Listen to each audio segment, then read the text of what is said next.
Right there. Yeah.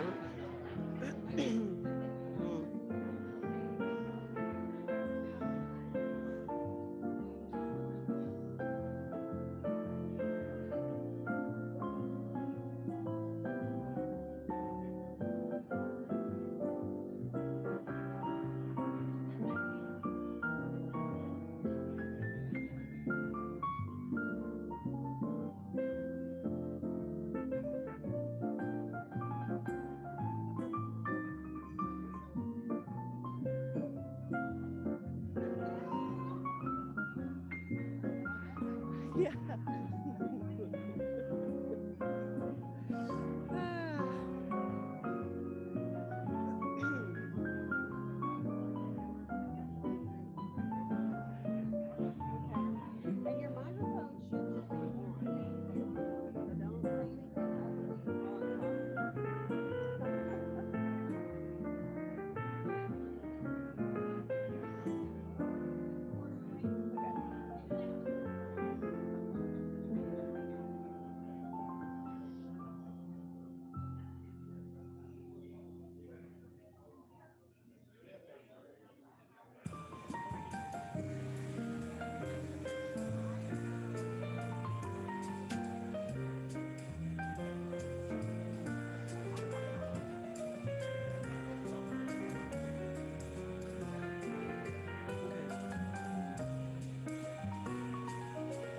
I'm waiting for like some kind of sign, but I guess we just find the sign. Okay.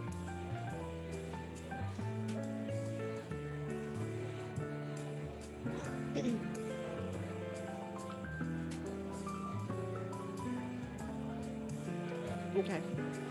We're good? Okay.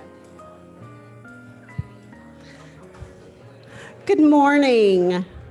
Good morning, everyone. It's about 8:18, so we're going to go ahead and get started this morning. Hello, I'm Dana Parr. I'm chair of the Longview Chamber, and I just want to say thank you. Thank you for being here. Thank you for working with us after this historic winter storm we've had. So just welcome to the the East Texas Coalition in Austin trip. So we've got a lot of good information, a lot of good panels going to happen this afternoon. But I do want to thank everyone that helped make this happen.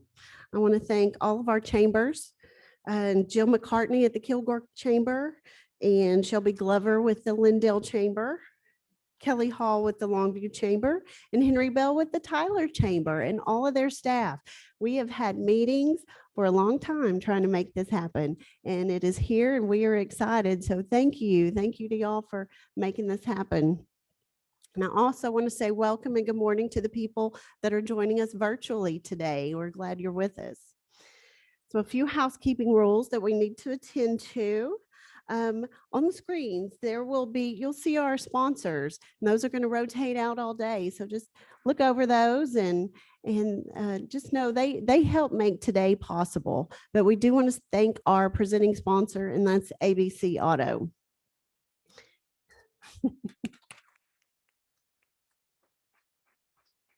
Okay, bathroom location. Out the back and to the left. So you know where you're going. Somebody said just there's the patio. I'm like, no, don't do that. So, and we do have some breaks scheduled, a little longer than normal. And then we're going to have lunch, and here we'll have a box lunch again. Then this afternoon, we'll have more panel discussions. And then this evening, we've got our reception from 6 to 8. So you don't want to miss that, featuring Senator Brian Hughes. So I do ask that you take your cell phones out, mute those for the attendees and the speakers. Let's give them our full attention. So be sure your phone is muted. And on the back of our name tags, you can see there's our agenda. So that'll on the front tell you who you are, and on the back tell you where we are. So that's handy. And for everyone's health and safety as our main concern this morning, we're not going to be passing around a microphone during towards the end of the panel discussion for questions, but we have allowed for longer breaks. So with those breaks, you can visit with the panelists and ask any questions that you may have. So I'd like to give a little history on this coalition trip and how it all began. Kelly Hall of the Longview Chamber and Henry Bell of the Tyler Chamber have known each other for over 35 years. And since Kelly was at the Greenville Chamber, Kelly had watched from afar what the Tyler Chamber had going on, and she knew they had a very strong governmental affairs program. So when she came to Longview, she reached out to Henry and saw this as an opportunity to do something big, some great things for East Texas. So, and as we all know, as a region, our voice is stronger when we come together. And that is when the East Texas Coalition trip to Austin was born. So since its inception in 2007, this visit has proven very impactful with respect to networking and policymaking for our East Texas region. So that leads us on to our next topic here. So we have some chamber chairs up here, and we're going to have the first panel discussion. So inside your briefing packets that were emailed on Friday, there is our joint 2021 public policy statements, and those are also out on the table for you. Like I said previously, our chambers came together and we hashed through this, and we worked to align on key issues that are best for our area. Now, while we do value everyone's individual voice, the ultimate goal is the development of a unified voice for our East Texas region. So in years past, you may remember the policy statement was a couple of stapled pages there. But this year we were able to consolidate it down to one page, which a lot of people recommended for us.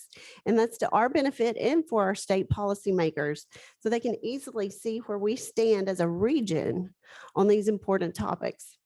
So our regional alignment needs to be known at the state and national levels. And those topics are, as you can see there, our top priority for the region is the development of a medical school in East Texas within the University of Texas system. We've got education, energy and economic development, general business and technology, healthcare, and transportation and infrastructure. So that's what we're going to talk a little bit about this morning, and how those came to be and why they're important to us. So I'll share a little bit about our chairmans up here. Those bios are in that packet that was emailed out. I'll start with myself. I'm Dana Parr. I'm a lifelong East Texan. I graduated from Gladewater High School and attended Stephen F. Austin State University and received a BBA in accounting. So I started my professional career in Dallas with Southwest Securities. And while I was there, we became a publicly traded broker-dealer.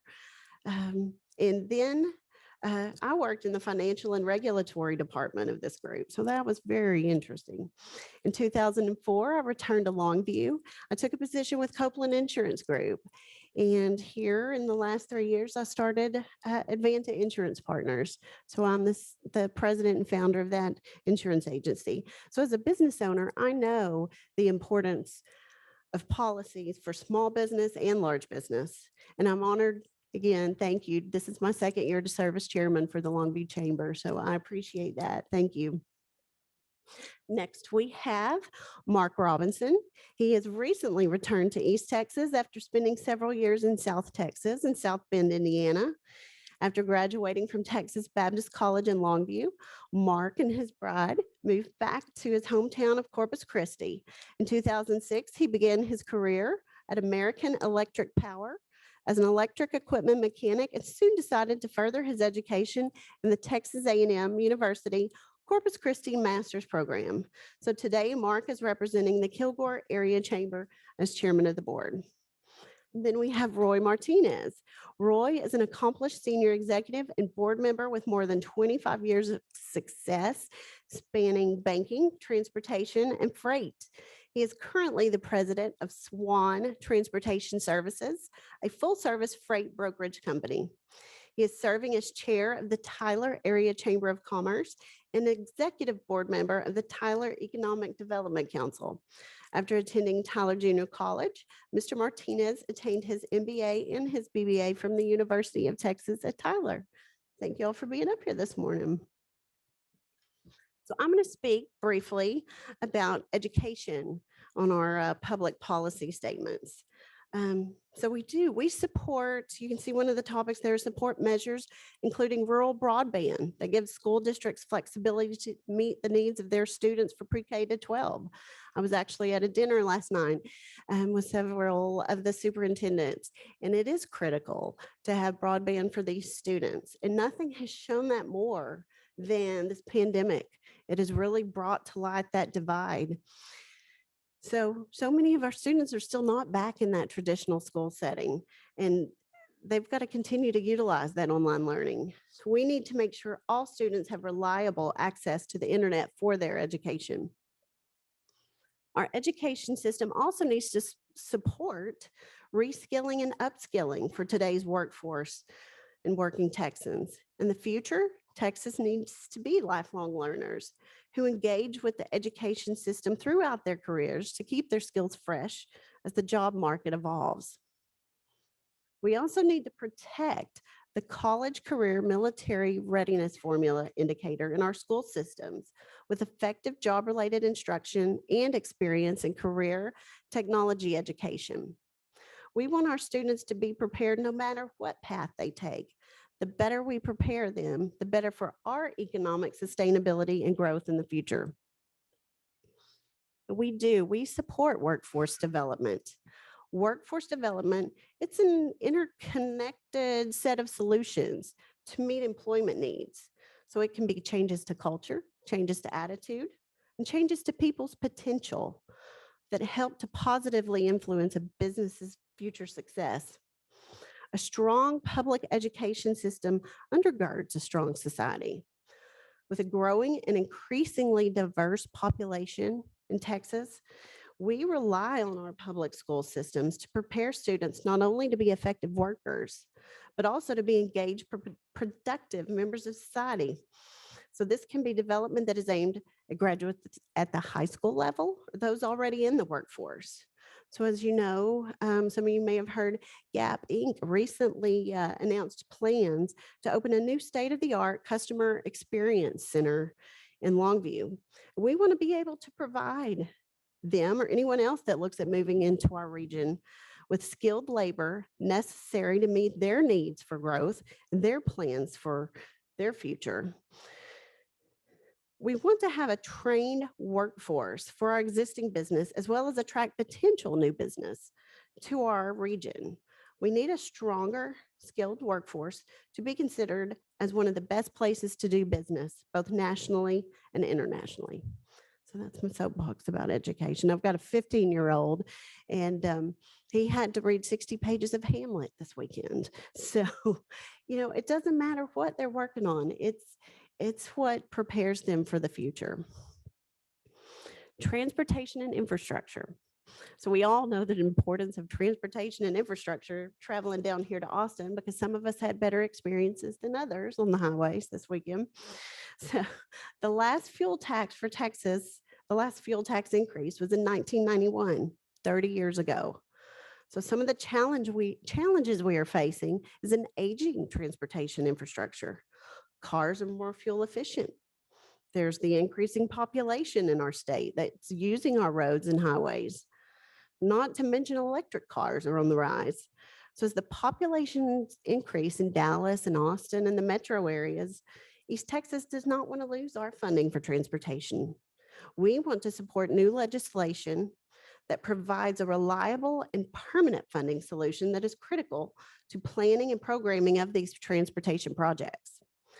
Communities, whether we like it or not, communities are judged on the quality and state of their roads. We need infrastructure that supports tourism, that helps businesses distribute goods and services.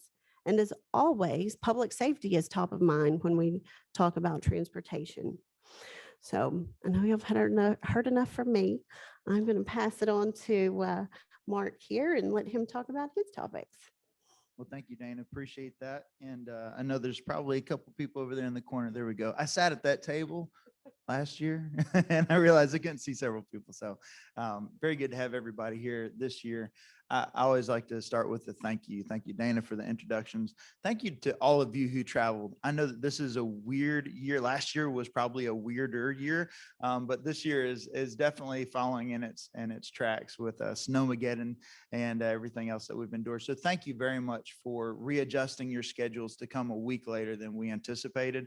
And I know for some of you, it allowed you to come when you weren't able to come last week. So thank you for that. Thank you for everybody that's putting everything together. I know Stephanie and Suzanne are probably outside. There you go. I saw Stephanie peek up. They do so much work for us on the front end and on the back end of getting everything put together. And I think it's John on the camera. We've got our audio guys over here, Ty and Grace Jackson. We really get to enjoy a neat event because they do such a good job. So if we could give them a hand for everything that they do. Okay, now I can jump into what I'm supposed to. So I'm the chair for the Kilgore Area Chamber of Commerce. I also have the pleasure of serving on the Longview Chamber of Commerce as well as the Henderson Chamber of Commerce, right, Bonnie? You wouldn't let me live if I didn't say that. Okay, very good. And from the Kilgore Area Chamber of Commerce, our perspective and the two things that we are very passionate about is energy and economic development, as well as general business and technology. Let's talk a little bit about energy, shall we? It's been an interesting couple of weeks in the energy sector, hasn't it? 90% of Texas saw massive outages. We saw pipes bursting due to an intense cold storm that we have not seen in any of our lifetimes, and hopefully won't again in any of our lifetimes. But negative temperatures below freezing for over 4 or 5 days put us in a very interesting place in the energy market. Thankfully, in East Texas, the majority of us did very well. We're really being looked to as the model. So how do we continue to build on that success? How do we look at that and say, this is what energy ought to look like? And I know that we in our company and our executive team have been drawn into some of those conversations. It's a great time to advocate for what our history is, right? Oil, natural gas, lignite, looking for those stable baseline generation. That's not a perfect answer, right? Because a lot of the generation that was down was natural gas, right? So there's a lot of conversation around weatherization, on-site storage, ties to other grids, and that type of a thing. But it's great to be a part of that conversation and to be able to advocate for what is our history. You think about, especially when I come from my Kilgore lens, and you go through the world's richest acre, what our heritage is, and we truly believe that those industries still provide a huge benefit and can be an absolute success story going into the next several decades. And so we want to be a part of how do we advocate for who we are and what we've always been able to provide, not only for our local communities, but for our state and for our nation. Also looking at that through a balanced lens, right? I don't know what your investments look like, but I highly doubt that you put all your investments in one stock. And just like Bitcoin, let's just all go Bitcoin, put all your money in Bitcoin, and maybe you win big and maybe you lose big. Coal, natural gas, solar, wind, it's not a great idea to put all of it, all of your investments in one technology. We really do need to look at diversification. We need to look at it on an attraction basis for economic development. We need to look at it on reliability. We need to look at it for affordability. And so energy is a huge deal to everybody. My wife made a comment, oh, gas prices are going up. And I was like, yes. And she looked at me like I was crazy. No, that's really good for us. And she said, okay, that means stocks are going up and that we get to open up some more wells. And it's like, all right, good. You're learning this, right? Is that we're one of the few areas in the nation that when gas prices go up, we start getting kind of excited because of what it means for our communities. And so, but again, having a balanced portfolio of our energy and understanding that we do need some renewables. We do need, but we don't need to over penalize our coal and our natural gas and our baseline generation. So staying a part of that conversation. Economic development is such a big deal. And I've got to send a shout out to Longview. They just had the GAP announcement, and I'm going to kind of pick on, and Natalie Lynch is on the LECO board, and maybe some others. Hopefully I'm not missing anybody, but they landed a huge project just this last week. I think Thursday was the announcement. It's going to be by 2026, it's over 1,000 jobs, $140 million. It's going to be their flagship e-commerce sales location. That's a huge deal. How do we get that? By coming to Austin and advocating for economic development.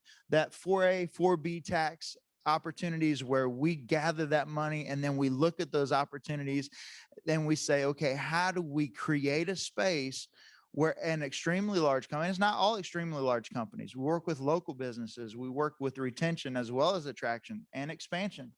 All right. But how do we do the land studies? How do we make sure that we have the environmental studies ahead of time? How do we make sure that we're prepared so that when they come into our community, it's yes. Can you do this? Yes. Can you do this? Yes. I mean, the fact that we as a community could answer yes to so many things. And I truly believe that landing, whether it's Tyler or Kilgore or Henderson or Gladewater or Longview, whoever it is in our East Texas footprint that lands a large project like that, it's truly good for everybody in our community. And it's good. I mean, those folks are going to live within a 30, 45-minute spread. They're going to find a place to live. And so that's going to bring up so much of our sales tax, as well as our real estate tax. And so just excited about that. But that's why we advocate. That's why we come to Austin. And I talk to our folks when we're working through public policy and say, this is the end result of why we go down and we build relationships like so many were doing last night over dinner. And that we'll be doing tonight over dinner and over some hors d'oeuvres and just spending some time talking to our legislators, because economic development is so crucially important to us being able to have that competition and compete with other areas like Atlanta's, the Tulsas, that where we can grab those opportunities. So and then lastly, but definitely not least, is general business and technology. It has been a tough year. Last year was a very tough year, specifically for our small businesses. And Chambers, before we get so excited about the large businesses, and those are great wins, we're built by our small businesses, our communities, our quality of life, our restaurants, our places that we go to spend a little bit of money, but have a lot of fun with our families. Those are our small businesses. And there's a lot of roadblocks. And I love that when we had COVID and PPP funding and idle loans, and people were just like, what do I do? Where do I go? When we had a lot of those webcasts and webinars where it's like, okay, this is where you go. This is the link you click on. This is what you say when you need to. I knew that churches, small business loans, or small businesses, they were coming to those websites. And each one of our chambers did such a great job of advocating for our small businesses and our large commercial industrial as well. So great job. As we're here, continue to look for ways that if there's complicated tax systems that you as a small business or your small businesses are having a hard time, they may be struggling with, let's talk to our legislators about how do we remove those roadblocks so that our small businesses, our commercial, our industrial businesses can all succeed, because that's truly our job as a chamber, right? Our job is to bring value to our members. That's the reason why we exist. So again, if there's any way that we can advocate for you, whether it's Kilgore Chamber or any of the participating chambers, please let us know. And thank you for coming and building relationships. This is, we sat with Travis Clardy last night. He said, I've been to 2 meetings this year. He said, we're 45 days into session and I've only had 2 major meetings. He said, that is unheard of. He said, it's just nuts. So he said, thank you, thank you, thank you for coming. I truly believe that our power being a part of this group is going to be exponential because we're one of the few that came. So thank you. And I'm going to pass it on to Roy. I hope I didn't take too much of your time. You're good. You can keep going. See if this makes us No, work. it's definitely your turn. Well, good morning, everyone. Is it okay if I stand? Because I'm pretty short. Go for it. I can't see everybody over Not here, la- so I'm not laughing. yeah, you are. It's okay. I do too. It's all right. Well, good morning, and Dana, Mark, thank y'all very much. Great comments there, and I'm really, I would just in conjunction saying thank all of y'all for coming. Thank you for being here, and really thank you for all the work you do each and every day. That even when you're not here, you're contributing. That's the biggest piece. This is great. This is a sign of support. This is a sign of saying we can come together. Let's make a voice so we can keep where we live a great place. So thank you for being here. We all heard the phrase, it takes a village. I've said that, you heard it. But the thing about it is it takes a village to exist, but to thrive, to be able to capitalize and create a great environment, it takes individuals who are engaged in those villages. And that's what we're doing today. That's what we're doing the next couple of days. We've done it all year. So the couple of things that I get to talk about a little bit is obviously our top priority was the medical school. It's always been there. We're right there, guys. This is going to be great. You know, the impact of it right now, what we see in the East Texas region, it's a $1.7 billion a year impact. 1.7 billion in over 21,000 jobs. That's growth. That's impactful to all of us, right? That's something that's going to say, hey, we're putting ourselves on the map again, and we're growing. Create value for those that are around us, create value for those we represent, for those that we care about. So I'm excited about it. I hope you all are too. The way it's being put together, we're grateful for the support we have. We've got the Board of Regents, Kevin Eltive, has really been helpful in this piece. They call it the Tyler model right now. We have the resources with the UT Health Science Center, UT Texas, and the University of Texas. Combining those entities together creates so much momentum. It's unbelievable what it's going to do for us. We have the resources. We actually have the contributions that are not just coming and saying, hey, state, we want you to fund us. We're locally providing funds there. I believe the number is about $100 million that's already been given from the community to move this forward. The system has given $80 million already. We're giving 100. We're saying, let's get behind this. It's going to be a great value, not just for today, but for years and years to come. So we're excited about that component. So we're here to help push that along, make sure they understand that we're grateful for the resources that are provided to us, and we're going to use those in a very efficient and effective manner. That's the goal. Now, shifting over to the higher education part, the combination of these two things with the med school, the system, the hospitals, that's nothing but going to increase the rankings of the education, the higher education. So for the East Texas area, I know we have Tyler Junior College, you have UT Tyler. Dana mentioned that's where I went. I had no idea that 20 something years later, I'd be standing here talking about how valuable that is. And it's great. We need to capitalize on those, continue to improve those, influence our legislators to say, let's not stop a good thing. Okay. Keep funding it the way you have. Let us work really well with the resources we have. So the more we're engaged, the better those will be, the better we support our higher education. We don't want things to go sideways, so we all have to stay engaged in that. Something that did come up, and you talked about there, that broadband, was listening to and heard this. Education has changed. The COVID that we've gone through, the snowpocalypse, everything you can think about, it's changed.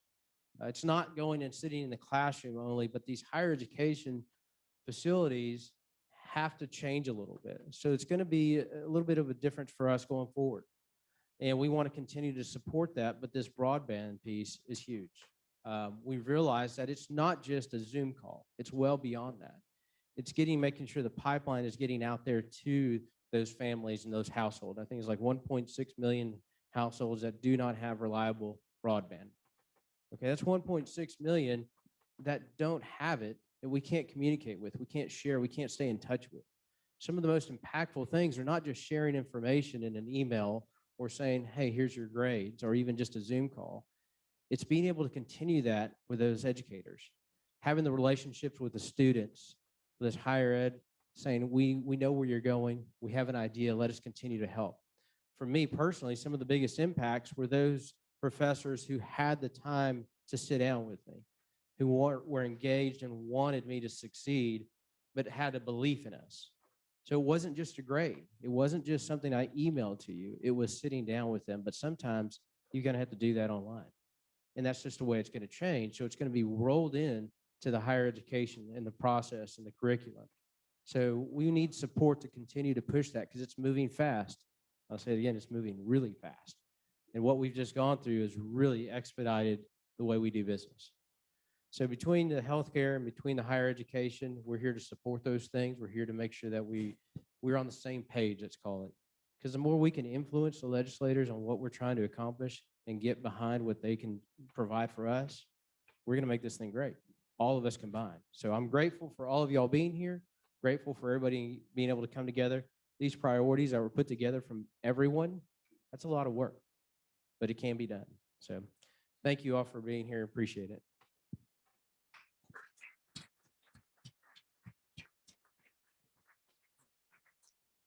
We have a minute here, Mark, so I've got a question for you. What you were so involved in the governmental affairs programs for a couple of chambers. How do you get involved? Okay, so you said we have 1 minute?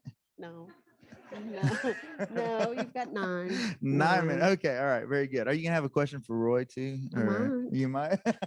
No. Okay, very good. No, so the question is, how do we get engaged in this process? Because Roy kind of ended with, this is a lot of information, and it is, but you should have seen what was on these pages before we got down to fit all of this. David's laughing because David knows.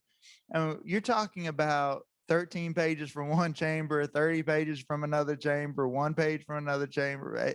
And we're all trying to come together. And we have East Texas Coalition meetings throughout the year where we take what our public policy committees have agreed upon. So you'll have your local public policy, and then you'll have your regional public policy, right? The regional are basically the things we can all agree on, because every chamber is a little different, just like your kids. Every chamber is just a little bit different. We all got a little bit different personality. We definitely have different priorities, right? Kilgore area is different than Lindale, is different than Tyler, is different than Longview, all right? And so we all come up with our own local public policy that's really based on, and when you talk with your legislators in those groups in that setting, yeah, you're saying this is what's important for Longview. This is important for Henderson. This is important for Lindale. But when we come together as a group, we can agree on some really high level things like education, transportation. I-20 is pretty important to every single one of our communities. The rural connectivity. All of us have rural aspects to our larger communities and our MSA groups. And so I would say, Dana, to answer your question, talk to your governmental affairs chair. See how you can plug into the conversation. specifically, if you have some legislative wants or needs, something that is absolutely eating your business lunch and saying this is creating such roadblocks, such headaches, how do we go about removing this? The legislative team is a great way. The governmental affairs and public policy teams are a great place to start. You go in there and say, what can we do to answer this need that if I'm experiencing it, especially if it's HR, if you're experiencing it, many of our industrial and commercial and small business groups are also experiencing that. And so tie in, be a part of, I call it the sausage making, because truly going through public policy, I give a lot of kudos to our team. It is really hard to go through and talk about why is this a priority, and sometimes it's years old and we have to take it apart and we have to replace it. And so to get to this one page joint public policy is very important. We're very proud of this document because it takes a lot of work. But plug into your governmental affairs. I argue, and I'm a little biased, but I argue that advocacy is I think it's the most important thing that your chamber does. Advocacy. It's also usually the least funded. And so we need to tie in more, because such an impact with the stroke of a pen, the unintended consequences of well-meaning people can absolutely put a business out of business if we're not careful. And so let's engage with our governmental affairs team. Public policy is very important for the life of our businesses. Okay. That's my Thank answer. you. You're Thank welcome. you. No, Absolutely. like I mentioned previously, we do, as Mark said too, we have individual voices, but we are stronger when we come together as a region. And that's what we're here for these next 2 days, is to make our voices heard and let them know what we want, what we need in East Texas to grow our businesses. So I know we're kind of limited on attendance this year, and I do appreciate everyone that has come. And 2 years, maybe we'll be back to where we were, and things will be back to whatever normal that is in 2023.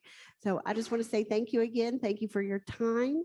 We're going to wrap this up, and I'm going to pass this over to Roy so he can start our next panelist discussion. So thank you, guys. Thank you for listening this morning. Thank you all very much. Thank you, Appreciate everybody. it.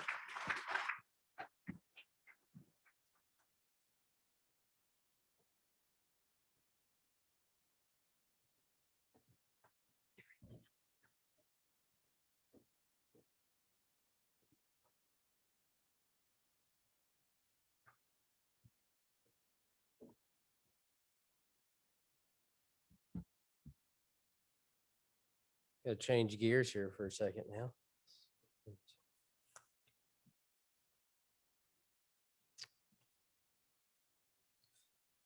Would you take a seat, pick one? The two in the middle, probably great if you want that. So now we're moving on to our next section here of the agenda, and we're gonna have the pleasure of introducing Dr. Vance, Ginn, and Lisa Craven. Thank you very, very much for attending. So we're gonna do a panel here. It's gonna be on the state budget and the appropriations process of this. So the way this will work for us is each of them are gonna have a period of about 20 minutes to speak and share with us their thoughts, what they're doing, and what's going on in their worlds. And then after that, I'll have some questions that have been submitted that I'll be able to ask them in the Q&A session. So we're looking forward to that. But so what we have is Vance Ginn is a chief economist at the Texas Public Policy Foundation. He's earned his doctorate in economics at Texas Tech University. I think you probably have some fans here. I've seen a few. And has an accomplished career as a policy director and university lecturer with experience in public policy, academia, and government. And from 2019 to 2020, he served as the Associate Director of the Economic Policy of the Office of Management and Budget at the Executive Office of the President during the Trump administration. So thank you very much for being here. And we have Lisa Craven. Lisa, she is the EWTG, it's the Executive Women in Texas Government Program Director, and has over 27 years of state service, having worked in both the Senate and in the House.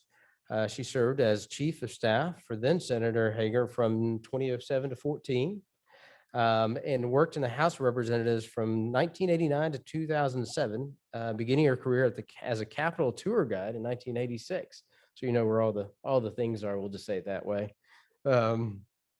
And since January 15, Lisa has served as Chief of Staff for the Comptroller of Public Accounts with Glenn Hager. So thank you all very much for joining us today. So what I'm going to do here is I'm going to go ahead and give y'all some time to speak and give us your thoughts on where you're at. So who would like to start?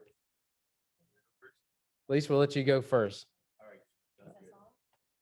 Should be on for you. Oh, yeah, it is. I just wasn't holding it close enough. Well, thank you so much for having me. I'm happy to be here this morning with all of you. As Roy said, I have been with Glenn Hager. I've worked for him for now 14, 15 years. A couple of years ago, he appointed me as Deputy Controller. So basically that just means I'm the Executive Director of the Controller's Office. I sign a lot of documents on behalf of the Controller's Office every day, but kind of run the day in and day out of that office. I think y'all want to talk a little about the budget and the appropriations process. So I'll just speak to our role in that. We do lots of other things at the Controller's Office. Our primary responsibility is as the tax collector for the state of Texas, and we do a lot of other activities as part of that I can happy to answer questions about, but I think we want to focus mainly on the budget process. So our main role in that is a constitutional requirement that the controller provide the legislature with a biennial revenue estimate. We do that every year in January, right before the legislative session starts. So we do that on the Monday before they start session on Tuesday. Basically, that number tells the legislature how much money they have to spend in the upcoming 2-year budget. And I like to point out that when the controller issues that BRE in January, he is actually predicting how much revenue the state is going to have for the next 2.5 years. And so that number that he's giving in January starts in September of this year and goes through August 31st of 2023. So you can imagine how difficult that task is in normal circumstances, let alone a Russian-Saudi oil war, a global pandemic, and recent weather incidents in Texas, all that affect the economy in very different ways. And so we like to throw it out to everybody that if you have a crystal ball that would allow us to predict that number any better, we are open to any and all suggestions, including crystal balls. But so he issued that number in January. We told the legislature that in general revenue related dollars, they have $112.83 billion to spend this coming biennium. That's a little less than last biennium, but it's not due to decreased tax collections. Our tax revenue collections are going to increase a little bit over the next biennium.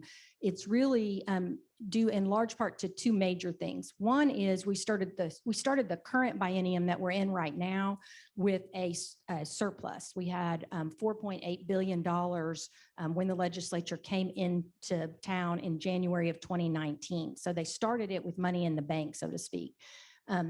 This year they're starting with $940 million short. So they have a deficit starting this biennium. The other thing that we have to account for are the transfers to the ESF and the highway fund. So those tax collections have continued to grow, but that money has to be 75% of everything collected above the 1987 amount has to be split and goes equally to the highway fund and the rainy day fund. And then we have a constitutional requirement that we make whole the Texas Tomorrow Fund. That was the original prepaid college tuition fund that the state opened up that closed. We still have about 34,000 kids in that program that haven't aged out. And so since the voters voted to make that constitutionally guaranteed, that money has to come off the top of the estimate. So that's $271 million for the next 2-year biennium. And that number will slowly taper down as kids age out of that program. But until it does, we've got to take that money out of the top. So that's how we get from what we had last session was 119 billion to 112 113 billion for this session. So that's kind of where that number differentiates. We did not account for the budget reductions that leadership called for from state agencies. So there was a 5% budget reduction. That's not accounted for in the BRE. We can't account for that in our accounting system until the legislature takes action in that, and they'll do that in a supplemental bill. That could be close to $1 billion, about $900 million, if all of those are enacted. So that could get us out of that shortfall. We also didn't account for the latest bill that Congress is debating right now, because it hadn't happened, and we don't count on them until it actually happens. But if there's some additional dollars that flow down to the state, that could be beneficial.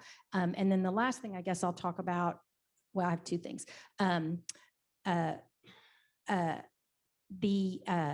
Well, I lost my train of thought. I thought of something, and then I thought, oh no, I just need to talk about the other thing.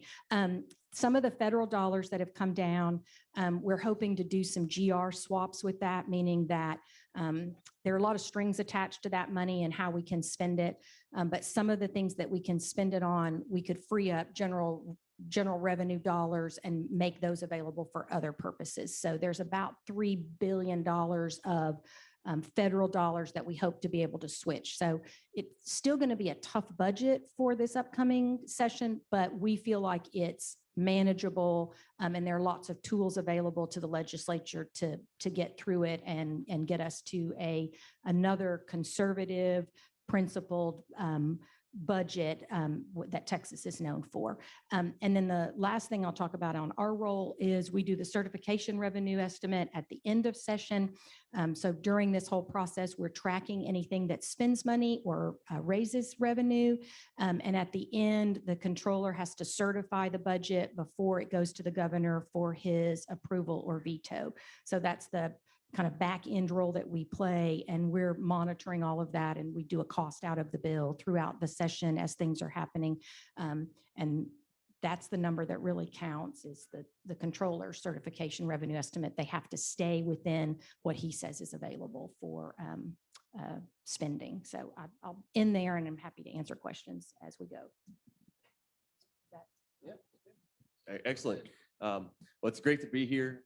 Thank you, Roy, and for the East Texas Coalition for inviting me. It's also a pleasure to be here with Lisa. Kind of followed your work, and I know we've chatted in the past before, so it's good to see you. It's also good to see people in person. We don't get this too often, you know what I mean? So it is really good to see people here and see your smiling, beautiful faces. You don't often get to see that either. So that's certainly a blessing. And thank y'all for all coming down to the Capitol. As I'm sure that you all love the East Texas part more, but thank you for being here for at least a little bit. I live up in Round Rock. I'm not from this area. I grew up in Houston, but it's a pleasure to be here with you all. So as Roy said, I'm the chief economist at the Texas Public Policy Foundation, which TVPF, if you haven't heard of us, we're a 501c3 nonprofit, nonpartisan research institute here in Austin. And we do a lot of different work. We were founded on school choice and tort reform back in 1989. Things have changed a little bit now. Now we have about 100 people, a couple blocks south, or is that north of here? Not too far. But we really work on a lot of different things. And I've been at the foundation since 2013, worked a lot on the state budget, tax reform, property tax reform, occupational licensing reforms, things of that nature. And as Roy said, I went to Texas Tech University, got my Ph.D. in economics there. And it's kind of interesting because a couple of years ago, I got a call from the deputy director of OMB, the White House, Russ Vought. And I had met him one time for like 20 minutes. And he said, hey, are you looking for a job, or would you be interested in a job at the White House? And I said, well, I'm a free market economist, so I'm always on the market, right? I'm always looking for a job. And he said, okay, we're good. So I had an interview. Didn't really know what the position was going to be. I just thought it was going to be a staff economist. And then as we were talking, I was like, what is this job? And he said, it's chief economist at OMB. I almost fell out of my seat. I was like, are you serious? A guy from Houston, a first generation college student who went to Texas Tech, may be able to go and be the chief economist of OMB. And so I did move my family up there in June of 2019, 1,300 miles. Lived in McLean, Virginia for a year. My first time to ever live outside of Texas, where I actually had to pay income taxes, which is horrible. I never want to do that again. see an additional amount come out of my paycheck, and I was like, oh my goodness, what have I done? You know, but I was up there for about a year. That's about all I can handle from the swamp and in that area. But I was able to help write the president's fiscal year 21 budget, where we found $4.6 trillion in savings. It still didn't balance the budget until 15 years because they have a massive problem in DC in their federal budget. And with the Comptroller, bless them, right? They have to forecast over 2.5 years. With a president's budget, you have to forecast over 10 years. We did a revenue cycle over 10 years, and that was part of my job, looking at those economic assumptions. So not only do you need one crystal ball, you probably need 5 to figure out what the heck's going on. But it was an interesting experience to kind of get that intel and get that insight along the way. And there was a little thing called impeachment, and then COVID hit. And when COVID hit, that was a big part of my team's job to figure out what was going on with the economy.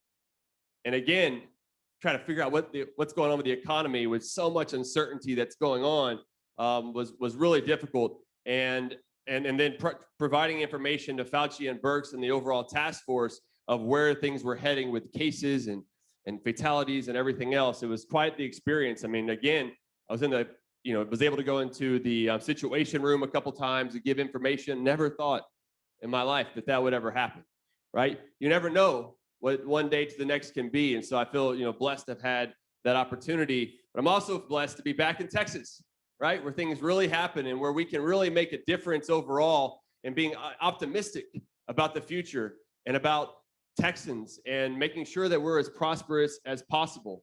There's a lot of different measures that you can look at, but one is the Economic Freedom North America Index by the Fraser Institute. And they show that based on government spending, taxation, and regulation, Texas ranks the 4th most free state in the nation. Of course, what do we want to be? First, we want to be number 1 in Texas. That's what we do in Texas, right? So we've got a little bit to go. New Hampshire is number 1 on this ranking. Florida is actually number 2. But we've got some things that we need to do. But with that said, I think we've been heading in the right direction for a while now in Texas. And there's always things that we could improve on and thinking about the budget. And so one of the things that I've worked on for a couple of sessions now is what TPF has called a conservative Texas budget. It is a budget that takes the amount that was appropriated in the prior budget cycle, prior legislative session, and then it increases it by population growth plus inflation. So you have more people that's coming into Texas. You have inflation, which is highly correlated with people's wages. And so that gives you a good measure of the average taxpayer's ability to pay for their government. I'm not necessarily as worried about how much the legislature wants to spend. I'm more worried about how much can we afford as taxpayers and make sure that more money stays in our pocket so you have more money in the productive private sector so we can grow. And as you grow, what is the side effect of that? Taxes. So there will be more taxes in the process as well. And so when you look back, going back to 2015, that legislative session, and you take the 5 budgets before that, okay? And we have a biennial budget cycle. So think about these 2-year cycles for the budget. The average growth rate of each one of those biennial budgets was 12%. 12%. The average growth in population plus inflation was 7%. So the budget was growing 5 percentage points faster than the average taxpayer's ability to pay. Well, in 2015, there were some changes in the legislature. There was also, this is when we started putting out the conservative Texas budget to try to match what the average taxpayer's ability to pay was. And so there was just a lot of changes that went on. But since that time, there have been 3 budgets that have passed. So the average budget increase over that three periods was 5.5%, so less than half of those prior 5. And population growth plus inflation was 6.3%. So during the last 3 budget cycles, not only has the rate of growth of the budget fallen in half, but we're now below the average taxpayer's ability to pay, meaning that we're catching up to where we were before because we were growing too fast for a while. So you've got to catch up. Y'all know about compounding and all those things that are going on. So we're heading in the right direction. In that period of time, you've also seen some major cuts to the margins tax. Y'all remember back in 2015, the business margins tax was cut 25%. The rates were anyway. And then you also had a property tax relief at that time as well. Even last session, there was property tax relief of $5 billion that went to bring down the school maintenance and operations property tax. So that was a larger part that the Texas legislature put towards schools and school districts. So that way you can compress the school M&O property tax, which I think was another good thing there overall. And so as we're looking at all this, we've got to also consider what happened in the state's economy. The state's economy during COVID, right? The first quarter we contracted by about 5%.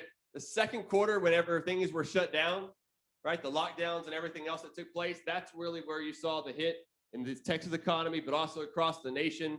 More so, even though it actually started in the first quarter in March, with the Texas economy contracted by 29% on an annualized basis, 29%. Just let that sink in. I mean, it's a substantial decline in our overall economy. And we saw the unemployment rate reach almost 14% as we were at 3.5% in February of 2020. A year ago, we were at 5%. So huge hit to our economy, huge hit to Texas families and businesses all across this great state. And in the third quarter, things started to pick back up. We were opening up a little bit more. Things were improving some on the COVID situation, which are all good news. The economy expanded by 29% in the third quarter. That's the latest data that we have information from the Bureau of Economic Analysis out so far. But we're still down about 3.6% compared to the peak of the fourth quarter of 2019. So we've still got a ways to go. So you fast forward to what's happening most recently. In December, the unemployment rate was 7.2%. We'll get some more information out, I believe, I think it's next week. We'll get the next jobs report for Texas, but the unemployment rate is still 7.2%. 500,000 people are still unemployed in the private sector compared to where we were in February, much less the increase in the labor force over that period. So we've still got a ways to go, which also indicates some of the needs for the legislature whenever they're creating their budget. And it's over a biennial budget period, it's $251 billion. That's the one that's been proposed so far. And our conservative Texas budget, at least from TPF's point of view, would be $246.8 billion. That's for an increase of population growth plus inflation. But part of that $251 billion includes $6 billion to maintain the property tax relief from last session in House Bill 3. So if you exclude the $6 billion, you get down to $245 billion, because the $6 billion isn't going to grow government, at least from our perspective. So it shouldn't be counted in there. You also have a lot of money from the federal government, as Lisa said, for COVID relief. And there's another discussion going on right now with potentially another $1.9 billion. Within that overall amount, there's money for education, transportation, healthcare, and there's also about $350 billion for state and local governments. And so if you added all those things together, Texas could receive about $45 billion. But out of the part that could be more flexible funding, if you will, the $350 billion, the state could receive $17 billion. As the latest numbers, these could change. And then the local governments could receive $10 billion. So $27 billion, which is about, we received $11 billion from the first CARES Act. So it's almost 3 times the amount. And at a time when the state's budget is already basically flush, it's balanced because of the good work that's been done by the legislature, by the state leaders, of calling for some state agencies to have 5% in reductions. They've been able to deal with this in a conservative approach that I hope will continue so that more money can stay in our pockets and in your businesses and other businesses so we can grow the economy. That's what's so important about this, because the future of America, the future of the world is not necessarily what happens in DC. It is to a certain extent, but I really believe it's what happens in Texas. We continue to lead the way with our entrepreneurial spirit, our innovation, and things that are going to set us apart as we move forward. And so I'm hopeful that if Congress, in all their wisdom, that's a joke, but I'm an economist, so I don't have good jokes, okay? But Congress, in all their wisdom, wants to send us more money. I'm hopeful that we can do it and use it in a pro-growth way. We should be thinking about how can we provide additional tax relief so that we can withstand sort of situations that take place, like this electrical grid issue that's been going on right now. And many of us were without power. I was out of power for 3 days. And man, that was a couple weeks ago now, right? Seemed like time kind of sat still for a little bit. But what else can we do with tax relief? Is it business margins taxes that affects a lot of businesses? Is it property tax relief? Is it a way to shore up some of our pension funds that have some massive unfunded liabilities going on there? Is there something with education and school choice and healthcare? What can we do in our healthcare situation that's not taking it in a direction of expanding Medicaid, to believe will be a bad decision for the state to go. But are there other ways that we can have a Texas way that's more market-based oriented, and instead of government expanding within the Medicaid program itself? So I'm hopeful that I can give you a more optimistic look at Texas as we continue to grow. We're going to overcome some of these challenges. And I believe it really goes on to keeping Texas Texan so that we can do that with a conservative budget approach, with tax relief where we can, with regulatory relief, and allowing for us to have as much growth as possible within this institution that we call Texas. So look forward to your questions. Thank you. Thank you very much. Give them a round of applause for that, please. All right, so we'll get into some of the questions here, and we'll circle back to some of the things y'all have mentioned. But I want to kind of start out with basic and really education for all of us. And Lisa, this is really for you. If you can kind of just describe the comptroller's role in the budget process, and then if you would also include the legislative budget board and how that works together. It's a very unique situation for Texas. So. Yes. So probably the simplest way to explain the two is we're the revenue side and the LBB is the expenditure side. And that's very simplistic way to explain it, but I think it goes to the heart of it. The controller, as I said, we present the BRE and we do the certification at the end. And so it's really his number of how much we expect there to be in the treasury to pay for everything that the legislature wants to do. The LBB works with the legislature on what those expenditures should be. And so that I think is as each agency comes forward, they present their request. The LBB goes through those, explains them for the legislature. And we don't have any role in that. We're just like any other state agency coming before the legislature asking for our budget. To that point, Controller Hager is currently, as we speak, before the House Appropriations Committee asking for our budget. And then I'm going to do it tomorrow for the judiciary. We pay the bills for all the district judges and state judges in the state. So I'll do that part tomorrow, but we go just like any other state agency and ask for that money. I think one of the unique things we have in our ask and what we do is we actually bring in the revenue for the state of Texas. So those budget cuts affect us in a different way than maybe other agencies that are serving taxpayers in a different way. If we can't hire people to go out and audit and enforce tax collections, then that has an impact on state revenue. And so that's a balance that we try to be very careful with at the controller's office, but it is our job. It is what he often says he doesn't like to advertise too loudly that he's the tax collector because there's a story in the Bible about being stoned, but he is that. And that is the job. And so it's something that we take very seriously. And, we try to have good customer service, and we figure if everybody's paying their fair share, then it's a level playing field for everyone. And so that's been our approach since he was elected in 2015 on tax collection. But and then I'll just mention briefly, every bill that comes before the legislature has attached to it when it gets a committee hearing a fiscal note. And that is those fiscal notes belong to the LBB, and that basically is the cost of the bill. If it costs any money or if it raises any money, it's in that fiscal note. And there's also a impact to local governments as part of that fiscal note process.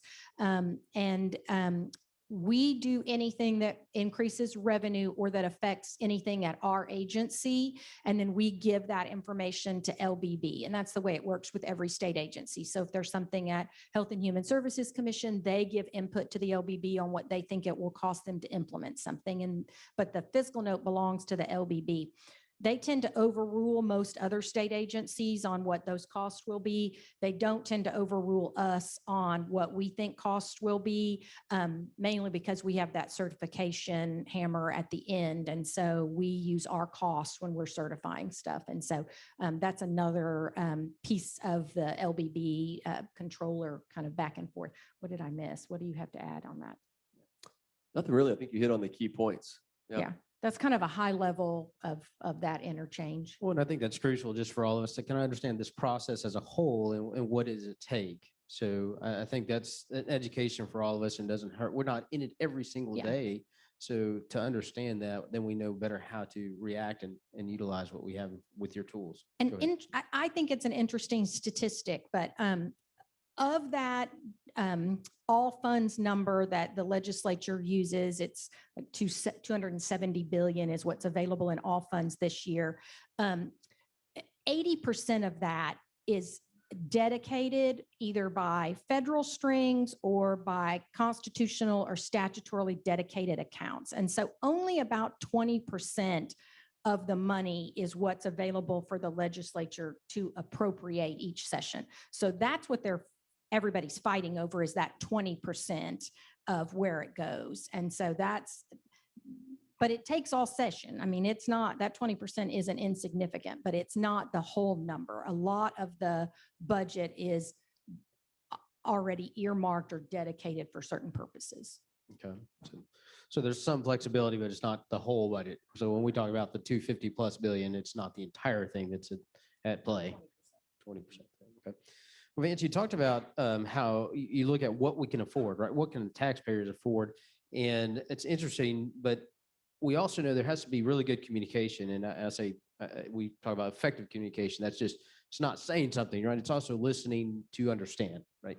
So what are some of the ways that the business leaders can provide you with information that to help you with your efforts to say, okay, how do we get the economy where it needs to be? You say we still have some ground to cover.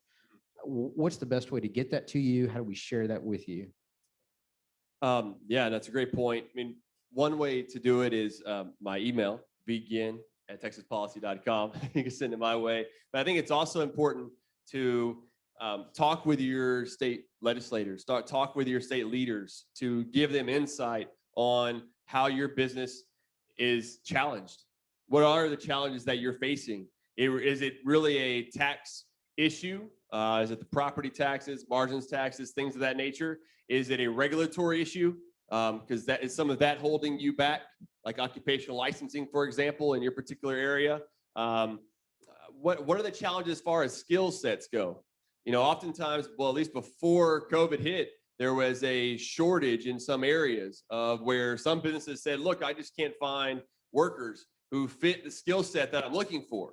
So how can we overcome some of those challenges? I know something that we're working on at the Texas Public Policy Foundation is looking at career and technical education, CTE. How can we be able to expand that in some capacity to start to fill some of those needs across the economy? And again, you know, in occupational licensing, what sort of barriers are holding people back in those areas as well? So I think reaching out to your legislators, doing what you're all doing now, and learning more about what's going on at the Capitol, I think is very important part of this process. The only thing I would add to that is involvement in your community organizations like your chambers. I know the Comptroller visits a lot of, he's doing a lot of Zoom meetings now, but, he talks to groups all the time. And as part of that, he wants questions and feedback and information about what's happening in your individual community. I know from our perspective, we're looking at economic numbers that are of the whole state. And so when we can drill down and get information about what's actually happening in communities, that helps us, hone those numbers and gives us a better perspective on what consumer confidence is going to be. How is the economy going to rebound? And the way it rebounds in East Texas may not be the way it rebounds in the Permian Basin. And so we've got to be able to look at all that stuff. So I would say, what you're doing now, involvement in your local communities and your chambers and those kinds of things, because then they come and talk to their legislators and they talk to folks who are in the budget process. And so all of that information just helps make better decisions. The more information people have, the better. Well, I think that's good. That kind of plays right into one of our components here that we want to support is the continuing for funding the educational formulas that say we want to be able to provide the technical skills that are out there so we can answer the questions that come back. So if we don't have the skills for our labor force, they don't all learn the same way. And we have this, the 60/30 that's still in play. We want that 60% to have a certification or higher education, secondary certification by 2030. Well, we want to continue that path. We don't want to stop there. So that's crucial for all of us. We want to stay on there. But go ahead. We do a publication every month at the Comptroller's office that we call Fiscal Notes. You know, we're economists too, so we don't have great humor, but you know, a play on the fiscal notes we do for the legislature. But in those every month, we take different elements of things that affect the economy of Texas and do what we call a deep dive. It's not a super deep dive. It is usually 2 articles. It's bound with a staple. I always say anything that is bound by a staple is easy to read and digestible. It's not a textbook. And so we've done some economic analysis on the impact of community colleges on the Texas economy. It was, I think, the June, July issue of Fiscal Notes, and you can sign up for that on our website. We send it out via a listserv, or you can just go occasionally and check it and read the ones that are of interest. But in that, we talked about the economic impact of community colleges, and it's about almost $10 billion annually of economic impact that community colleges make in Texas, and provides a lot of jobs, and the importance of that as we grow higher education in Texas. And that includes workforce development, like technical training that Vince was talking about, but also, or Vance was talking about, but the other, sorry about that. I knew what I was doing as soon as I said it. We experience the same thing at our office. We have hard to fill positions in highly technical IT positions in the Comptroller's office. You wouldn't think that cybersecurity would be a big thing for us, but we hold a lot of sensitive taxpayer data. And so we take cybersecurity very seriously at our office, but we have a hard time filling those positions because there just aren't enough people in that field to work there. And so we're, trying to be creative, and we're partnering with community colleges and universities across the state who have expertise in cybersecurity, trying to get a pipeline of those kids into our office so that they think Comptroller's office, hey, that's a good place to go to work to do this top level cybersecurity stuff. So, thinking outside the box on some of that stuff too. And Roy, if I could mention something, you mentioned about how not every person learns the same way in their unique education, whether it's CTE or for your university and things of that nature, which is so important. I think it's spot on. But I would hope that we could also look at that from the K through 12 sort of standpoint as well, that not everybody learns the same way. And one of the things that I see is going to be a challenge for Texas, not only the COVID situation itself from the healthcare, but also on the education front, is when you have fewer kids that are going to class in the classroom and are learning doing virtual ed, which works great for some, but doesn't work great for everyone. What is going to be the effect of that on our kids, on our students, on the people who go to college thereafter? I think it is a major challenge that if we aren't able to address it as quickly as possible, could be a much longer term issue as well. Each year of education adds a certain amount in lifetime earnings, but it's not just the earnings, right? It's also the education that they're gaining. It's the social interaction. I went to homeschool, so that's probably why I'm an economist, but I don't have the best social interaction. But that worked well for me. Okay. I was able to stay on target with what I needed to do, but that doesn't work well for everyone. So I talked to some of my nephew who's 15, and he's having a really tough time doing virtual ed. He's depressed. He's not turning in his schoolwork like he normally would. That is going to have a ripple effect throughout our entire economy. So we also need to figure out a way with these discussions about education is how can we not only provide what I would think of education freedom, we're giving kids and parents the opportunity to do what's best for each one of their children, but also how can we begin to open up these schools again? Because there is going to be a huge discussion with HB 3, House Bill 3 was the big school finance reform last session, of fully funding it. But how many of those kids are going to go back? There's a certain growth rate that they're expecting about, it's 37,000 kids per year is their annual enrollment growth. But are all those kids going to go back to our virtual now? Those are things that we've got to be able to consider when we're trying to hold harmless along the way. And I think that's a great point. And the virtual learning, obviously, it's going to change everything. It is. Now, I've been real fortunate. I actually get to perform as an adjunct professor for a little while at UT Tyler. Thoroughly enjoyed it. And part of the way I did it and the way I was able to do it was my role was I'm not a lecturer, but what I could do is I could bring in the real world experience from business people, community leaders, municipality leaders, and some of them in this room actually helped me by coming and speaking to the class, having a session where the Q&A was. Well, that was a creative way to say, I'm exposing the students to something that was different, to spur a spark, have a spark, right? So the creativity just to say, how do you learn? How do you get your interest up and engagement? So that's the kind of things that we need to be considering to saying it's not just one way. So a question on that is with those community colleges, with the higher education and in the K through 12, is there ways to have benchmarks and metrics for those who are going to utilize? I mean, we want to be efficient and we want to be impactful and have some effect.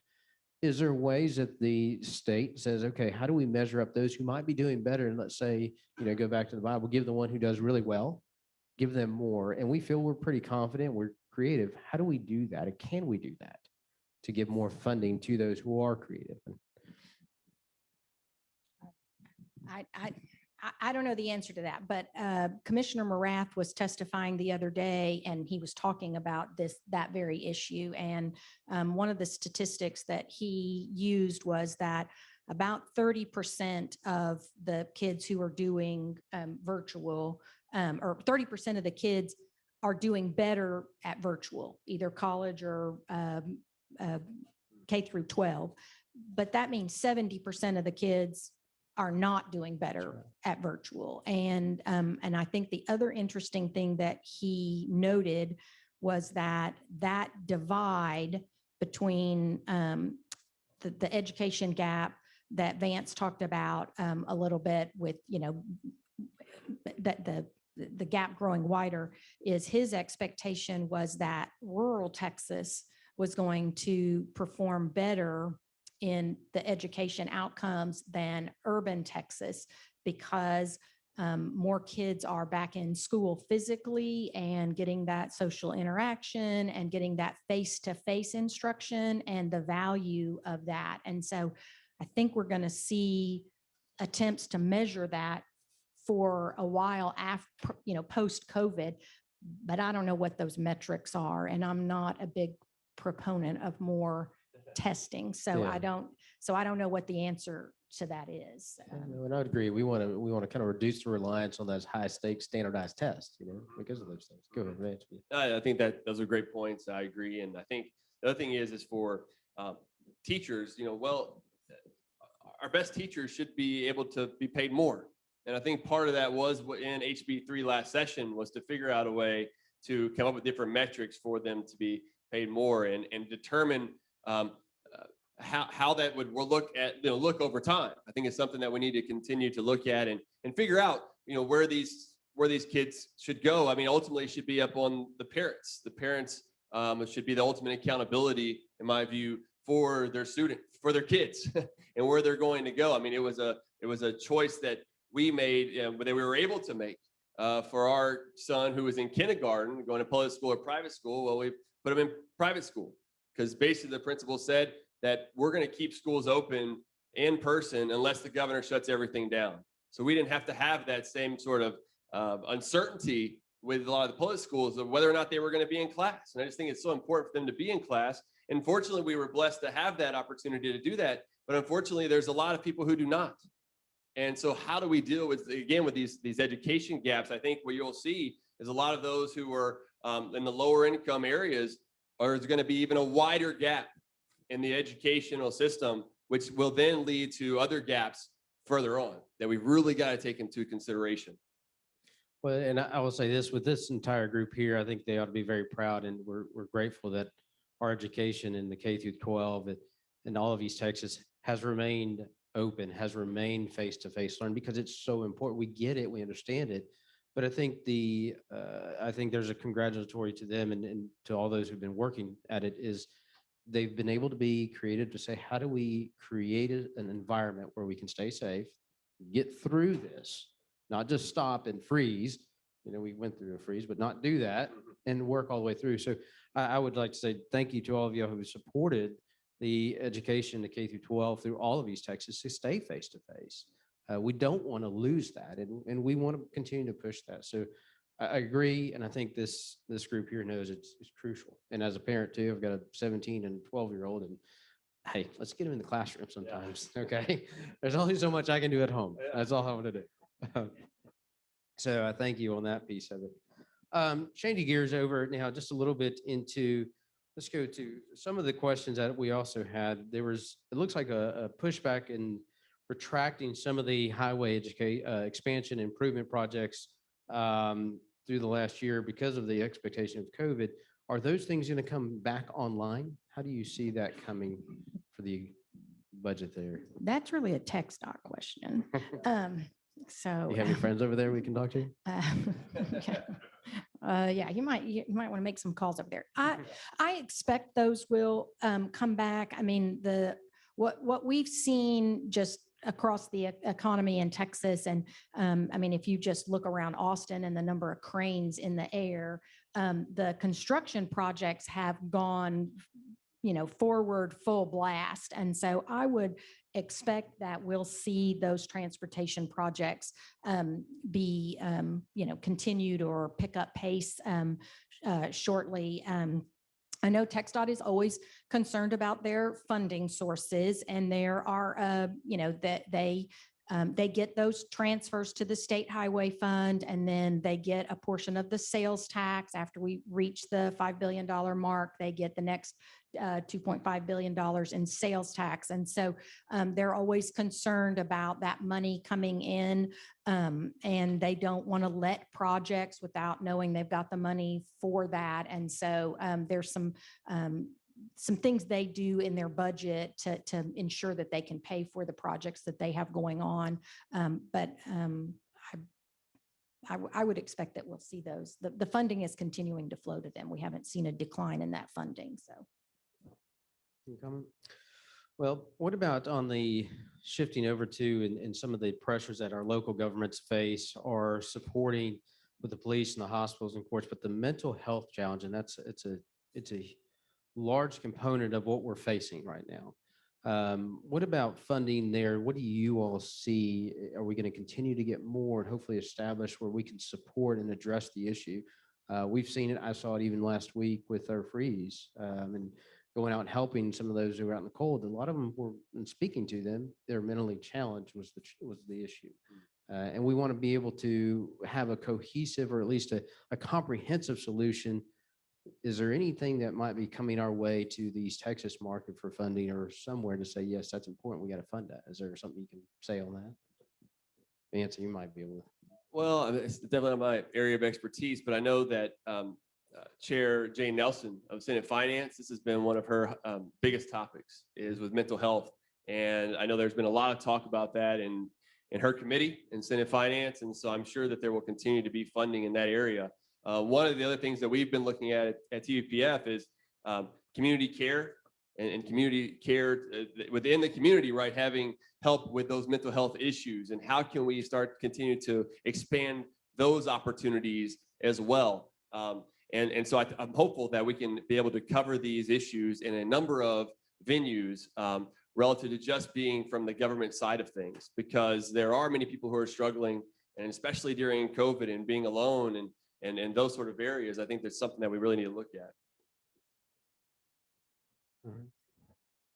So, Lisa, I know there was some information about the legislation over the last couple of years with the Waiver decision that's going to change kind of the revenue piece and the sales tax generation. Can you expand upon that? And is there more runway there? Oh, this is my wheelhouse. TxDOT and mental health, not so much, but Wayfair, I can go to town. So yes, last session, the legislature passed House Bill 1525, which was a result of the Supreme Court decision on Wayfair that dealt with the collection of internet sales tax. And so we had a couple of pieces of legislation that dealt with marketplace and the collection of internet sales tax. When we did the fiscal note on that originally, we thought it would bring in about $500 million annually to the state treasury. And that's money we hadn't seen before. So we started collecting that in November of 2019. And so we've had a full year of collections for internet sales tax. And as you can imagine, in April, when the pandemic was in full swing, everything switched to online purchasing. You know, everybody was getting Amazon packages on their front doorstep, and they were doing, delivery of just about anything you can imagine. And so lucky for Texas, they passed that law and put it in place. There are a lot of other states across the country who are kicking themselves because they didn't. And so they are not looking, they're not in the same shape that we are in Texas. So as of November, we had collected $1.3 billion in sales tax on online purchases. And so we far exceeded our expectations. In January, February, we thought we were going to be above our $500 million number, but once the pandemic happened, it just accelerated. I mean, Jane Nelson had a conversation with my boss, and he said, "What would you do without that?" And she said, "I would, I don't know." She said, I don't know what kind of shape we'd be in if we didn't have that. She said, "I am so happy we did it when we did it." And so lucky for Texas, we have that piece of the pie. And we expect and that's all new revenue. That's not counted as previously collected revenue. So that's new sales tax into the coffers. And we expect that will continue post-pandemic. You know, people have become comfortable ordering things online and doing curbside and those kinds of things. And so we expect that will be a pretty steady number going forward. And it's really one of the things that has saved our sales tax number in all of this. And I guess I should have talked about this, but over 60% of the tax revenue that comes in is sales tax. And so that's the big Goliath in the revenue collections is sales tax. And so the Wayfair piece of it was a big part. The other thing we've seen, and Vance can talk about this too, but we've been following all kind of economic indicators that, you know, there was no good historical example to look at for a global pandemic for us and trying to predict what the economy was going to do. So we've been looking at all kind of things that we never looked at before, like traveler throughput and open table reservations and box office sales and you name it. We've tried to get our arms around any piece of data that we can to figure out what the economy is going to do. But what we saw in sales tax was that, and other taxes like mixed beverage taxes, we saw certain industries were hit harder than others. So the obvious ones, restaurants, hotels, box office, those kinds of things were very hard hit by the pandemic. Anything that requires close personal face-to-face interaction, those taxes are down more than 40% in most of those industries. What we didn't expect and what we were surprised, but pleasantly surprised about, was how well sales tax held up in other areas that we didn't predict. And those are things like sporting goods sales tax and home improvements. And so our analysis of that is that as June and July came and people were thinking, hey, this might last for a while, the money that they would have spent on vacations, they instead spent on staycations and were fixing up their homes. They were buying sports equipment, doing things that you could do outdoors that were socially distanced. If you tried to buy any exercise equipment, you couldn't find it because there was such a high demand. And that really helped buoy our sales tax numbers from the summer really into the fall. Now you're still seeing lots of people spending money on those kinds of things. And so while the numbers are still down in mixed beverage tax, gross receipts, mixed beverage, hotel occupancy, motor vehicle rentals, those kinds of things that are related to travel, we've seen an increase in the other areas that's really helped kind of helped Texas be where they are. And again, that goes back to diversified economy, all of the things that Texas has put in place that kind of helps us through this pandemic. But that is really where we are with all of that. So you want to talk about some of those economic things that y'all are following? Yeah, no, go ahead. I think that's kind of the changing dynamic of how business and economies have morphed over time. And this is one of these that's, hey, it's kind of a great new way to be able to take advantage of where people are buying the sales tax that come in differently. We need to take advantage of that. But go ahead. No, I think that all makes sense, of course. And it's interesting too, because we were looking at a lot of those indicators, open tables and things of that nature.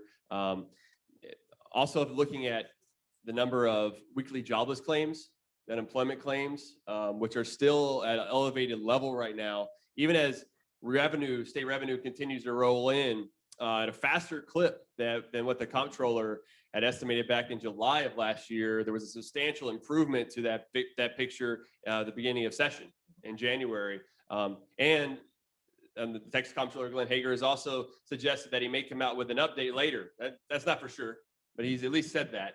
He could. He said that a lot. Yeah, he just said that. There's somebody, the two words I always know from the Comptroller is going to say is uncertainty and unprecedented, right? Yes. We've said often, don't try to do a drinking game if he's with uncertainty and unprecedented if he's speaking. Yeah. It's not going to go well for you. Yeah.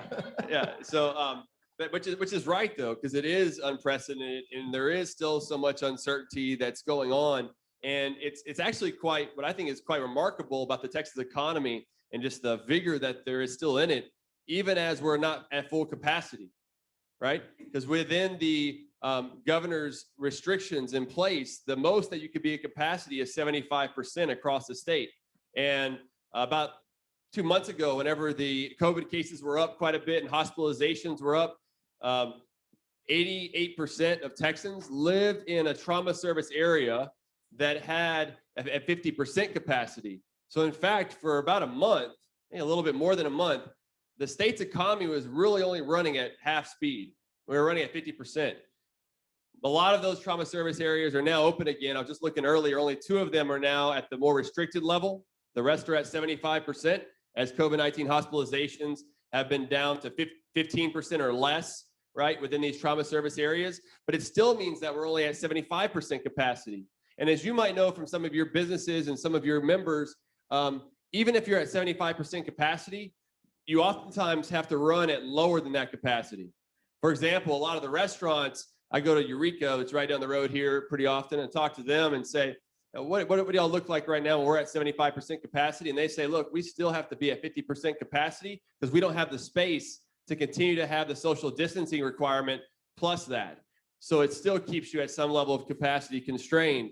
And so one of the things that I've been looking at is, in TUPF, we call it our responsible recovery agenda, which is make sure that we practice fiscal restraint, provide tax relief and regulatory relief to allow for more economic growth over time. But another part of that is to reopen. I mean, the faster that we can get to reopening in a safe way, where we're targeting resources to vulnerable populations, right? I think that will also help us to be a juggernaut again, to get the unemployment rate back down. I mean, the unemployment rate is 7.2% right now. Maybe it might have fallen a little bit in January. We won't know that until next week. But 7.2% is still twice what it was in February of 2020 when it was 3.5%. So it still shows that there is a lot of room for improvement across the state. Many people are still struggling, businesses and families. And so I'm hopeful that we can get back to that level as quickly as possible. And fortunately, the Texas Comptroller with the revenue picture, the budget picture so far looks good. Let's continue to maintain these things for the state of Texas. I thought of something else I need to say. You have a mic? As I'm sitting here, my head is just. So he keeps saying he needs a couple more months of data. He's been saying that for going on a year now. So after a couple more months of data, we hope to have a better revenue picture for the leadership. And we've done that every session that he's been there. We have constant communication with the leadership because we want to give them the most accurate number possible so that they can make the best possible decisions on that. back on the Wayfair piece, I want to talk just a little bit about it because there's a state portion of sales tax and there's a local portion of sales tax. And that local portion of sales tax is really important to the local jurisdictions. And so that's the 6.25% is the state share. Locals can have up to 2 cents of that sales tax. So a couple things on that. One of the things that the controller is currently before the legislature asking for right now is some of our money back that we had been allocated by the legislature last session to do an IT project for us. It's a GIS system. Basically, it's like a GPS system for local jurisdictions so that we could ensure that the correct amount of local tax is being collected in every jurisdiction.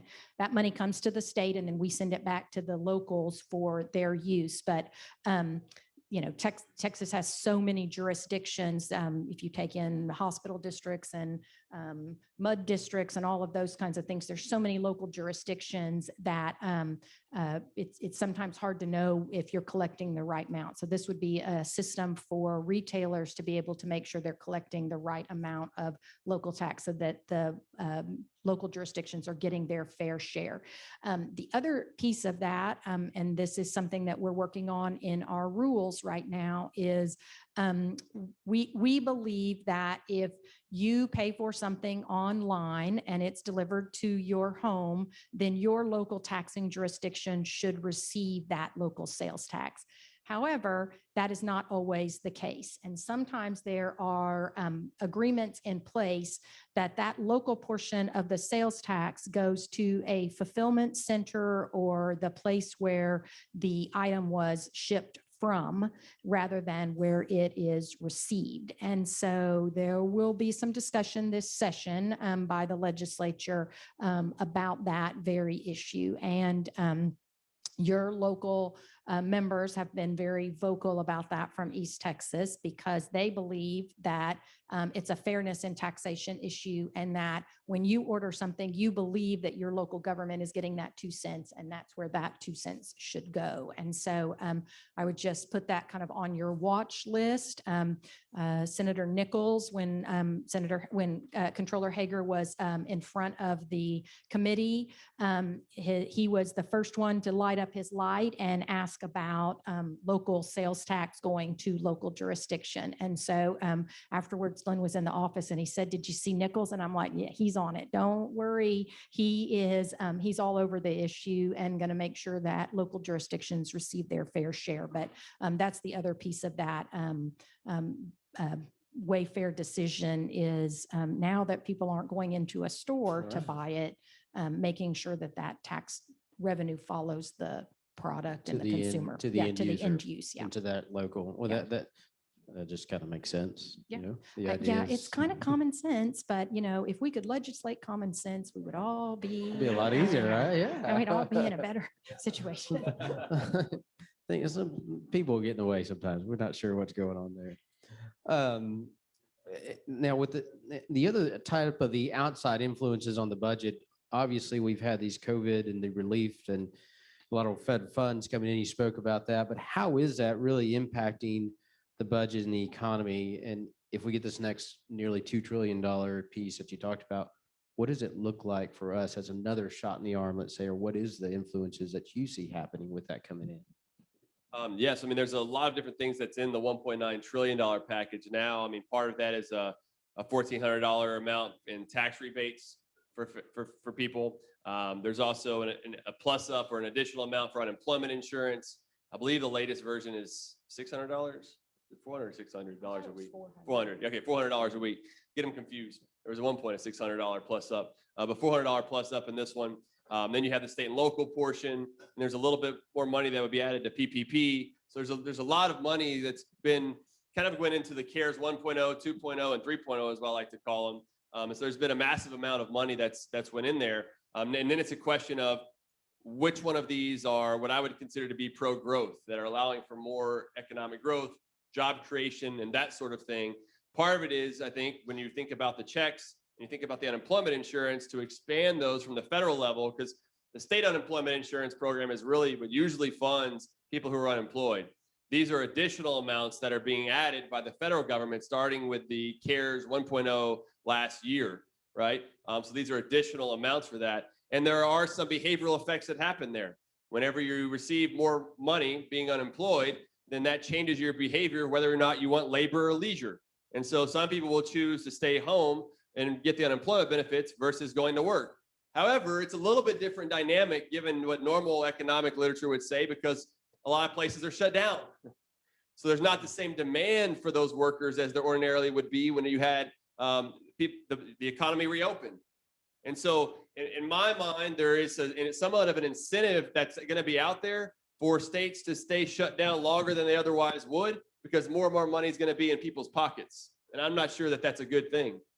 From my perspective, I think it's a pretty big cost to the taxpayer. The budget deficit for last year was $3.1 trillion, T with the T, trillion, right?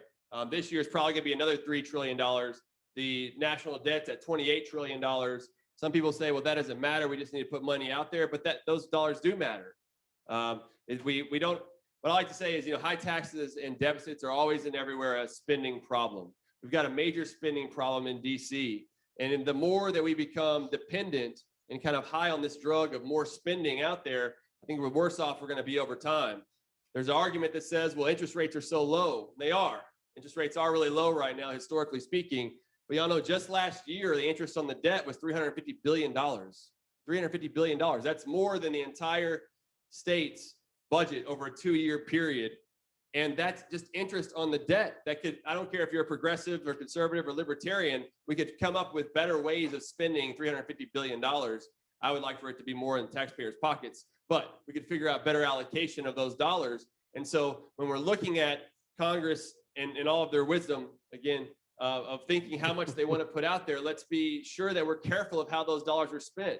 That's why I said earlier, if Texas is going to receive $17 billion or $45 billion or how much ever that money is going to be, let's make sure that we're spending it wisely and remembering the taxpayer in that part of the process. A lot of this, is end up going to states like California. California, though, had a $60 billion deficit not too long ago, but then with these couple of rounds of COVID relief from Congress, they now are expecting a $15 billion surplus. So there's not a huge shortage in tax receipts right now. I don't really know why there's more money being sent out to state and local governments other than, buy them off, right? Rent seeking, as we call it in economics. You give out funds out there for other measures. And so I'm hopeful that we can start to have a better discussion about how much spending is going on, because we can't continue to live within this cycle, and we need to get people back to work. That's where you get the prosperity, the dignity, the self-sufficiency. So one thing that we're also looking at this session is I'm leading what's called the Opportunity Project. And how can we, with our safety net programs, how can we make sure that the dollars that are actually going to the people that they're intended to go to? Too often, they can go to other programs, they can go to bureaucracy, they can also go to people who aren't meant to receive those funds, like SNAP, for example, or even Medicaid. How can we make sure that those people are the ones that actually get them? And so that way they can hopefully get off of those programs. And two of these programs, how can we make sure that we're not just counting the number of people that are enrolled, but how many people are permanently getting off, right? Not because they're kicked off, but because they're actually living that prosperous life and not being on these programs long term. And so I hope, kind of a long-winded answer to say, I think within Congress is stuff I hope we're looking at, how can we best be moving to a pro-growth policy approach afterwards. Well, and continue on that for a minute. So we have the 87th biennium. We have this impact here. Looking forward, though, what we don't want to do is get complacent or reliant upon these external impacts. So is there anything that we can do or that can be done to protect the 88th from having the reliance or seeing those things? I know there's a lot of indicators, but what can we do? I think the most important thing, and I think the legislature will do it, is to take a conservative approach on the spending this session. Coming into a session with a deficit is not ideal, and it makes the budgeting that much harder. So if they can show restraint, which they have done in the past, and use the tools that are available to them to produce a conservative budget, which Texas is known for, then I think we'll be fine for the next biennium. And they have lots of tools available to them, including the rainy day fund, which will be at the end of this biennium in 2023 at $11.6 billion. Now, we've got to maintain a sufficient balance of 7% in that. So 8.6 has to stay in the bank, but they've got some money there. Traditionally, they have not liked to use that for ongoing expenses. They like to use it for one-time, infusion into something like we did with the property tax relief. But and if they take that same approach to the federal funds to use them for one-time expenditures, I think we'll be okay coming out of this budget. But next budget cycle could be challenging as well, depending on what they do this session. And I think they all know that. Yeah. And I agree with that. And I think too, it's just be really important to figure out where those dollars are going. I mean, it might even be something that we could have a website from the Comptroller's office or an LBB that says, here are where the federal dollars are. But We have enough to do. I know, but have some level of transparency, because we saw this after the American Recovery Investment Act, the Obama administration in 2009, where Texas received a lot of money and filled gaps, like in education, for example. And then when those dollars went away, then there's these holes. And so we've got to be careful now of when these dollars come in, that if we're filling any gaps within GR, general revenue, or something along those lines, let's make sure we're accounting for those in some capacity. The type of budgeting that I like to do is the conservative Texas budget is I've actually exclude a lot of those values that are coming in. Now, I know the state can't do that, but from a taxpayer's perspective, those should be one-time funds that do not go in the baseline budget. In other words, they shouldn't artificially increase the base to then build off with next cycle. You should exclude those and build that into over time, because that is what's really funding the state is general revenue, sales taxes, things of that nature. And so we've got to be mindful of those as we move forward. Very good there. So in that same vein, though, to think about this, is there anything in the healthcare side that you see coming down the pipe that could impact the changes or negatively impact some of the costs for affordable healthcare with us? Do you see anything in your world right now that could be negative to us? No, I mean, uncertainty. It's There's that word again. Okay. I think it depends on how the vaccine rollout continues, and how quickly and efficiently that gets out, as to how quickly the economy opens back up, and those kinds of things. And we're all just in a waiting game on all of that. And so that's just kind of where. So some of the thought that I was thinking is, with these one-time funds and those extraordinary items, we don't want it to cut into the baseline of the healthcare support that we're getting. And that's kind of where I see that going. Yeah, I'm sure no one in this office, in this room, will be surprised that federal money comes with a lot of strings. I mean, they tell us how we can spend it, and so they're basically buckets of money that they're earmarking. Some of those have to go directly to response to COVID. So those are things like your PPE, vaccine distribution, those kinds of things. They have to be directly attributable to a COVID response. And then there's money directly to businesses and individuals. That's the unemployment money. That's the PPP loans, those things. And then the third bucket that's in this latest bill is some discretionary money that would come to the states. And that would be the piece of the pie that, we would caution leadership to be very careful on how they spend it and not have it become part of what we call the base budget. And so, our conversations is, we believe those things should be set up to help small businesses and do those kinds of things that may gaps where the PPP is not reaching businesses, but not have them become part of the base budget. Basically have them be a pass through through the budget to businesses and individuals in the economy. But that's not our decision to make. One thing I wanted to add, that you were talking about the business part of it. So businesses pay taxes for that employment insurance compensation. And right now, given so many people were on unemployment or are still on unemployment, Texas received from the federal government unemployment, loans. There's a trust fund loan. And right now we owe, the latest I've seen was $6.4 billion for this amount. And that's got to come from somewhere as well. Whether it be from the budget itself, maybe the federal funds, I'm not sure how much flexibility they'll have to do something like that, or that could be a substantial increase in taxes on our businesses at a time when many of them are already hard pressed for other things that are going on. So that's something to consider. Within healthcare, what's kind of interesting is that with the CARES, I guess it's CARES 1.0, there was a 5 percentage point increase to our FMAP, Federal Medicaid Assistance Program, or Matching Assistance Program. And basically we get whatever we normally would get plus 5 percentage points. And what that's done is that's put more of the healthcare spending from the state to the federal government, which is going to be interesting too, because we usually have a supplemental bill every session that backfills whatever wasn't appropriated for, but was spent during that biennium. And normally it's, I don't know, a couple $1 billion, at least recently. It's been around a couple billion. That may actually be negative, which you can call it maybe a de-appropriation or something like that, because we received so much money for the Medicaid program. So that'll be something interesting to watch.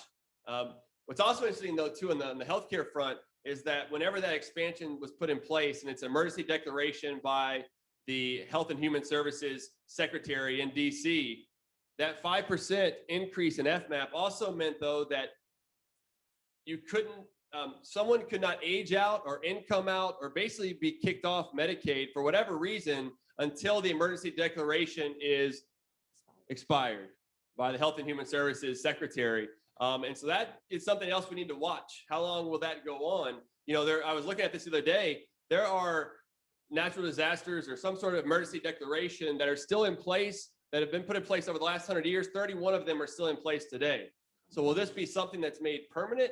I'm not sure, but this will be more at the federal level, but something for us to watch in the healthcare front. Very good.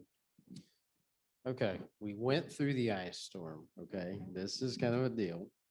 Now, given the recent challenges, right? We had energy, electricity. You were out. I was out for a few days. No water, no electricity. So there's now some concern that legislation, whether at the state or the federal level, is going to, I guess, let's say, impose that our energy generation grid is going to have to be interconnected with other grids. And if that takes place, if there is something of that nature, has it been thought about what that could impact on the budget? You know, if another grid doesn't, or a state, if you will, regulates themselves to not produce as much energy, and then they have a reliance on what we produce, how does that work? Is there be any thought or consideration there yet? I mean, I'm not trying to think about how it influenced the budget itself. I don't know that it would have a huge hit to the budget. To think maybe about some of the revenue, but then that would be production, like severance taxes on natural gas and oil. Okay.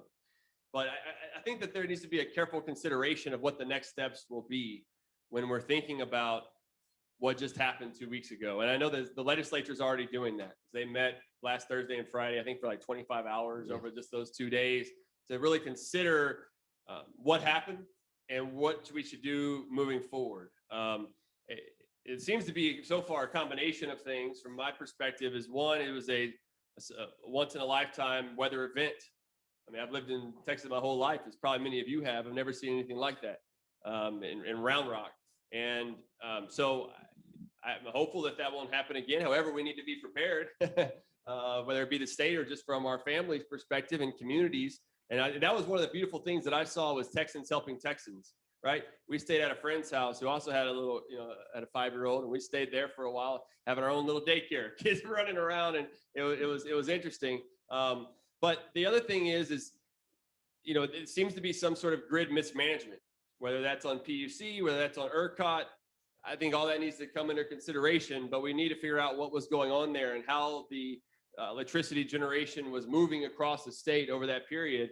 And then from my view, I think that there was some policy issues over time where we've been giving Chapter 313 tax abatements to more wind and solar plants over other types of plants. And so at the margin, which I'm an economist, I think at the margin, that's going to incentivize more of those being put online relative to others. And I think that's something else that we need to look at, and instead having all the above energy production filled without picking winners and losers within the policy part of it. Good. Okay. Well, I guess I'll mention 313 is up for renewal this time, and that is administered in the controller's office. So we'll be in the middle of that, and that will be a policy debate that the legislature will decide whether or not to continue those economic incentive programs for mainly for solar and wind, but a lot of pipelines and others get 313 agreements through our office. And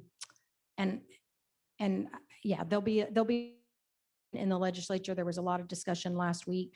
I think probably the big takeaway from those 2 days of hearings was, there needs to be better communication between, not just between the entities, but with the public as well, as to what's coming and how those things work. And I'll just point out that in 2011, which was the last time we had rolling blackouts in Texas, in February of 2011, Comptroller Hager, after that incident, he was a senator then, passed a bill to look at weatherization of generation facilities. And so now I'm not sure that those inspections were occurring like they should have, and that companies invested in that weatherization like they should have.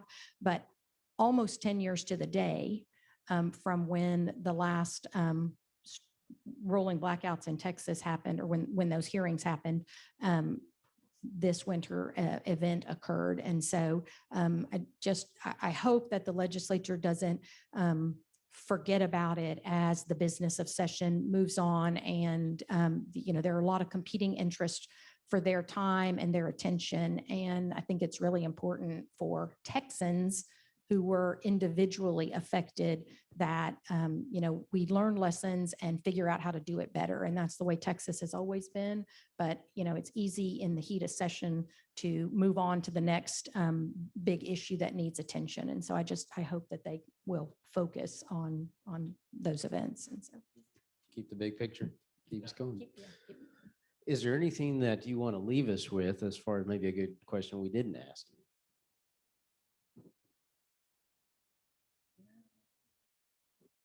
Okay. no, I can't think of anything. I mean, I think it was a great discussion. I appreciate the invitation and everything. Well, we're very thankful to have y'all here. Thank you for showing up. Thank you for answering the questions. Thank you for giving us an insight to how things are working in the process itself. So with that, we're going to leave you with a gift, if we will. So What? not a gag gift. I don't think it is.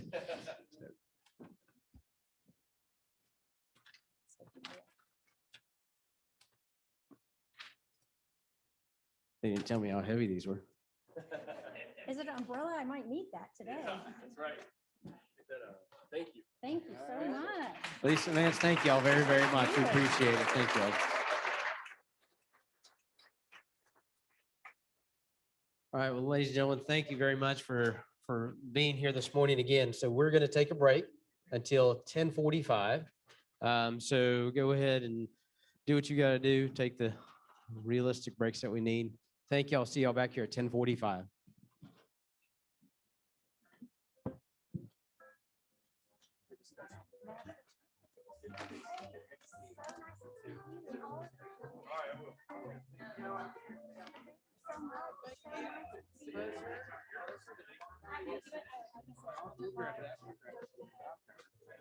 Yeah. Good discussion. Yes.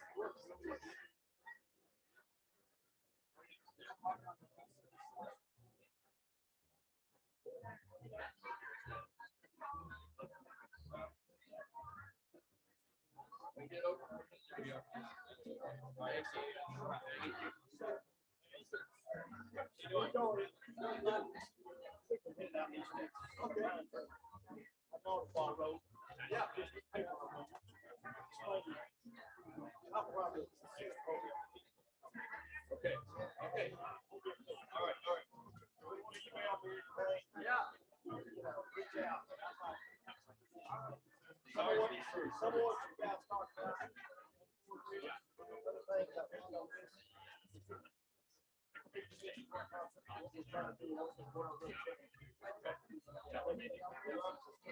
Yeah. Good. Okay. I'll definitely take a look at it. I'll give you all my cards.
Good morning.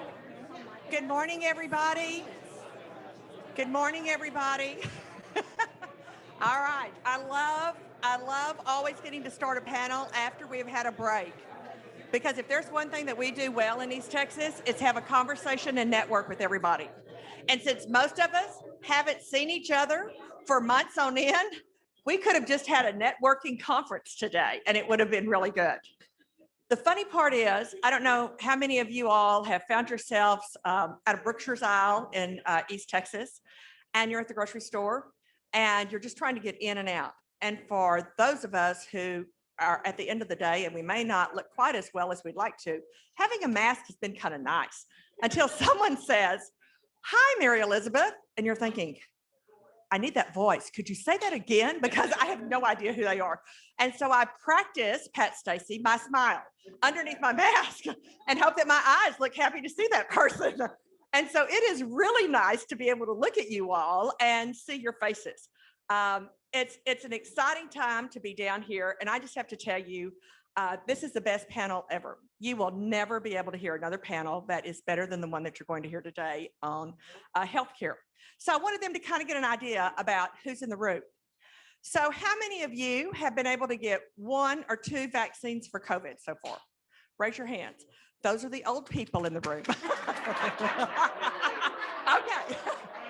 Or they were the people that were in the emergency room when we were at the end of the day and we needed to use up those vaccines, because we don't waste vaccines in East Texas, do we? No, we don't. I have a list of people who say, call me at the end of the day if you have a vaccine. And they always get to the hospital faster than ever. The other thing is, I want to know how many of you who have had a family member go through COVID or had a friend that's been hospitalized. That's the impact that we're feeling from COVID out there. How many of you are business owners and have had to cut back, or have a friend who had to cut back on their services that they are providing out there due to the pandemic that we've been through? Lots of hands going up. How many of you know someone that's unemployed that had a great job a couple of months ago, last summer, maybe even in the fall? A lot of our friends and families are looking for new jobs. I worry about those college graduates that are out there. Is that a healthcare issue? Absolutely, it's a healthcare issue. We just heard the panel from some consulting groups and others who talked about the appropriations process and where we were with the money and what our comptroller was going to be saying. They talked about a lot of businesses. Talked a lot about how we're all buying more health equipment, and because we aren't going to the gym, so we're buying at home, but we're not getting, the liquor industry is not real happy with what we're not buying.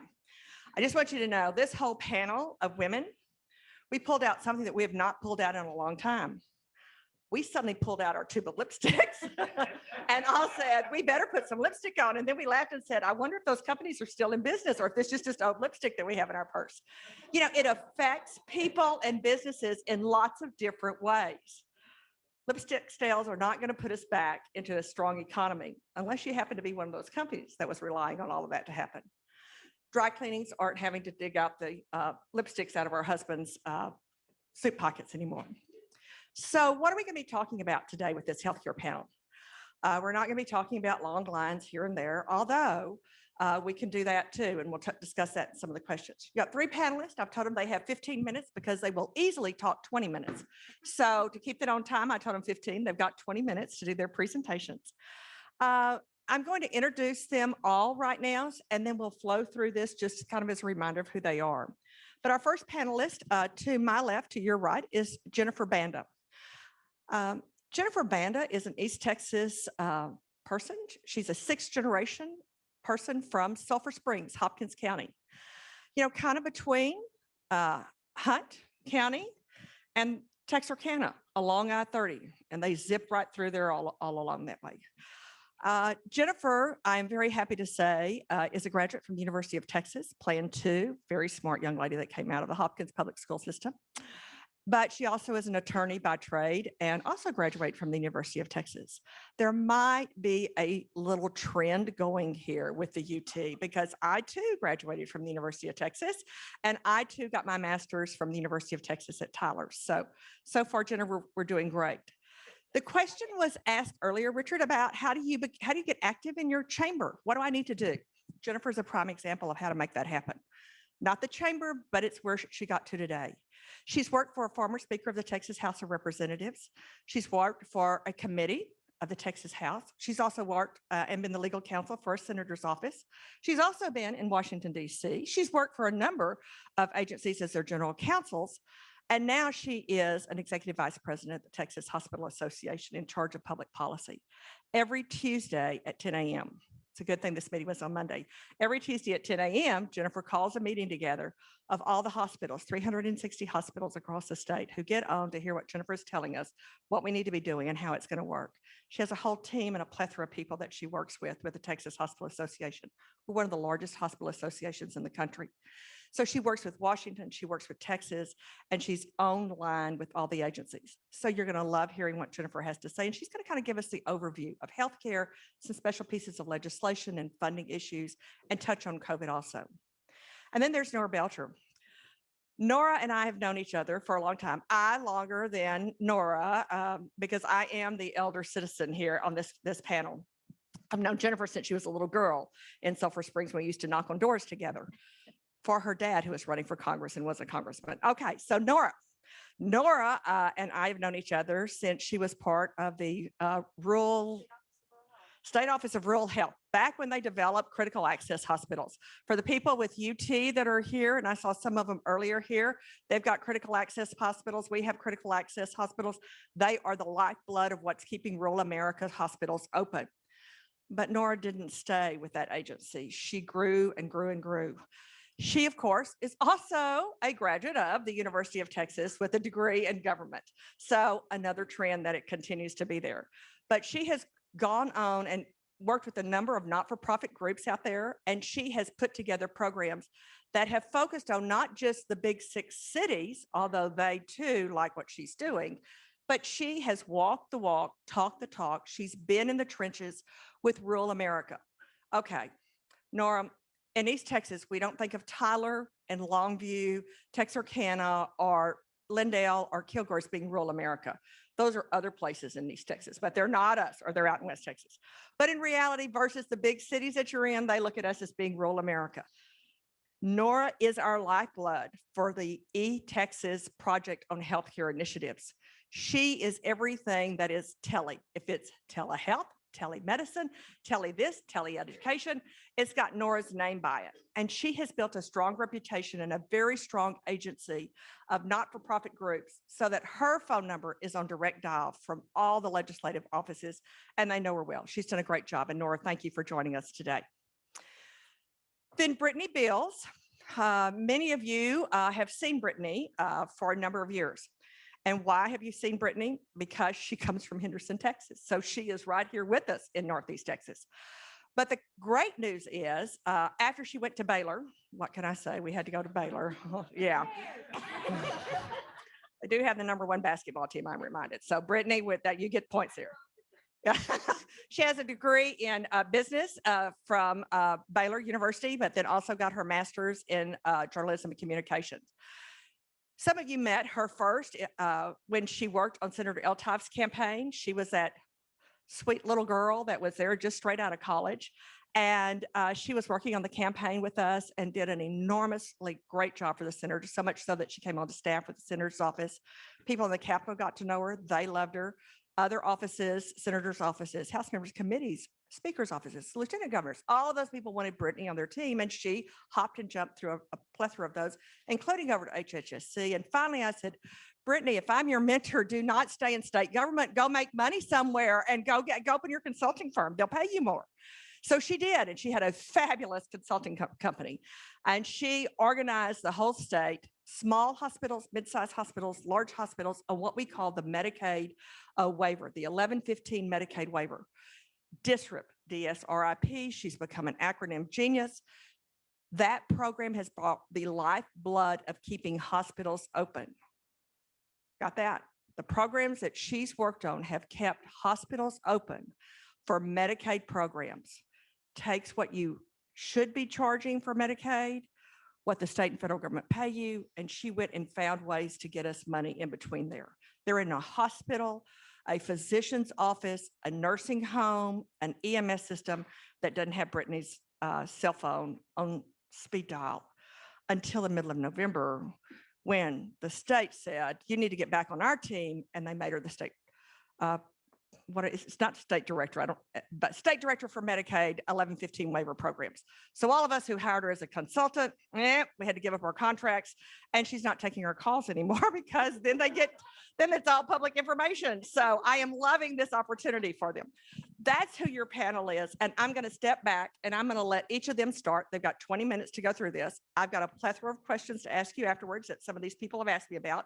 But Jennifer, you're on. Thank you for being here. All right, test. There we go. It is wonderful to see everyone in person. Thank you for having all three of us today. Thank you, Mary Elizabeth, for bringing us here. It's nice to be in person. It's so nice to start a meeting by not asking everyone to put themselves on mute. And you can put your questions in the chat box. Like, we can actually talk. It's amazing. So thank you for having us here for that. And to talk about that, I will talk a little bit. Let's see if this is loaded. There it is. I'm going to talk a little bit, as Mary Elizabeth said, about some of the overview, generally what we're looking at this session in terms of, kind of what we expect across the board, and then a little bit of what we expect for healthcare. And then I will turn it over to these ladies who can go a lot further into the weeds a lot better than I can. So Mary Elizabeth mentioned it, but I am with the Texas Hospital Association. We represent almost 500 hospitals across the state. Big, small, rural, urban, suburban, private hospitals, not-for-profit hospitals, public hospitals. So really my role here in Austin is to represent those hospitals here at the Capitol in Austin, Capitol in Washington, D.C. And then I work a whole lot with other stakeholders like Nora, who work for hospitals on behalf of eHealth and all of the things she's doing to try to make sure we continue to be able to provide the care we can, even in an unprecedented, nobody knew it was coming pandemic, and then work with Brittani in terms of funding for our members. So it's a pleasure for us to be here together today. Obviously, I will just start with a slide about elections because, of course, what happened on November 3rd determined who was in the building 6 blocks away. And that certainly determines a lot of what the policy that we are going to see that'll happen over these next about 100 days. There was so much discussion coming into November 3rd, whether or not Texas was going to turn blue. I don't have to tell anyone in this room that that did not happen. Millions and millions and millions of dollars were spent, particularly in those Texas House races, trying to flip 9 seats to see if the Democrats could take over the Texas House for the first time since 2003. That did not happen. So what we have seen, where there were no changes in our Texas congressional delegation, and we have 36 members there and still a big majority of Republicans. Our Senate stayed solidly Republican with Lieutenant Governor Dan Patrick leading the Senate, 18 Republicans there out of 31. And then, of course, the Texas House kept the majority Republican, 83-67. Once it became evident, the polls closed at 7. By about 9 o'clock that night, it was obvious the Republicans were going to keep the House. And by then, the speaker's race, because we knew we were going to need a new Speaker of the House, the speaker's race was on. By the next day, Dade Phelan, a Republican from Southeast Texas, so just south of a lot of you, announced that he had the votes and the commitments of his 149 colleagues to be the next Speaker of the House. That held, and on the first day of session, he did announce, or he was elected by his peers to be the Speaker of the House. He has picked his committee chairman, he has picked his priorities, and the Texas House, still solidly Republican, is up and running. So of course, just the broad overview of the Texas legislature, which y'all know, it's 140 days every 2 years. We're only one of 5 states that still meets every other year. The reason we meet every other year is because the people that wrote the Texas Constitution said, we want you to go to Austin. We want you to be there for 140 days. We want you to pass the budget, pass the laws, and then we want you to go home. We don't want you to be full-time legislators. We don't want that to be your full-time job. We want you to go back and live in the community. So we have maintained that in Texas, again, really one of 5 states that does that. But it does make, of course, for interesting odd numbered years. By the Constitution, we start the legislature the second Tuesday of every odd numbered year in January. We started January 12th this year. 140 days in will be sine die, which for all of us who work in the legislature is the best day because it's the last day. And then the filing deadline is 60 days in. So that means March 12th will be the last day really to file bills without some special permissions. So just by way of example, of course, we don't have the final numbers in for 2021 because the bills are still being filed. Certainly during the ice storm, everybody closed down. So there weren't a lot of bills filed that week. So we are in for craziness for the next 12 days as all of those bills are finalized and filed. But in the last session, there were 7,851 bills that were filed. That's a lot of new bills. Of course, they don't all pass, but from a THA perspective, we track anything that impacts hospitals or could impact hospitals if it were amended really easily. And that was 1,538 bills that we tracked last session. So there is a lot of healthcare that goes on in the Capitol. Now, a lot of you probably know, if you were around my age on Saturday afternoons or Saturday morning cartoons, you certainly heard that this, this is how the legislature, or, this is how bills are made. I recently sat my own children down. I have a junior in high school and a 7th grader in middle school. They were looking at me make a PowerPoint. They had never seen this. So I made them watch the cartoon because I feel like it's a rite of passage to understand, obviously, how civics works in the United States. But, the little guy sits there and he's the bill and he goes to the House and he goes to the Congress and then the president signs him and he's going to be a law someday. So, that's certainly what we all learned. What we all navigate in down here looks a whole lot more like this. Was a little more complicated than the cartoon and our 8th grade Texas history lessons led us to believe. So this is, we're kind of still in the beginning of the blue period where the committees are still starting to work. We had a slow beginning thanks to COVID, but we're really starting to ramp up into that. So we're kind of going to get into the probably the 3rd or 4th box into blue is where we are. And then we're going to go real fast down to that orange box where things can become law, which will happen in June. And then, of course, this session, on top of all of that, we have 2 other huge things that are going to be a significant part of what we see during those 140 days. Obviously, COVID is going to impact a lot of the way we are meeting and the way session is happening. And then the ice storm and the reform of ERCOT literally may have knocked everything else off the agenda. That is going to be an excellent question that we will all see how that plays out over the next few weeks. I'm glad to know y'all talked about Senate Bill 1 this morning. Of course, that is crucial in terms of the legislative process. It is the really only bill that has to pass.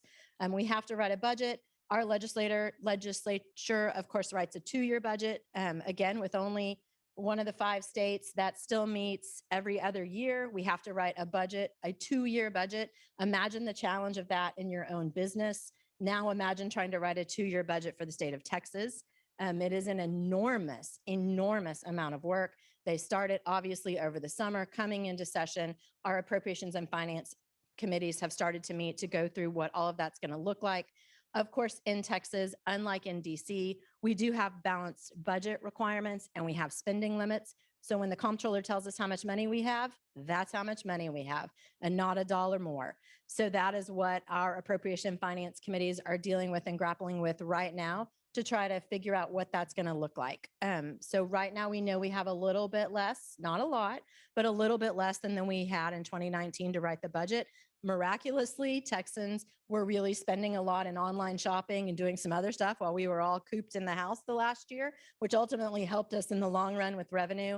Oil and gas has come back. That's absolutely helped us in terms of what we have in revenue. What we're looking at, they've asked the state agencies to cut some funding throughout the pandemic. That's going to help us go a long way. Of course, we've had a lot of federal dollars from the pandemic. If the state can use as much of that as possible, that helps balance the state's budget. We have a rainy day fund that will have, almost $12 billion in it. That's up to the legislature to determine if they want to use that. They historically have been pretty conservative in terms of what they want to use from the rainy day fund. So that pot of money is there in exigent circumstances, but this may or may not meet that. But of course, what no one knows now is what the impact of that ice storm is going to be and how much, there's estimates of 10 billion, 20 billion, 30 billion. Those are still coming in, what that's going to look like. And so again, the potential impact from the ice storm could be very huge there. Taking it down a notch into the little more weeds of hospitals in terms of what our priorities are going to be this session. Certainly, Texas still has the highest number of uninsured people, both percentage-wise and numbers in the country. We are one of only 13 states that has not at this point figured out a way to take some of those federal dollars that were available under the Affordable Care Act and provide coverage for our uninsured Texans who make low wages.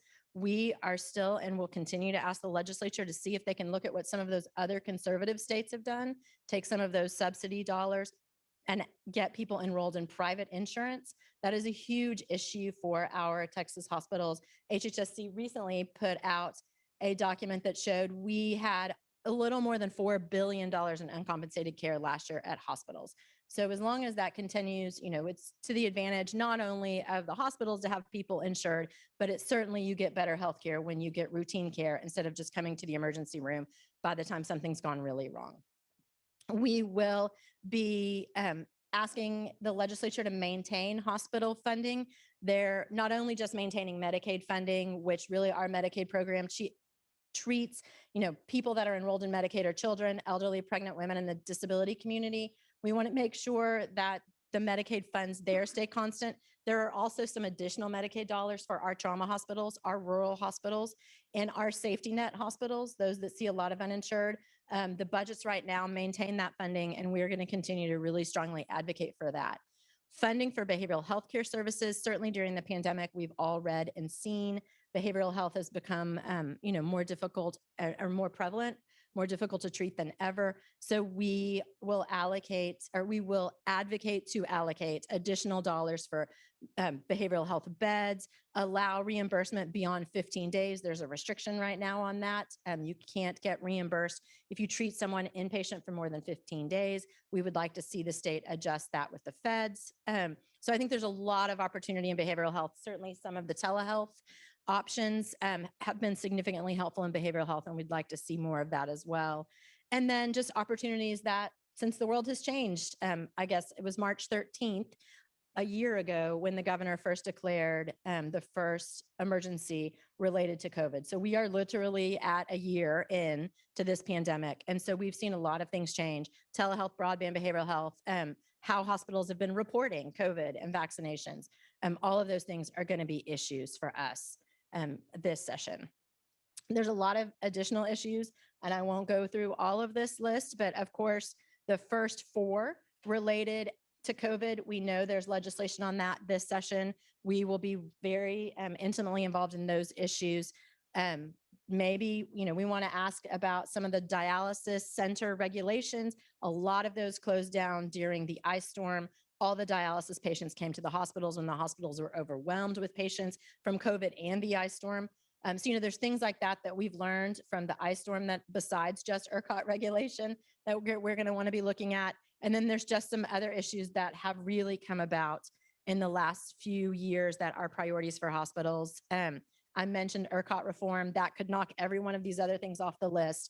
And I think maybe all of us in the room can agree if there was one good thing that came out of last year, it was the governor letting us have margaritas to go. So, Okay, Jennifer, I just have to interrupt. Come on. I was in Longview Saturday, and I pulled into the Starbucks there at the Barron's Bookstore shopping lot. If y'all know which one it is.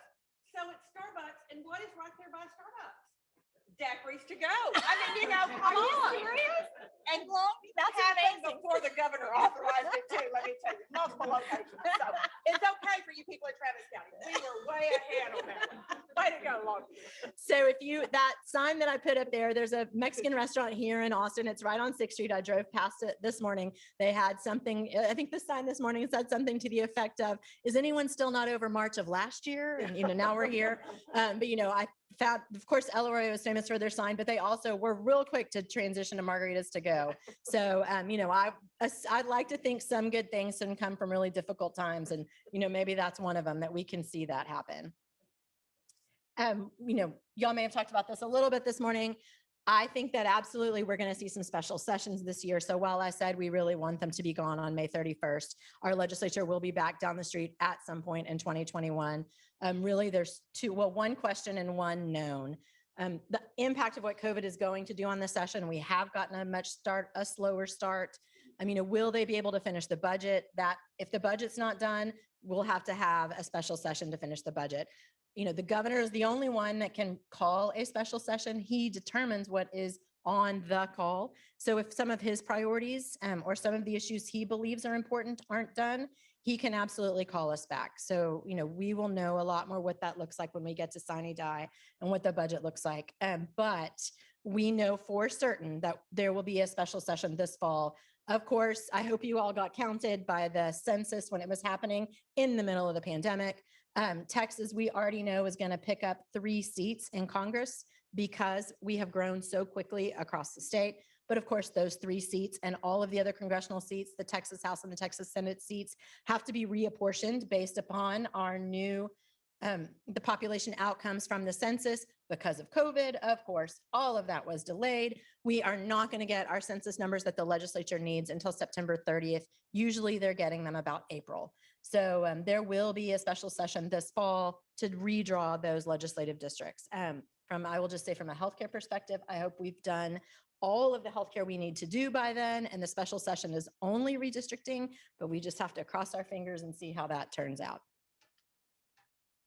And then I will just stop there. I'm going to turn it over, but I do just want to say from a hospital perspective, certainly Mary Elizabeth knows this, and for anyone in the room, our hospitals have really done amazing things in the last year to respond to something that they had no idea was going to come on. Who thought a year ago we were going to be talking about not having enough PPE for anyone? Who thought we were not, once we started to do temperature checks on visitors, we couldn't get thermometers. I mean, those are the minor things, but the things that we have dealt with over the last year in terms of providing care to our communities has been overwhelming. And those people that have been on the front line of that every single day really are heroes. And so from a hospital association perspective, I have to say thank you to our healthcare workers, because that has been amazing. So.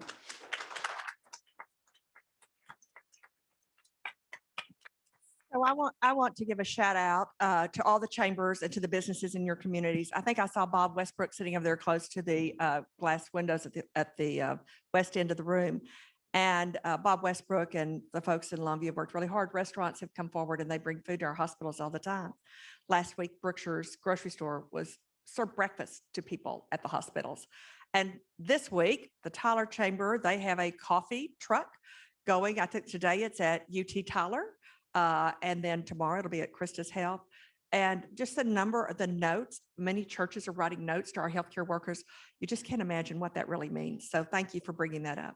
So Nora's going to take over next. I just want to remind you, some of you have probably gotten a text from Kelly Eltife and Susan Davis and others reminding us all that it's Kevin Eltife's birthday. Am I right, Henry? Is it today? March 1st? Yes, Henry's back there. March 1st is Kevin Eltife's birthday. So this event usually happened then. Kevin would take us out to dinner. That for those of us working the campaign, Henry, we should go and bill him tonight. But just so you know, Kevin Eltife's not the only one who has a special birthday today. Nora is celebrating her birthday today. And so she said, and you can tell them that I am celebrating. Let me see if I get this right.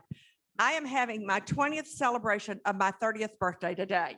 So if you do the math, you'll know that she hit the big 5-0 today. So with that, Nora, I'll turn it over to you. Thank you. Thank you, Mary Elizabeth. Thank you so much for having me today. I'll tell you a little bit about who I was as a child. Those of you that remember Schoolhouse Rock, I was so obsessed with the idea that you could make things better for people through the process. And I was little and I didn't really understand that there was only one version of the cartoon. So the point where the bill is sitting on the steps and they don't know if he's going to get vetoed, I would cry. I was so concerned that the bill was going to die. And then I grew up and learned that lots of bills need to die. Actually, most of the bills need to die. So, you get perspective and wisdom on the 20th anniversary of your 30th birthday. I want to ask a couple questions of the audience before I get into the content. How many of you had a telemedicine visit before COVID-19? Okay. How many of you have had a telemedicine visit since COVID-19? So what we're starting to see is we think that about 1 in 5 visits in the long run is going to be a virtual visit. And this is statistics being produced by CMS, other people way smarter than me. What that tells us is this is a permanent shift in the ecosystem. This is not going to go away overnight. It's not a flash, it's not a fad. Happy to know it's not a fad since I've been working on it since 1995. when we were using copper dial-up lines and having to say, oh yeah, we can totally refresh the frame fast enough for that to be clinically appropriate, right, Mary Elizabeth? We were in those meetings. And now I can't say I was 12 when I was in those meetings because she just gave my age away. So what I think I'm going to do for a few minutes here is talk a little bit about where we were and where we're going. And I'm going to talk about legislation in groups rather than throwing a bunch of bill numbers at you, because wouldn't that be annoying? I don't like it when people do that to me. And I didn't do a PowerPoint because literally new telemedicine bills are getting filed every day. And inevitably, I missed the one bill that got filed this morning whose author is in the room. So instead of doing that, what I'm going to do is I'm going to talk about some categories of legislation and sort of what we can expect. Prior to the pandemic, what we knew is about maybe 1 in 10 to 1 in 15 Americans had done some telemedicine. Most physicians had not. Most hospitals had some capacity, but a lot of that capacity was teleradiology and pathology and not really interactive with patients in the same sense that we've had to do it during COVID. And then we woke up and everybody had to convert and basically had to do it overnight. And we've been doing a lot of things with the telephone. Governor Abbott has shown amazing leadership. Texas was out of the gate very early. In fact, I was sending, I don't know, Jennifer, if I've ever told you this, I was sending Texas Medical Board announcements about COVID to other states. They were calling me and saying, what are you doing in Texas? We just want to copy it. That's nice. Since we're usually 49th on most lists, it was sort of nice to not be 49th. Since then, what we've done is we sort of pulled back a little bit and said, okay, what worked? What should we keep? How do we take a good approach to keeping it? How do we make sure we're working with our stakeholders, with our state agencies to put some of these things in place? And which of these things are maybe not for keeping because of standard of care reasons or other requirements that you have to do? So I want to start with a pretty significant announcement that if you don't live in my subspace, you might not have seen on Thursday. The new speaker, of course, is designating single number bills. So the budget is always House Bill 1, Senate Bill 1. And then they can reserve 20 to 30, depending on their mood, for things to say this is a priority. Let me give you an example. Broadband, huge issue. House Bill 5, Senate Bill 5. Wow, that's a low number, right? 5, that's exciting. Well, guess what? The telemedicine reform bill filed last week by my champion, Representative Price, is House Bill 4. Never. Let me tell you something. I was the healthcare aide to Governor Perry for 2 cycles. I never had a bill lower than 5.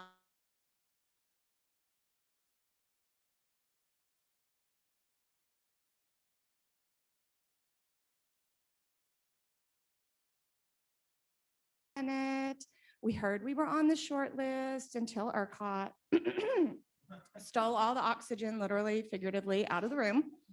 But that's okay. So the goal of House Bill 4 is to do some really important things. The primary one is to preserve the Medicaid flexibilities for our doctors and hospitals that work with our Medicaid patients. That includes things like audio-only behavioral health services for folks that don't have access to high-speed broadband. That includes services for people with disabilities on our Medicaid waivers. There's a whole list of them. This is an important process. For some of these things, it wasn't that they weren't authorized, it's just that they weren't specifically authorized, so they lived in that gray area. Nobody likes gray areas, especially not right now. We need to make it clear what we're gonna let both our health plans and our fee-for-service providers do with our Medicaid population. The other thing that we discovered is that we needed to unstick some things that got stuck. And I'll give you one example of that just is the sort of thing that gives bureaucracy the bad reputation that it doesn't always deserve. Our Medicaid health plans cannot send text messages to their enrollees.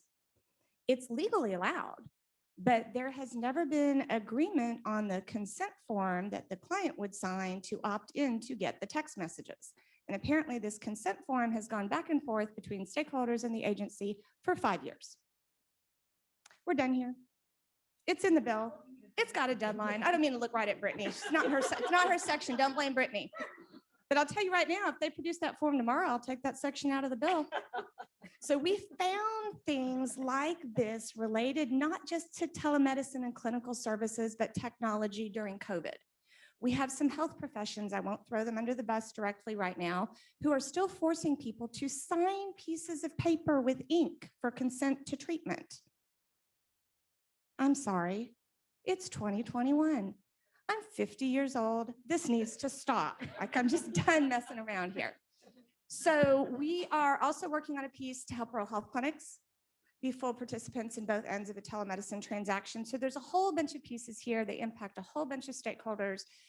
The bill is still officially at Legislative Council. So if you go read it, please understand that I wrote that in November and the lawyers have not signed off on it yet. We still don't have a Legislative Council draft. So for those of you that don't work in the business, we have this nonpartisan group of lawyers, have to go over every bill, make sure it fits all the statutes, make sure it's correct.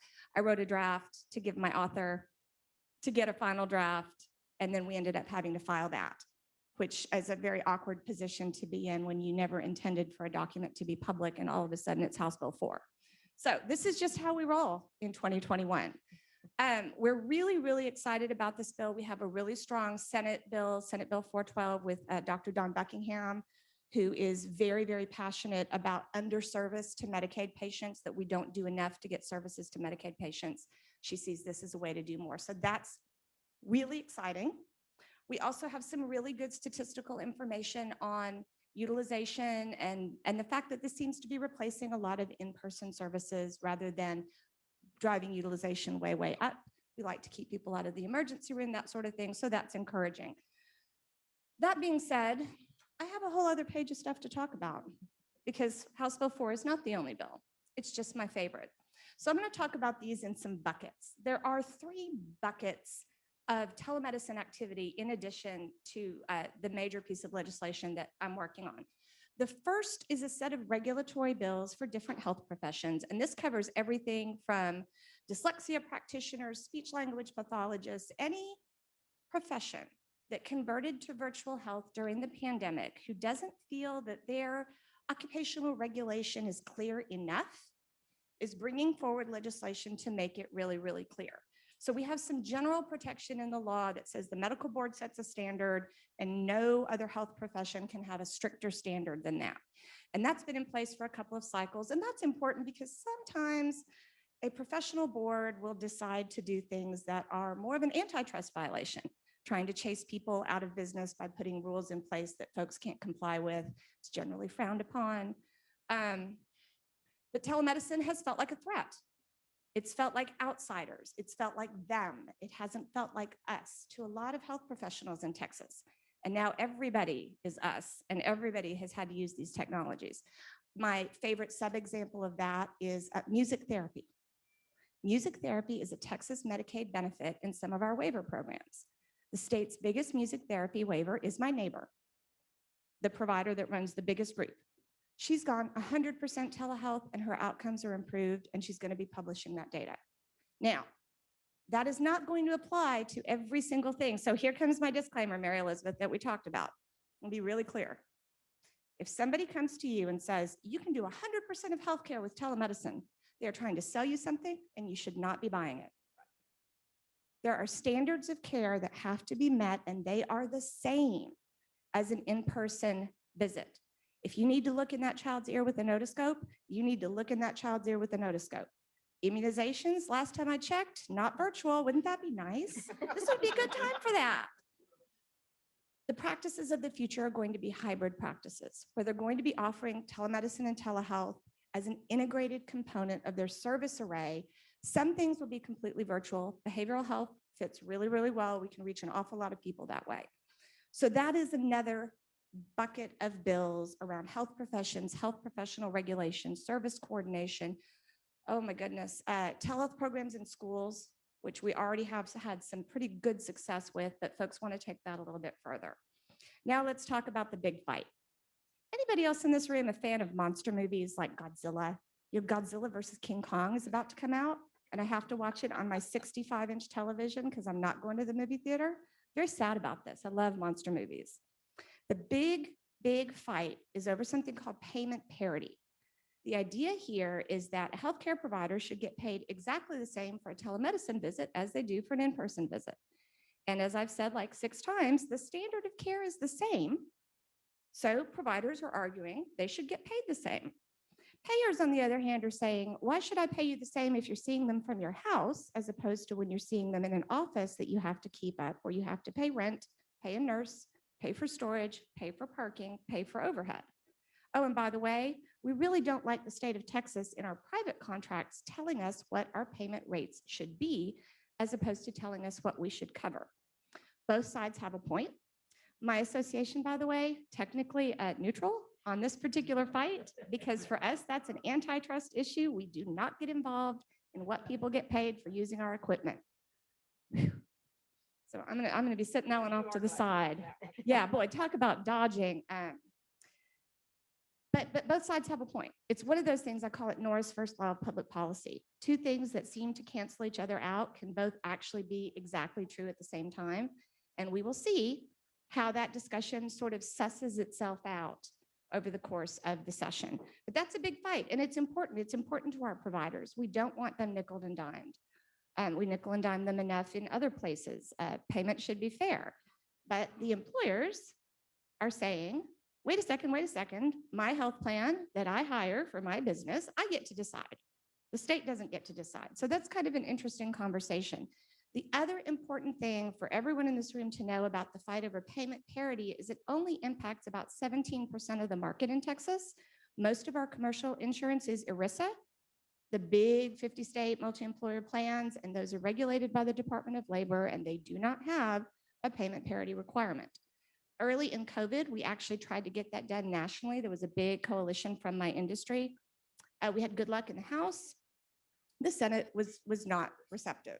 And their lack of receptivity was, we're not putting additional burdens on businesses when so many of them are closing and suffering.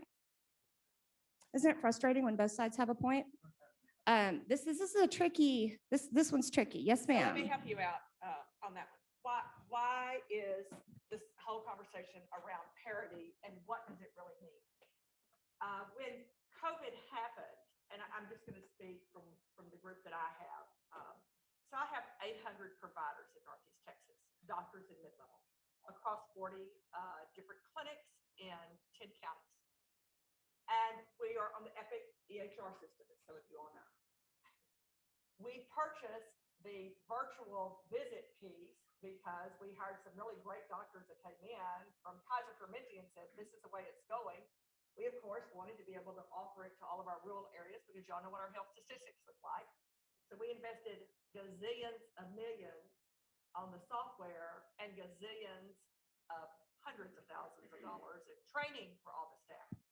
How many doctors out of those, let's say 3 years ago, it was only 700 doctors, 600 doctors. How many of those doctors were using mid-level visits, were using virtual visits? 3. I was going to guess 5. 3. Sounds about right. And I don't have the statistics, but I would bet, my cost for this trip, that they hadn't done more than 15 or 25 total and they only did those because we were pushing it to make sure it worked. When COVID happened, in 3 weeks, 98% of them had been retrained, as had their staff, and they were all offering everyone virtual visits, and they were booming. And why? Now, they needed to be able to see patients because they needed to be able to get paid.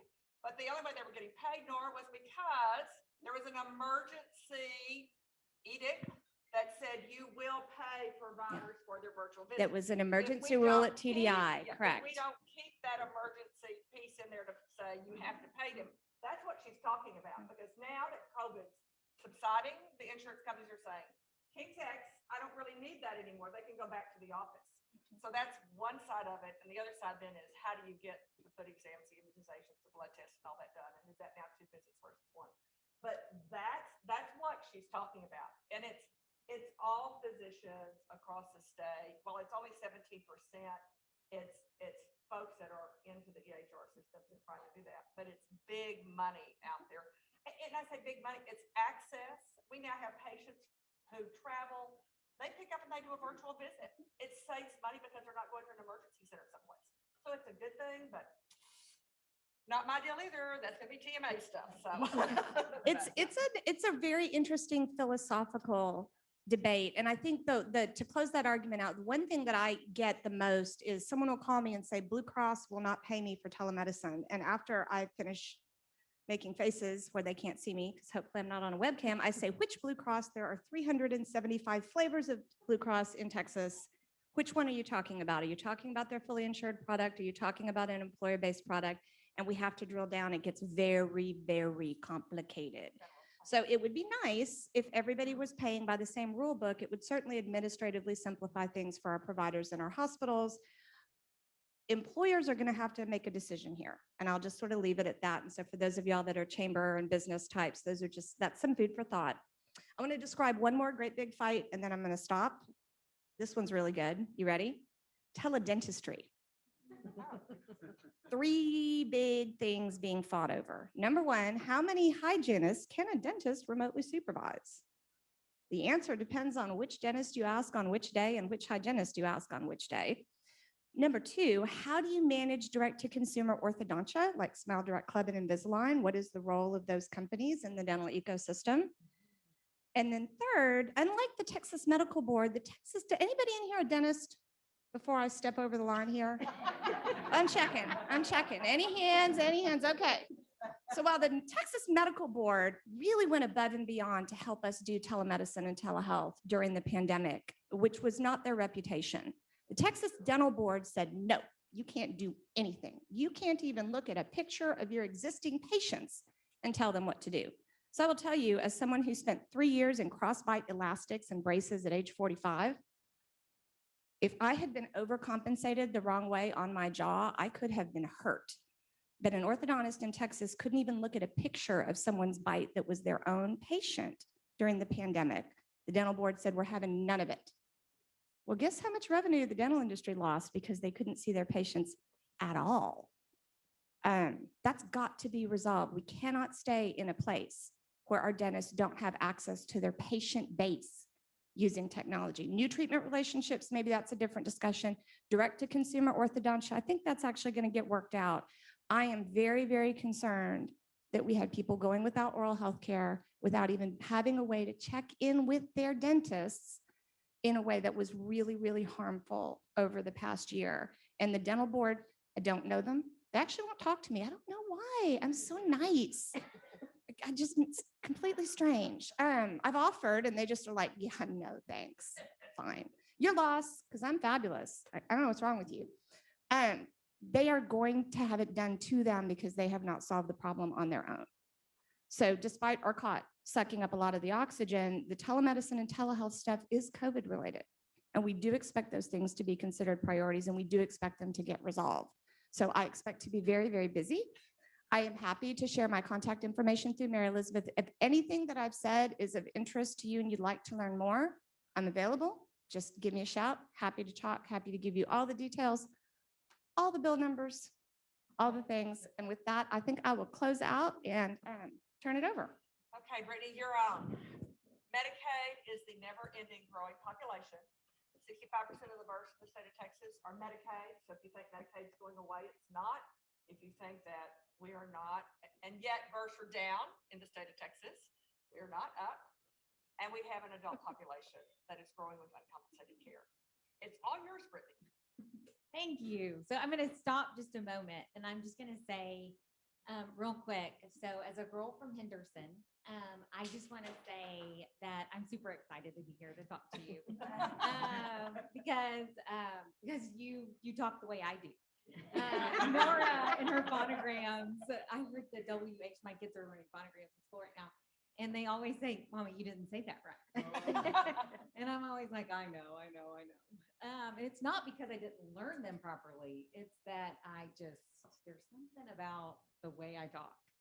And so I'm just so glad to be here. So thank you, Mary Elizabeth, for having me. And I'm so glad to be able to talk to a local crowd.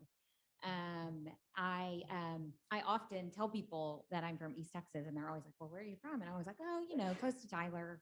And they're like, no, where? And I was like, Henderson. And sometimes they know and sometimes they don't, but they always know Tyler.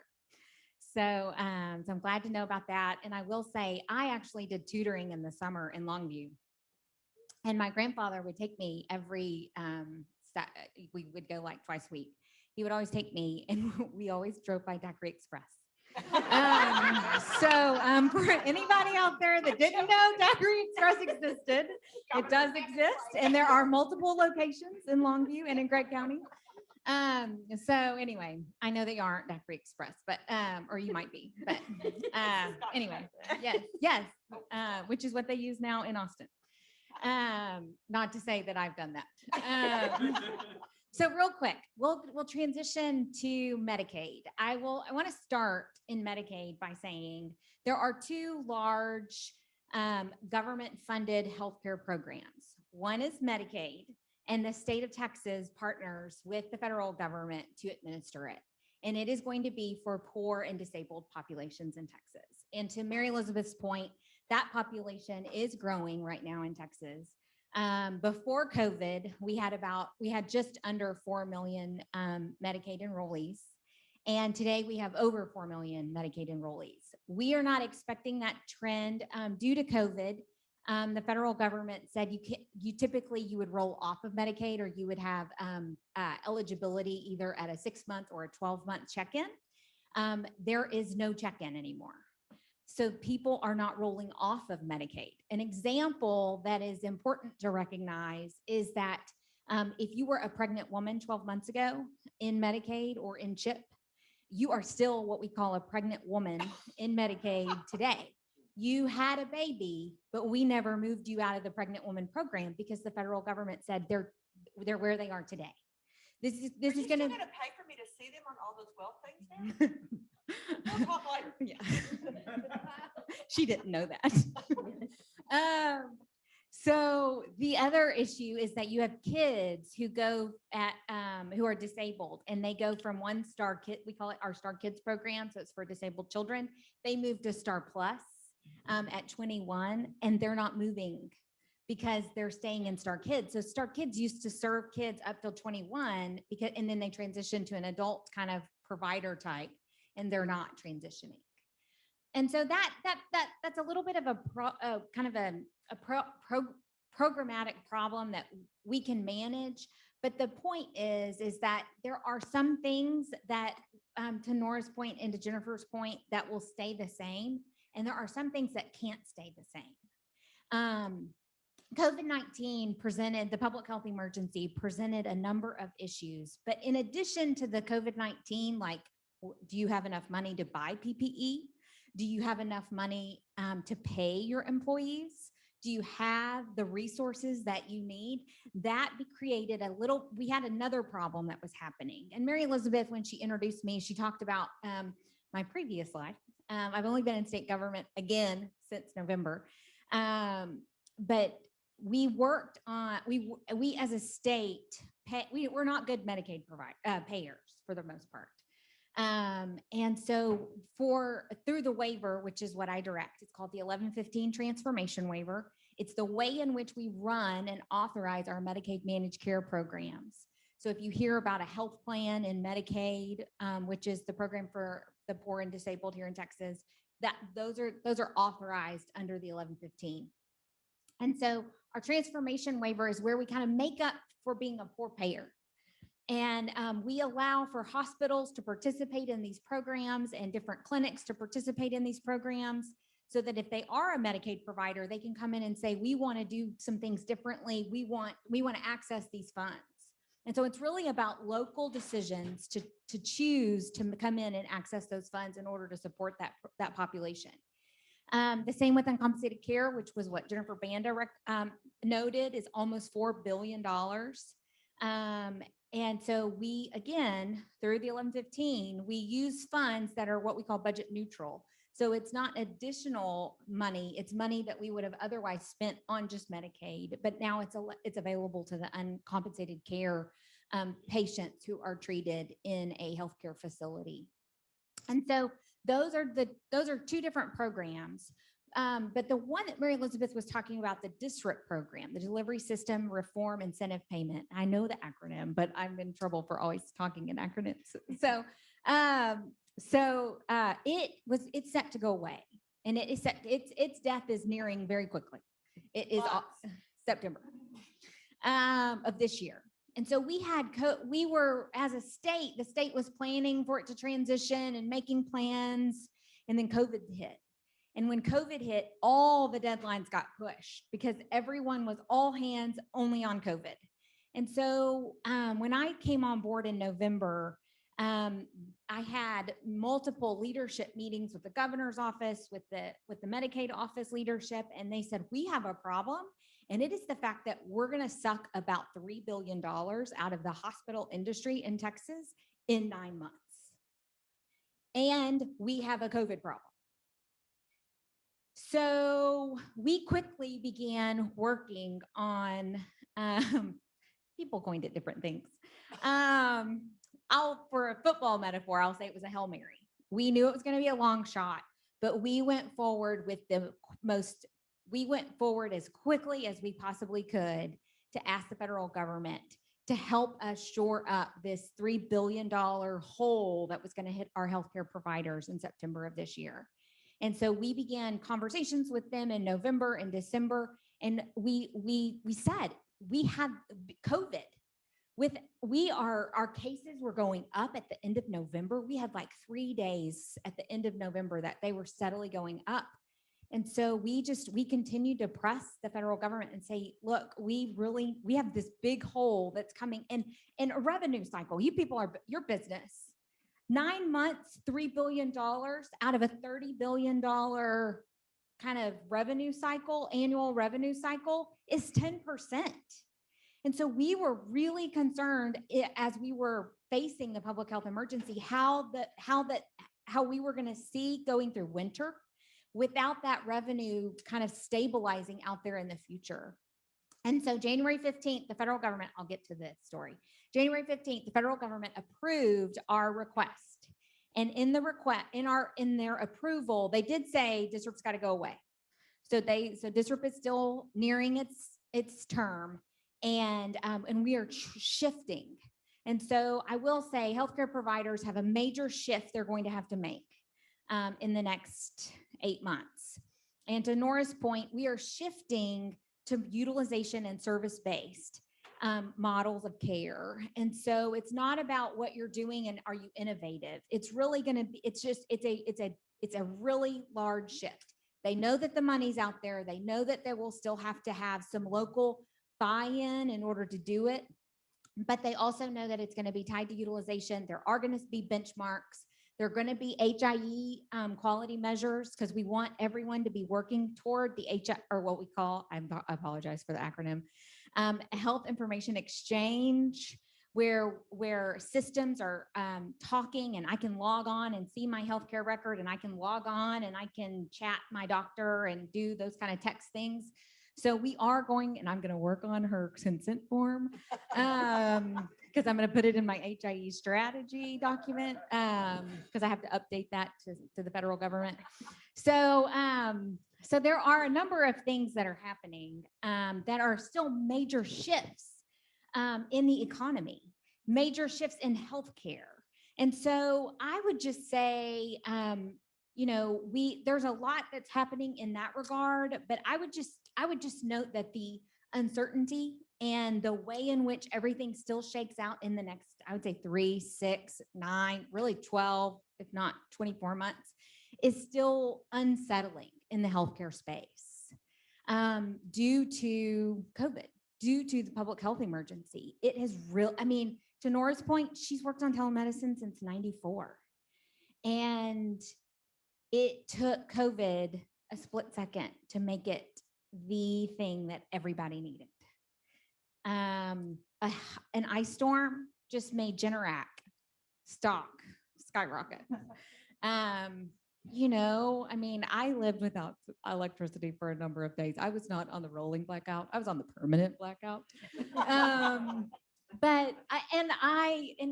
It was fine, but it was, and I used that. I shouldn't have said that. Anyway, I'm not here to talk about that.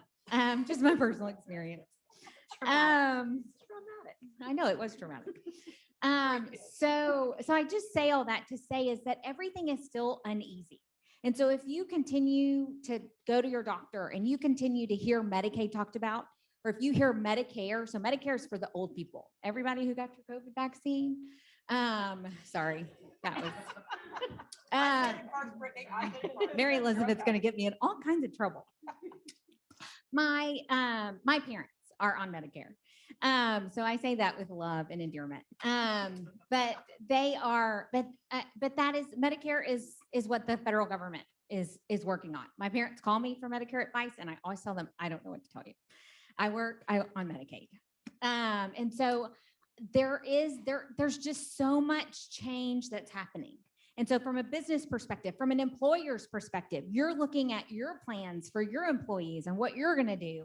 And there's just still so much change. And so I think now is still a great opportunity to make sure you know what's in your plan, make sure you know what you're paying for and what you're not paying for, but just know that the two biggest federal pieces are still changing. And so as they change, so will a lot of other things as the health plan industry and the HMO industry continues to try to streamline various components, but there will continue to be some changes in that regard. The other thing I just want to note real quick, Jennifer brought up the uncompensated care pool for our hospital providers. So when so for uninsured and uncompensated care that happens in a hospital, they can file that, and we have that up to about $4 billion per year in Texas underneath the 1115 waiver. There is a new program under our January 15th program that is specific for public health providers. And so those public health providers are going to be the local health departments, the public health districts, and your LMHAs, or your local mental health authority. Sorry, I'm the acronym, they give me in trouble. So the Burke Center, the Andrews Center, those are your local mental health authorities in your areas. And so for uninsured and in the first year, their Medicaid, if they have what we call a Medicaid shortfall, where Medicaid again doesn't pay them very well either for their Medicaid patients, they can come in and use local funds, and they can have those matched through our uncompensated care program. That will be for the uninsured, and it will be for the Medicaid populations that they serve. And so if you're on one of those local boards, it will be important, and they'll be presenting this information to you, where they're going to want to use their local funds and their general revenue funds in order to get those matched. And so that's a great opportunity that the federal government has provided for us here in Texas, because that is a large population. They serve about 80% on average across the state of uninsured. And so they are a huge provider, and especially as COVID-19 has presented some mental health challenges to people of all ages. We found it to be really important to make sure that our local mental health authorities did receive some funding in order to make sure that they were able to continue those important services. So that is that's the 1115 and some color on some non-1115 waiver issues. So that's kind of my role here. And if you have any questions about Medicaid or where Medicaid's going, I welcome them. I'll do whatever I can to help. I don't know what to do about the ERCOT situation. All right. But you can show us where the 6 stack replaces are in Longview. So that's all that really matters, Brittany. So Yes, I do. So let's just take and kind of pull together some of their thoughts. And then I have I'll ask each of you one question. I have time to ask each of you one question. So we are holding them from lunch, but we're going to finish this piece because I think it's really important. If you start at the end, the far end with Brittany, we talk about Medicaid, you can sit there and say, my company, we have an insurance plan. So we're helping our employees out. And that is really great, because it's very important for us to be able to provide those insurance coverage for our employees. But we have a lot of small businesses that simply can't afford it, or maybe they're choosing not to do it for whatever reason. So they can fall into the uncompensated care. I call that, we come up with these great names. We call it the UC, uncompensated care. We say it's people who unfortunately can't afford insurance. And so I would just say, Brittany talks a lot about that. They're putting $4 billion in there to try to pull hospitals out of the hole. And why would we say that the state should do that? Now, the state gets money from us and others to match, to send it to Washington. So it's As you know, Ray and Lindsay, their entitled used to say, I was playing a shell game with them. Where is the money under which walnut shell? And when you get it back, how much money are you going to get? And has the AG signed off on that kind of stuff? But they have, because it's like going, if you will, to Louisiana, to the racetrack. And what Brittani and Nora and Jennifer have talked about is that there's no one direct payer for healthcare services anymore. We call them pay windows. Nora calls them buckets. We call them waivers. We're developing these programs because, in fact, we have not looked at what the cost of care is out there and how much it's costing us to provide that care and who's paying it. Because I will tell you, on that uncompensated care piece, when people come into the hospitals or they come into your doctor's office or to the dentist office, there are people who can't pay for it. And some of these institutions, they have to see those patients. We call that free care. I didn't have to pay for it. And we know that there are some people that like going to get free care who choose to just do it and not carry insurance, but that's not most of the people. So they come in and they get free care. Does anybody get free food at their grocery store or free utilities, even when it's off? Do you get, whatever? We don't. Someone is paying for it. And I would say it is all of us who have commercial insurance, because that commercial insurance product has to pay that provider, whether they're a doctor or a dentist or a hospital, enough to help cover the costs so that they can provide that free care out there. So that's why Medicaid is important to us. There are a lot of people in your community that are accessing it. And we all know that, particularly now with the uninsured number and the unemployment number going up, that we need to embrace Medicaid in a different way than we've done before. People need health care so their kids are well to go to school, so they can get an education, so they can stay in school, be productive, graduate, and get a job. Go to a community college, go to Texas College, make sure that they are job ready out there. Being healthy is a big part of that. A kid with a dental issue, a 7-year-old in a classroom for a teacher in the 2nd grade with an earache, you can say those aren't big medical issues. Try being the teacher or the person that's trying to deal with that, or the parent that's trying to deal with that at 2 a.m. in the morning. That's why virtual visits are so important. But how are we going to pay for those things? And then we get to the Texas Hospital Association that's trying to help feed them and support them with their process. So Jennifer Banda, would you please? They talked a little bit earlier in the last piece about the 80-20 rule. Remember, where 80% of the budget is already into dedicated funds and stuff, some of that. So they only have 20% to mess around with and decide what they're going to do. Healthcare, education, prisons, DPS, all that's in that dedicated bucket out there. But talk about where those dollars come from in the matching funds and what Medicaid and healthcare really is paying for, because I know you've got those numbers.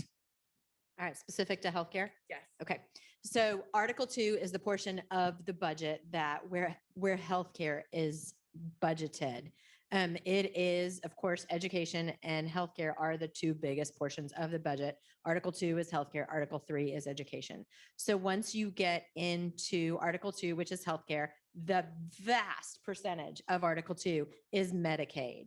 And it is, those dollars that the state has to use to pay into the partnership with the feds, that is Medicaid. So the way Medicaid works overall is it is a 60-40 match rate. Now, the percentage can vary a little bit. It's varying right now because of our public health emergency. But basically, for, every $40 the state puts up, we get $60 back to be $100 in the Medicaid program. So when you are looking at the way we are funding inpatient care in Texas, so when you are admitted to a hospital, most, inpatient and outpatient care in hospitals, and then physicians, dentists, a lot of the other care, the state is putting up that $40. The feds are, giving us the $60 match, and we're paying that out. Then there are a whole lot of other buckets of Medicaid. So it's not just, hospitals are paid inpatient and outpatient, but then we've got a lot of other programs, most of which are under Brittani's purview in the 1115 waiver. Hospitals are getting uncompensated care for treating the uninsured patient, and the, the Medicaid what we're seeing in Medicaid losses. We have the 1115 waiver payment, which is the disparate payment right now. We have some other add-ons. We could literally do acronyms all day long for healthcare world and acronyms. But there's several other programs there that are helping hospitals get closer to cost in the Medicaid program because if you just look at the inpatient cost hospitals are getting for a Medicaid patient, it's about 60% of the cost audited by HHSC. 60% of the cost of taking care of that patient is paid by that base Medicaid rate. Of course, you can't do anything very long at 60% of cost. Literally no businesses would be open. So to help mitigate that, we have all these supplemental payments. But the interesting part in the supplemental payments in the hospital world is that the state down the street is not putting up the $40. The state has basically said, we don't have the money to do that. So they have turned to the hospitals. Many of our public hospitals, which are public entities and have taxing authority, because they have taxing authority, said, well, we would sure like to make at least closer to cost. Can we put our tax dollars in to be the $40? And the legislature said, sure, you want to put your own tax dollars in? We would be happy to not have to do it. So we have, since about 1986, had our public hospitals, particularly the big 6 public hospitals in Texas, Parkland being the closest one in your region, that have put up their tax dollars to help draw down those federal dollars to go into Medicaid. Then we have also, in the last 6 to 8 years, created something called a local provider participation fund, another acronym, LPPF.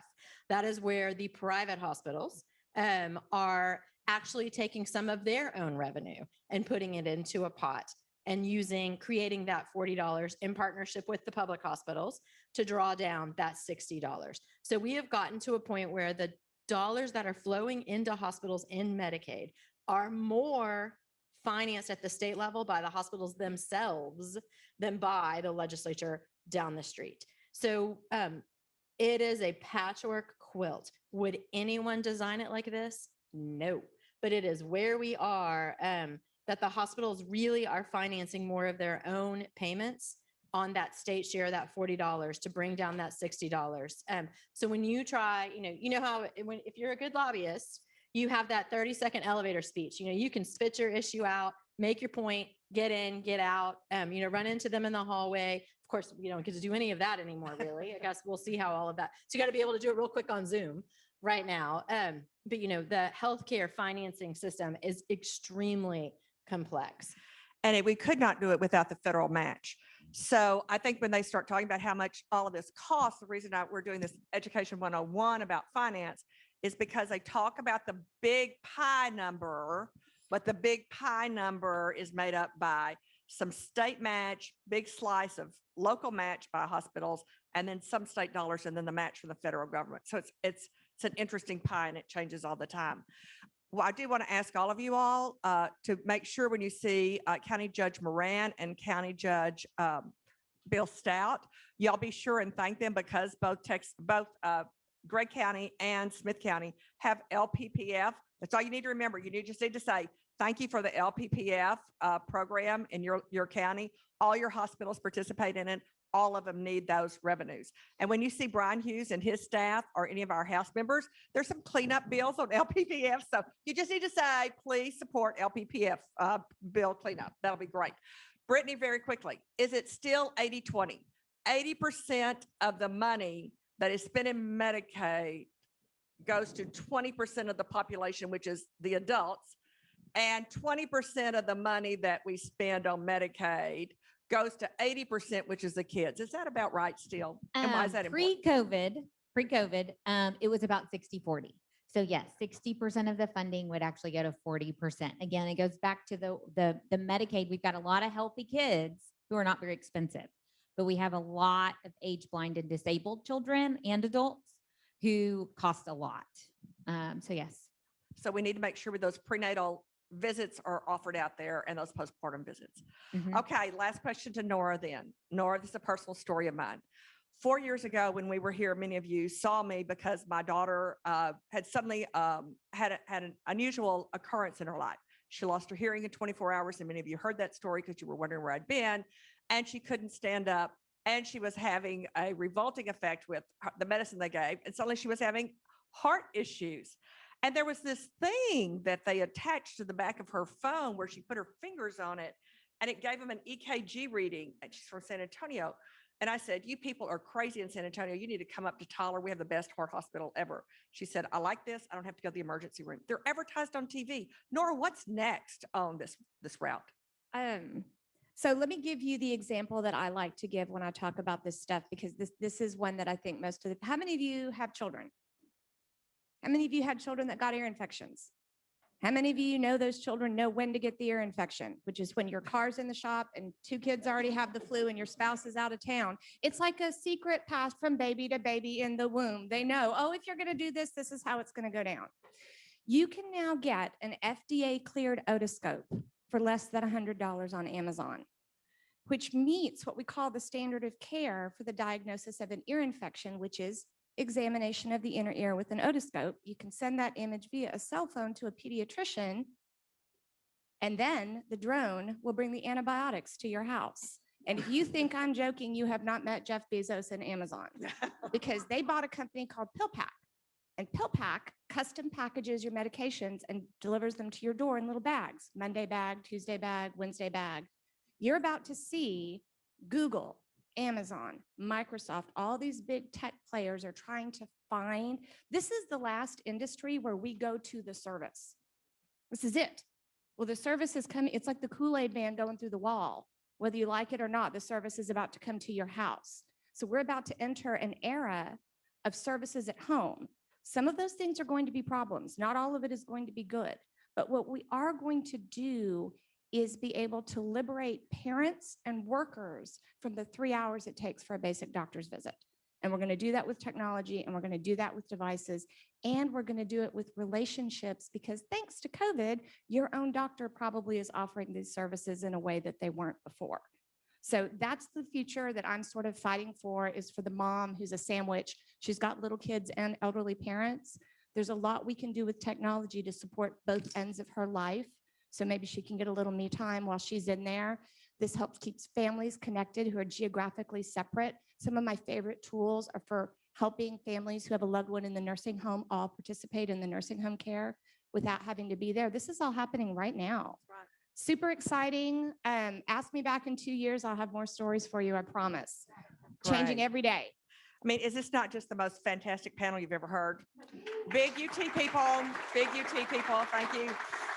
#1 basketball team. I know, Brittany, what can I say? There's always a Ph.D. just around the corner for you, and just around the corner, literally from In all your office spare now. time. Yeah, in all your spare time.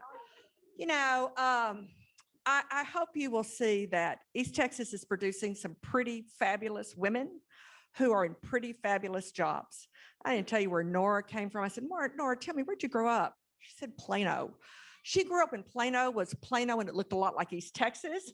And she's only worked for agencies that look a lot like East Texas. So I've sort of adopted her too. So this is a good example of women who have taken on immense challenges. They have done the pathway that we could all do through our chamber. I can guarantee you they've all been involved with chamber activities across the state and in areas where they have been. You know, this afternoon, we're going to hear from, is it this afternoon? We're going to hear about redistricting, or tomorrow? Sometime we're going to hear about tomorrow. Thank you. Okay. I'm always on a fast pace, aren't I, Judge? So, but you know, that's kind of been split. We talked a little bit about the first panel. They mentioned redistricting in here. I really want you to think about redistricting. And it's not because I want to pick and choose how the lines should be drawn, although if someone gave me a pen and a piece of paper, I could do it. I don't need a computer. I know exactly which boxes I want where. Yeah, y'all know I do. Okay, so the key though is that it's not just about drawing those lines. That's what gets the big headlines out there. Pat Stacy is going to remind everybody, because I'm going to ask him to do this. Redistrict is more than just redrawing lines for who's going to be voting over the next 10 years. That's going to be pretty darn important. But it also determines how the fundings flow to our state. Those numbers and how we count everybody out there determines how much money flows to the state of Texas, and then how it's divvied up, sometimes down to the census block in the neighborhoods for the city budgets for housing improvements and stuff, Don Warren and others over there. That's how we get those dollars. How well did we count people out there? If we had the school district here, and I'm sure they're here, and I'm just not seeing them across there, but school district money depends on that census. And so don't just think who's going to get elected to which office and how many more congressmen are we going to get and where they're going to be, or how are we going to divvy up these lines because we've got to get rid of some House members and because the growth has been along I-35. Think about also what it means in terms of funding, because what you've just heard is that we have a patchwork of funding for healthcare. So the next time y'all drive to Louisiana and you go up there and you decide you're going to place your bet on some horse that you read on a $2 tip sheet that you bought, these ladies are sitting over here and they are looking at those tip sheets all the time and trying to devise those programs and trying to develop those pay windows. And I can guarantee you, every doctor, every nurse, every dentist, every EMS provider, every hospital, everybody is looking at where those pay windows are, because 60 cents out of every dollar is what they're paying us for our largest population in the state of Texas. You can't survive without that. It has been a pleasure to be able to be here with you all today. And thank you all for being a part of this panel. I can't thank you enough. And we have a great present for you all, including a fabulous orange and white umbrella. We're giving those away to every speaker. You know, we've got this new medical school that's coming to Tyler. And so we want all of y'all to carry those orange and white umbrellas. And if anybody says, how did you get that? Just say, because I'm supporting the medical school. That's all you have to say, okay? And with that, I will turn this back. And I think I've given you back about actually 7 minutes of your time before you have lunch. Henry or Kelly, someone, you're going to give them directions. Otherwise, I'm going to tell. I love it. Okay, go out, grab lunch, go wash your hands first. I am a healthcare provider. And we'll see y'all back in here for lunch. Thank you so much.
Hey, Jennifer, can you hear me?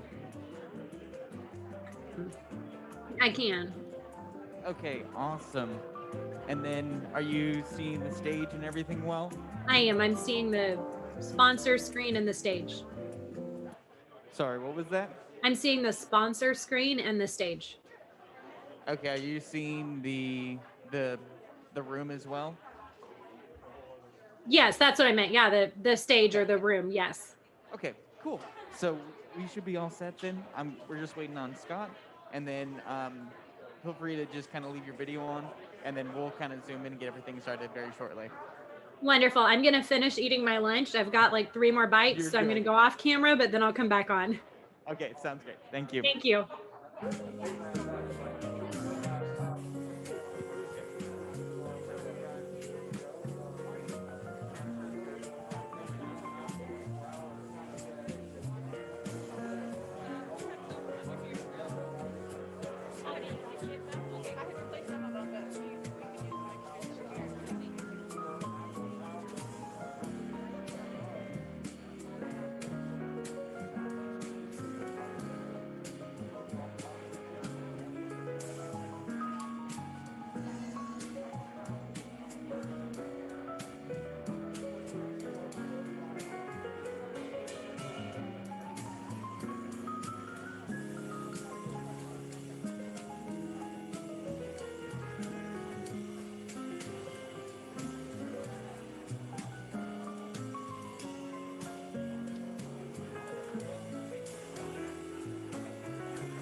Hey, Ronnie, can you hear us?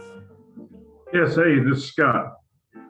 Okay, cool. You're seeing everything. Everything looks good.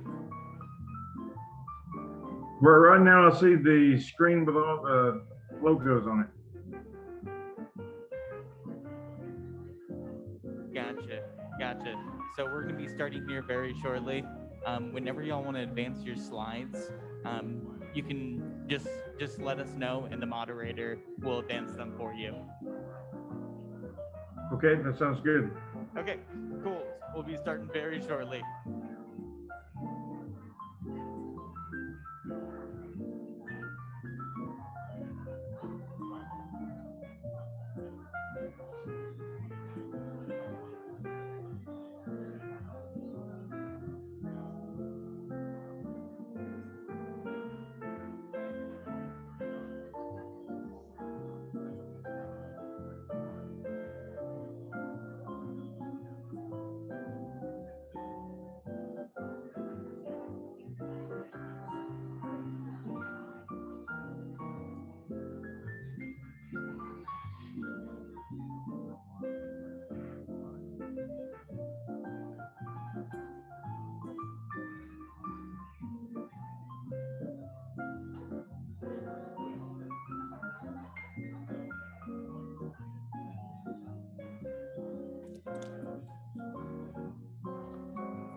Good afternoon and welcome back to our next session. We're going to go ahead and get started.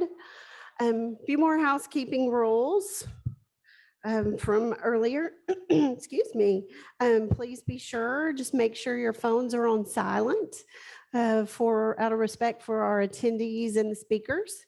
We also have a phone charging station that's available, compliments of Sabine River Authority. Everybody's got lunch. We're good there. So I would like to make a few announcements and thank some people for attending today. We have Chief Justice Jim Worthen, the 12th Court of Appeals, here with us. Thank you. We have Joanne Hampton, County Commissioner of Smith County.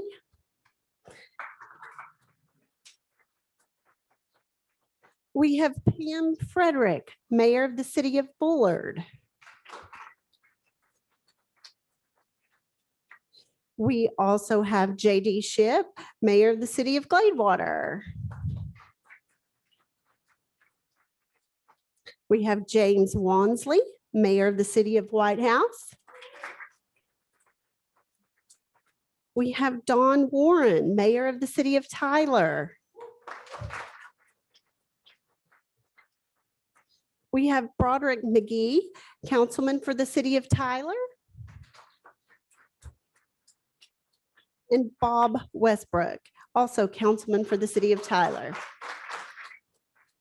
So thank you all for joining us.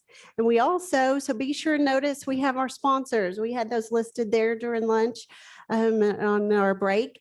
We want to thank them for all they did to help make this possible. And we also want to thank our prime sponsor, ABC Auto. So a big thank you to them.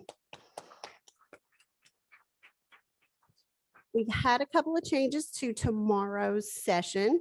So at 8:15 to 9:15, we will have our panel discussion for redistricting. At 9:30, we've actually got another panel discussion regarding Texas Oil and Gas, and Todd Staples is going to join us, the president of the Texas Oil and Gas Association.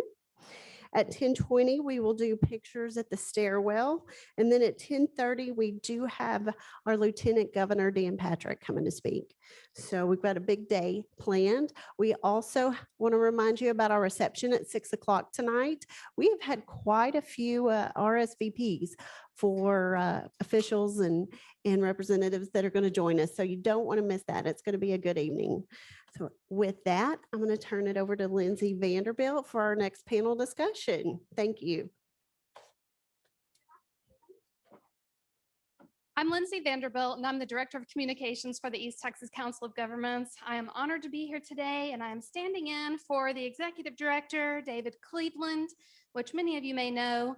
He couldn't be here today, and I just wanted to recognize that he has such a passion for broadband. The topic that keeps on coming up today is something that ECOG, through our board, has been seeking funding solutions for since 2009.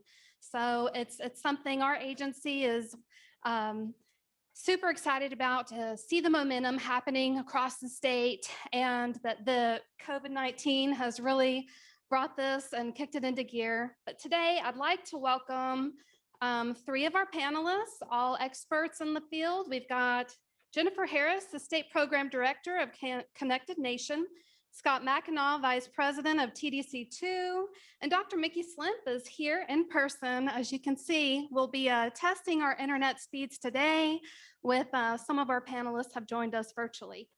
So I would like to introduce them as the order that they will be speaking. They have about 15 minutes each to speak with you guys.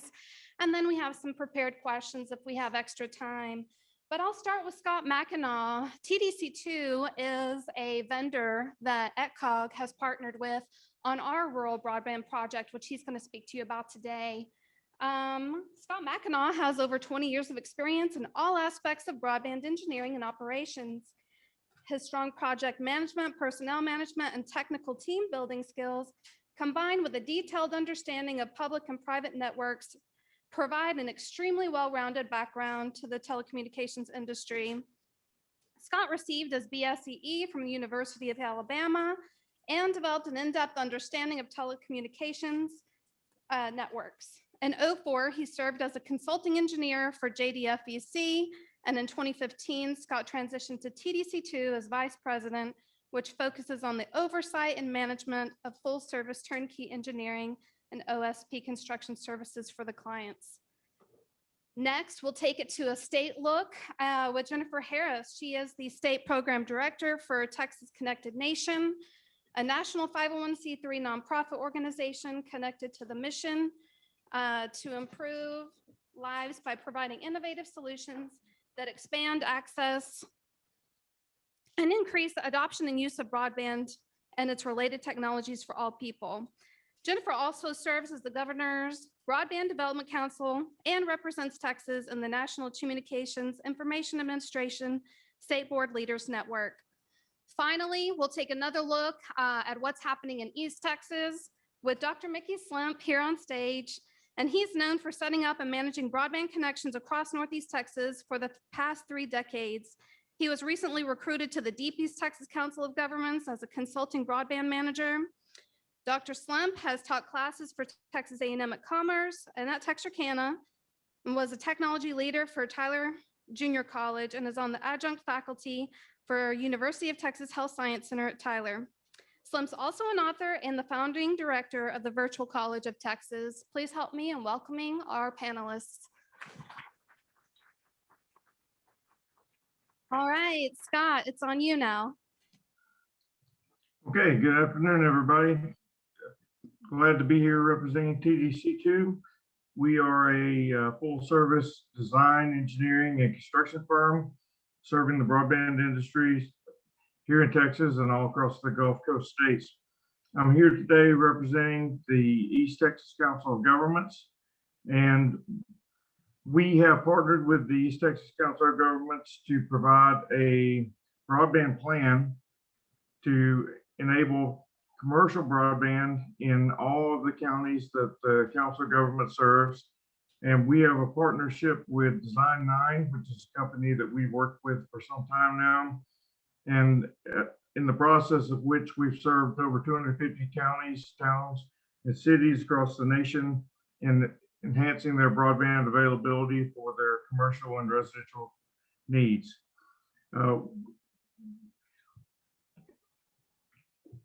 Next slide, please. For the East Texas Council of Governments, we have a project which will go to the grassroots level to go to each county and engage with them in identifying their top 3 to 5 projects that would bring commercial broadband to the area. We're looking to develop GIS-based maps of the existing infrastructure, trying to determine which service providers are already in the area and how we might best bring broadband to the areas that are underserved currently.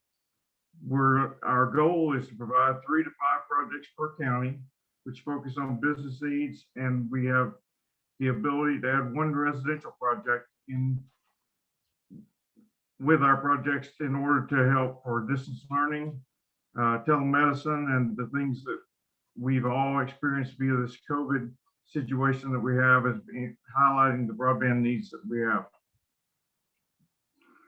We have a deep understanding that not one size fits all for each of the counties. We have a variety of strategies that we want to employ.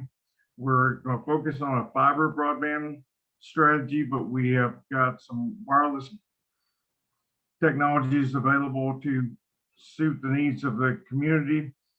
Our goal is to have the short-term strategy for rapid deployment of fiber to the areas. We're going to have free Wi-Fi hotspots in the downtown areas.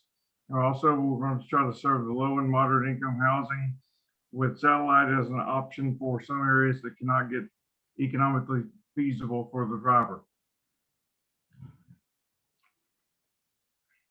Our goal is to make sure that we find the best public-private partnership model for the situation that we have in each county.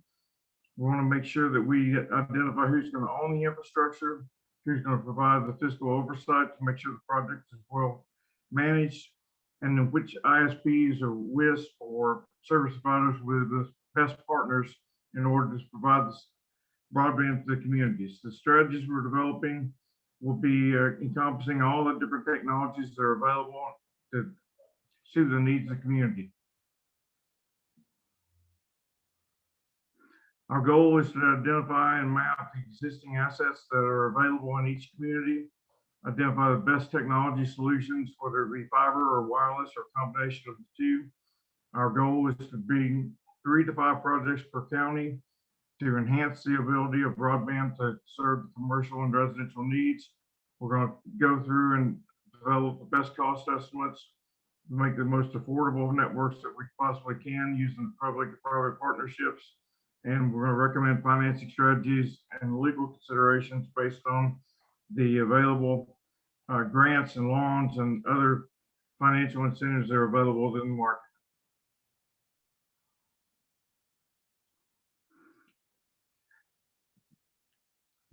David Cleveland is our leader in this scenario. The East Texas Council of Governments has been working on this for a number of years, and we finally pulled this together in order to serve the needs of the communities. And I appreciate the time to speak with you this morning. Thank you, Scott. I'd just like to add, working at ECOG for many years and being connected to this project, the Council of Governments is here to serve the local elected officials in the area. We're bringing all of them together to discuss these top 3 to 5 projects. If you have ideas for projects, that's who you need to let know what's important to your communities. Our team is making, we've had several regional forums, brought out this plan among our boards, and have the county judges on board that are helping us identify these projects. We have just found over the years that you really, to attain these large funds that are going to be needed to fund broadband, you've got to have a plan in place. You can't just seek the funds. And that's what this project is all about. It's about creating that strategic plan, getting those shovel-ready projects together so that our team can, once this plan is in place, we can go after other funding opportunities to help make this happen. And just to let you know, the strategic planning project, it came in 2019, a grant from EDA. It was about $375,000, and with matching funds, it's a total of $536,000. So we've got TDC2, these brilliant team of engineers on board that are helping do the mapping, bring this together. You'll hear from Dr. Mickey Slimp in just a moment. This project is for the East Texas Council of Governments region. He's got exciting things happening in the deep East Texas Council region. I know that might be confusing to those not in the COG world. We're in the East Texas region. Just south of us is Deep East. That's Lufkin, Nacogdoches. You can speak a little bit more on that, Dr. Slimp, but we wanted to put the information out there about the strategic planning grant and the planning that is taking place right now with the local elected officials in the region. Okay, Jennifer, I think you're up next. We just would love to hear what the state of broadband is, what's happening in the legislature, all the exciting things happening on this topic today. Sounds good. Thank you, Lindsay. It's so great to be here today. I wish I could see you all in person. Hopefully soon enough, we'll be able to really all gather in person again. I wanted to start a little bit and say a bit about Connected Nation. We are a national 501c3 nonprofit focused on broadband. Our goal is to have all Americans and then all Texans connected to broadband and to be able to use broadband and related technologies to improve their lives. We've been around for 20 years now. We actually celebrated our 20th anniversary on February 13th. All we've ever done is broadband, and we do that, in a holistic way, focusing on the access piece, so physical access, adoption, so making sure that folks are subscribing to broadband, and then use. So how are we using broadband? Are we using it for school? Are we using it to work from home? Are we using it for telehealth? How are we able to use broadband to improve our lives? And so in Texas currently, our program is being funded by the Texas Rural Funders, which is a group of private community and health conversion foundations that came together to really focus on rural Texas. And so they've asked Connected Nation to come into Texas and do 3 things. One of the big things they've asked us to do is do broadband mapping for the entire state. So as you can see, the map that is on the screen right now is a reflection of where physical access to broadband is that 25.3 minimum broadband speed that is considered broadband. Many of us would love to have more than 25.3. Many of us would love to even have 25.3. You can see when you look at the map there, I know it may be small to see, but we can definitely see that East Texas, both the East Texas COG and Deep East Texas COG regions show up pretty white as far as that physical connectivity being available at the home. So broadband mapping, we've done that for the whole state. It's available at 4 different speed tiers, so you can really understand what's going on statewide. We've also done it by county, so you can actually click on each county and see what connectivity is like at 4 speed tiers and actually get home counts so that you understand how many homes are lacking that connectivity. And we also have an interactive map that you can use, GIS interactive map that you can zoom in on neighborhoods, your own home. You can see what providers are available at your home.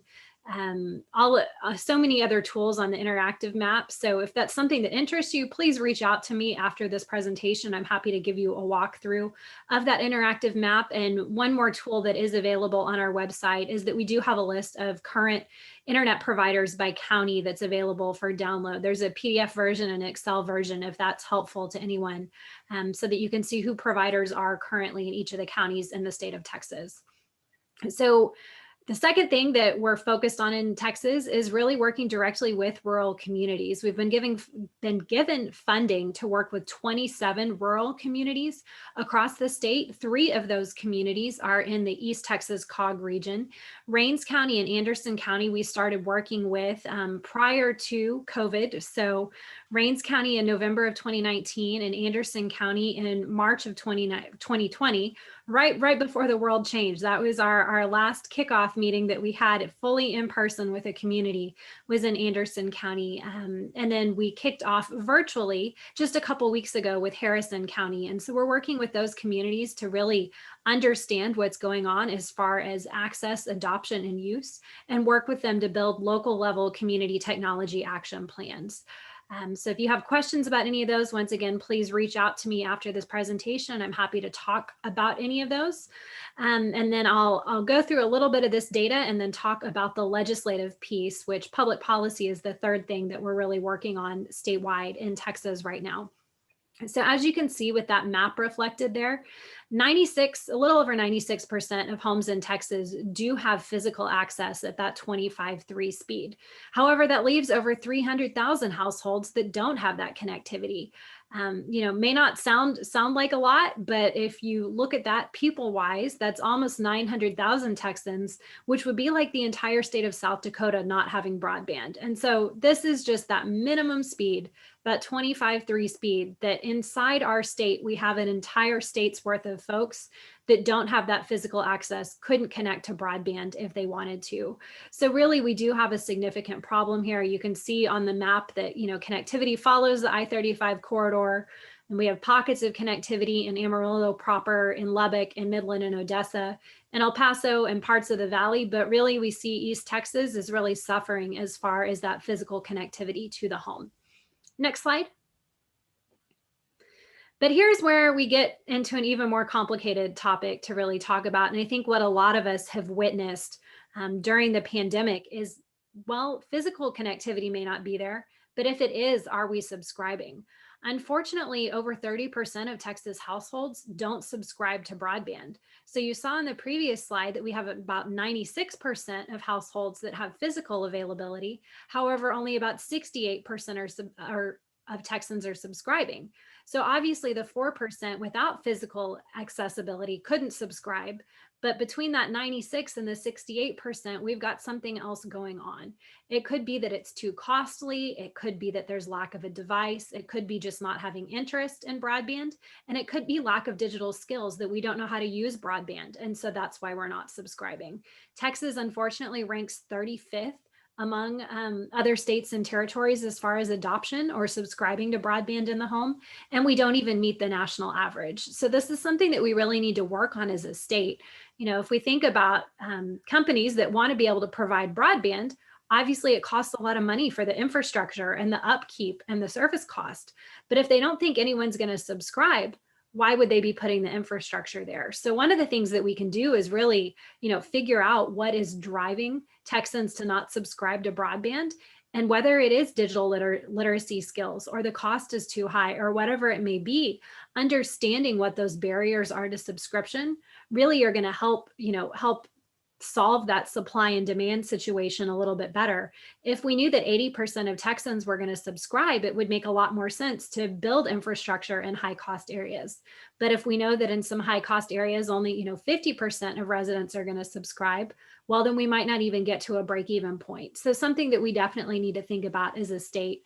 On the next slide, I'll highlight that this really is a statewide problem. So the National Digital Inclusion Alliance, who really focuses on this piece, every year they do a study on communities of 65,000 or more. So to be sure, rural communities are not included in this list, but of communities that are at least 65,000 or higher, 4 of the top 5 in the entire country as far as not subscribing to broadband are in Texas.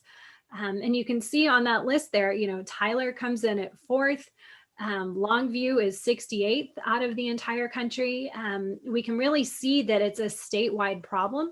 As far as subscribing, it's not just rural, it's not suburban, it's not urban, it's really everywhere that we struggle with subscribing. So something that we really need to work on as a state is to figure out how we can get to that national average and then increase beyond that national average as far as who's subscribing to broadband.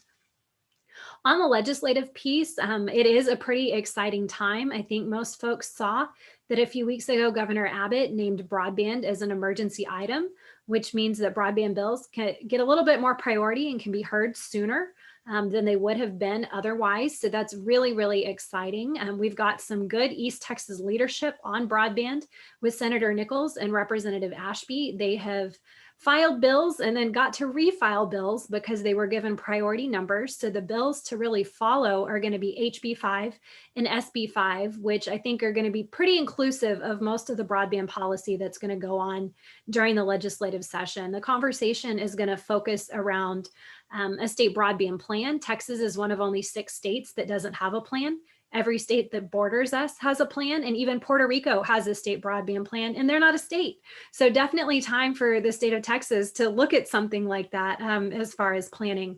And then definitely we're going to also be talking about a state broadband office. Many states, about 3/4 of states, either have designated an agency to oversee broadband, and to be clear, not in a regulatory way, but in a coordinating way, or they've created a broadband office in their state to really be that neutral resource on broadband for providers, for communities, for elected officials, and even for residents to call as far as having just that resource on broadband. And then the third piece I think that we're really going to talk about is whether some sort of funding makes sense for the state of Texas.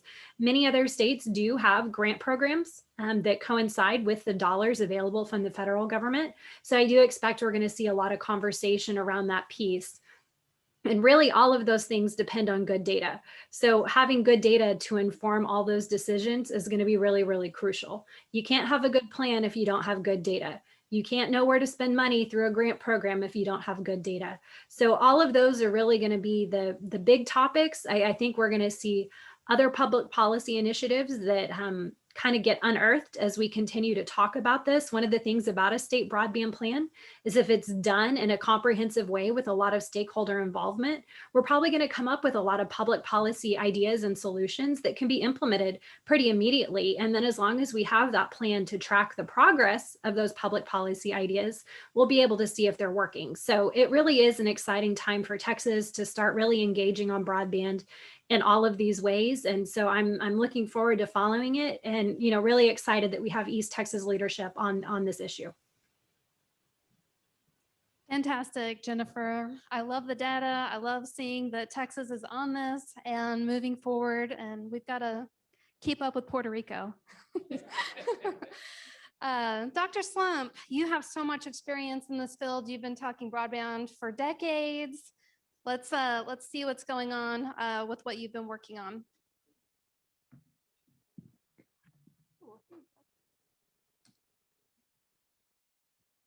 Yeah, it has been a while. I've been working with broadband since, I guess, the early 1990s, working on things. I was with UT Health for the last 15 years. It's kind of interesting. I retired from UT Health in October, and I've forgotten that I was a doctor since then. Haven't heard that title much in a little while. But working before that with Tyler Junior College for about another 15 years as they were putting in their fiber optics on campus in the 90s and stuff. And so it's been really interesting to watch the growth and to watch areas that have not grown in this aspect and to see what's going on. As you saw in the map that Jennifer showed, we are behind. We hate to think of Texas as being behind in anything. And particularly as East Texans, we like to think of ourselves as innovators and such. But we are still lacking in that basic connection. That whole wide area you saw going basically from Beaumont north to Texarkana is an area with dense rural population, but limited internet. And so we have some highlights in the Tyler area. We have some in the Longview area. We have some highlights in Texarkana. We have some in Lufkin. But then we have 20, 30, even 40 counties out there that are unserved when it comes to broadband. And it's really interesting because you see what it has done to us in terms of education, in terms of medicine. And it was just really interesting to hear Nora and the panel a while ago talking about telemedicine opportunities in East Texas. A lot of you know David Lakey. Dr. Lakey has worked with UT Health System and with our campus in Tyler for a number of years. And he put out a report back in 2016 looking at the medical needs of our region and low medical outcomes. One of the reasons we've gotten the med school coming is because we have the worst medical outcomes in a number of areas, not only in the state, but in the country in a lot of aspects. We have some of the poorest college attendance rates in the state. And this is directly related to our communication in the region. These areas that have poor health outcomes, these areas that we have good high school completion rates, but the areas that have poor college continuation and completion rates, you can look exactly at the broadband connectivity and the medical statistics and the educational statistics.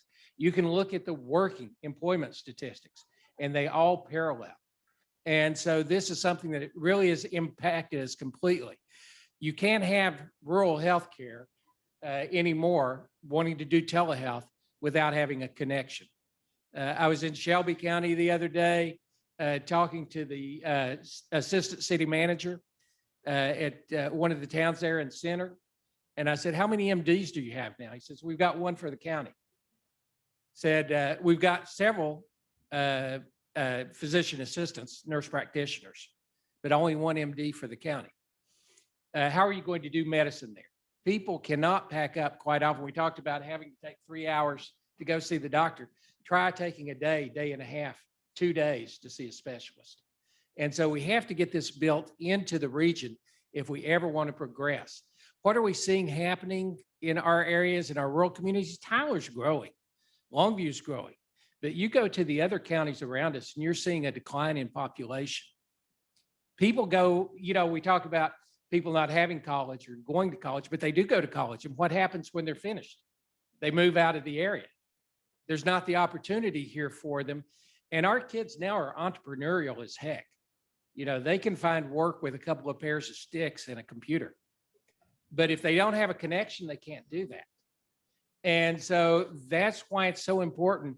Mom and dad don't even want to send their kids to college because they know that means that they're gone. They're not coming back. And so, we've got to have those connections come out and do something for us to improve these things. A couple of things good are happening, though. I don't want to be all dire in everything. We've had some good things happening. E-rate expansion. E-rate's the funds that are used for K through 12 connectivity. It's not accessible by colleges except in an indirect fashion. But K through 12 wise, we've got a couple of collaboratives in our region, Region 7 Service Center. We've got a group called SuperNet that's based out of UT Health and out of Hawkins ISD and some of the other ISDs. And they've gotten a pretty good expansion to make gig connections throughout the region and have expanded the number of schools. That reaches all the way over to Panola County, up north of us, several counties, goes over into Henderson County. So they've done a good job with that.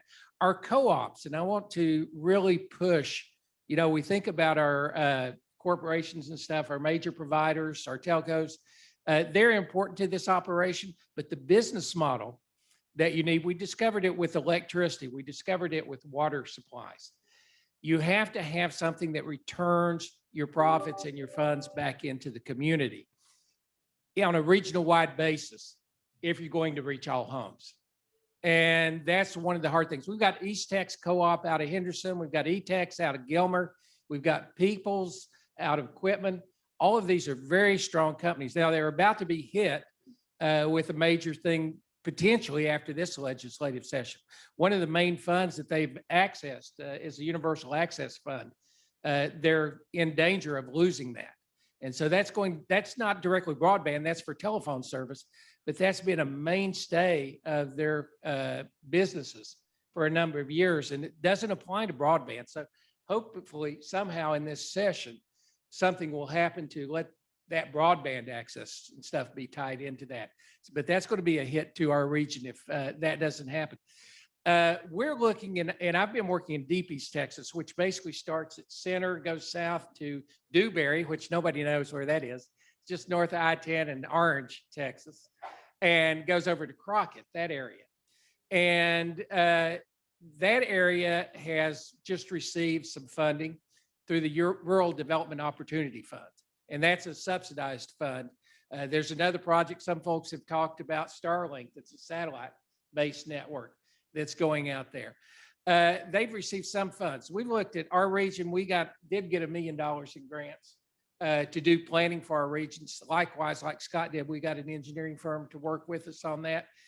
And it's going to take about $400 million to $500 million to reach our entire region. The rural development funds have supplied the first 100 million. So we've got to start on it. We've got requests for grants in for our area for another a little over another 100 million. We don't know how we'll do for those, but we're hoping that will do well. And we'll hear about that in the next few months. The feds are going to come up with some other big plans. You've heard about the stimulus bills. You've heard about the infrastructure bills. I'm hoping that as a region, we'll see 300 to 400 million come into the region based on those between ATCOG, DETCOG, and the ARCTEX Council of Governments up in Texarkana. This fund is needed.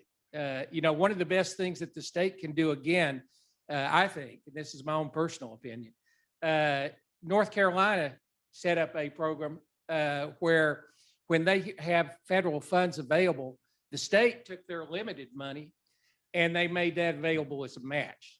So whatever local community could get federal funding, the state anteed up some funds to help with a match on that. And I'm hoping that's something that we can look at as a state to make that happen. Some other positive things, of course, the medical school at UT is an absolutely wonderful thing. This is going to give us the opportunity to serve these underserved areas. We're going to be able to provide more medical practitioners out in the areas. I'm working with another project in Tyler. We're looking at adverse childhood experiences and how that's impacted our area and what we can do about that. So having new psychiatric residents at UT Health is going to be a big boon to working towards the solutions needed there. But our problem's not just in Tyler, and our problem's not just in Longview. It goes to these other counties throughout DETCOG, and it goes to these other counties throughout I said DETCOG, ATCOG, and it goes through the counties in DETCOG and ARCTEX. And so we've got this whole regional facility that we need to be looking at. The other really good thing, and you heard some of it this morning, we finally have some bipartisan support for this. Now we're going to come up with different solutions between the parties, but I've seen a lot of positive energy. Folks saying, okay, we need to talk about this and we need to come up with some common solutions. Every side has some good ideas. And every side has a solution that works. We just have to come up with a way to get behind the right ones and make them happen. Efforts needed, regional planning and mapping, like Jennifer said. I won't do much about that because she's already covered that well. Dig once policies. I don't know if you've heard of that, but we're putting roads in. Cities are putting in city streets, sewers, things like that. It's expensive to lay fiber. And every time we have a storm, you see ice coming and tearing down wires. You see wind blowing things down, trees coming out, and so your power's out and your cable's out and stuff like that. We need to get these things underground. And so when we're laying highways, when the Department of Transportation's digging to put a new road in, repave things, when we're putting in sewer lines, we need to go ahead and lay the conduit and put fiber in those things, and then come up with deals to make those accessible. I've talked to Don, I've talked to Benny down at the city about this a little bit, and he recognizes the need to do that and stuff, that we've got to get conduit laid. The funding things, again, we've got support for that. The CARES Act, we've talked about. You can use CARES Act money for broadband. And so particularly if you have excess funds, that you haven't figured out how to use, that's something that can be rolled over into this. Senator Cornyn was really adamant towards the end of the last round of CARES Act that we needed to be using it in fashions like this. The Accessible Affordable Internet for All Act is out there now, being underused, which for people who are on food, students who have the food subsidies and things like that, they can get a subsidy each month to help pay for their internet services. And so those things need to be used. Workforce training is another area I'm hoping that we can jump into as an opportunity for us. We do have petroleum workers who aren't working now. They'll probably come back some, but a lot of those same skills can be used to put in trenches, to lay fiber optics. I'm hoping in one of the proposals I'm planning to put in here pretty soon is a request for a training facility for people to lay fiber, dig ditches, do the splicing and stuff like that. So I'm hoping that we could do some of that in this area and get some of our other folks working in those areas. Assuring that we all have broadband. I talked a little bit about the dollars we're talking about. This is what we found for Deep East Texas, $400 million to $500 million. But from that investment for those rural counties, all rural counties down there, we saw a $2 billion return on investment. You're talking about East Texas, a little bit wealthier area, you know, you're talking $4 to $5 billion. And I'm guesstimating that. Scott might be able to give me better numbers on that. But, you know, you're talking about a major return on investment here if we can get these funds going. You know, what we did with UT and the medical school, I see that as something that we should be doing for broadband. We need an investment just similar to what we got, and we need the coalition building. We need the collaboration to get broadband for East Texas, just like we did to get a med school. The impact's going to be similar. The advancements to people are going to be lifelong. And so, Lindsay, I'm excited to see us working in this area. Wow. Fantastic. I saw, Scott, you kind of leaned in when Dr. Slim said that. Did you have something you'd like to say? No, I think that he's exactly right. The return on investment is huge. Broadband is such an enabler for everything from education to medicine to, you know, big corporations expanding into our rural regions and bringing economic development along with it. So there's just no end to the benefits that we can see by expanding broadband in our areas. Excellent. I have a question for Jennifer. What else should Texas be doing from a legislative point to spur rural broadband growth and affordability for businesses and teleworking purposes? So I think, you know, pretty much already, I guess I answered the question before you asked the question, but really it's focusing on those big picture best practices. So they're really thinking about a state broadband plan with measurable goals. And then making sure that we're checking in to make sure that we're meeting those goals, I think is key. I mean, a plan and you create goals and then you don't ever look at it again. Well, that's not much of a plan. We need a plan that we keep revisiting. And so that we make sure that we know what's going on and having that good data. And then really just coordinating at the state level in a way that we haven't done before, but I do see coming in the future for Texas. I think those are all the critical pieces that will really get us going, and then to help identify those other public policy pieces. I think all of us have some ideas on what small changes or large changes could be, but I think teasing those out through a state broadband planning process, through stakeholder involvement and questions and engagement, I think is really going to identify which of those public policy pieces that we want to tackle first and make the most sense for Texas. Obviously, we can look at what's worked well in other states, but Texas is different. So we need to learn from them, but then do it how we want to do it as Texans. Excellent. You heard, Jennifer, about some of the projects that are underway, the plans that are underway. What advice would you give these local leaders that have been working on these projects? How do we not recreate the wheel, and how do we coordinate to make sure that we're all moving the same direction as the state would like us to? So definitely back to the data piece, really understanding what's going on in a community from that physical access piece that we've all mentioned here on the panel, but then also understanding the adoption piece and what are barriers that are preventing folks from actually subscribing. And then really understanding, whether our communities know how to use broadband. Mickey mentioned, the workforce training. I think workforce training extends beyond just the repurposing workers who can help, build out broadband infrastructure, but making sure that we have folks that know how to work remotely online or to do jobs that involve a computer.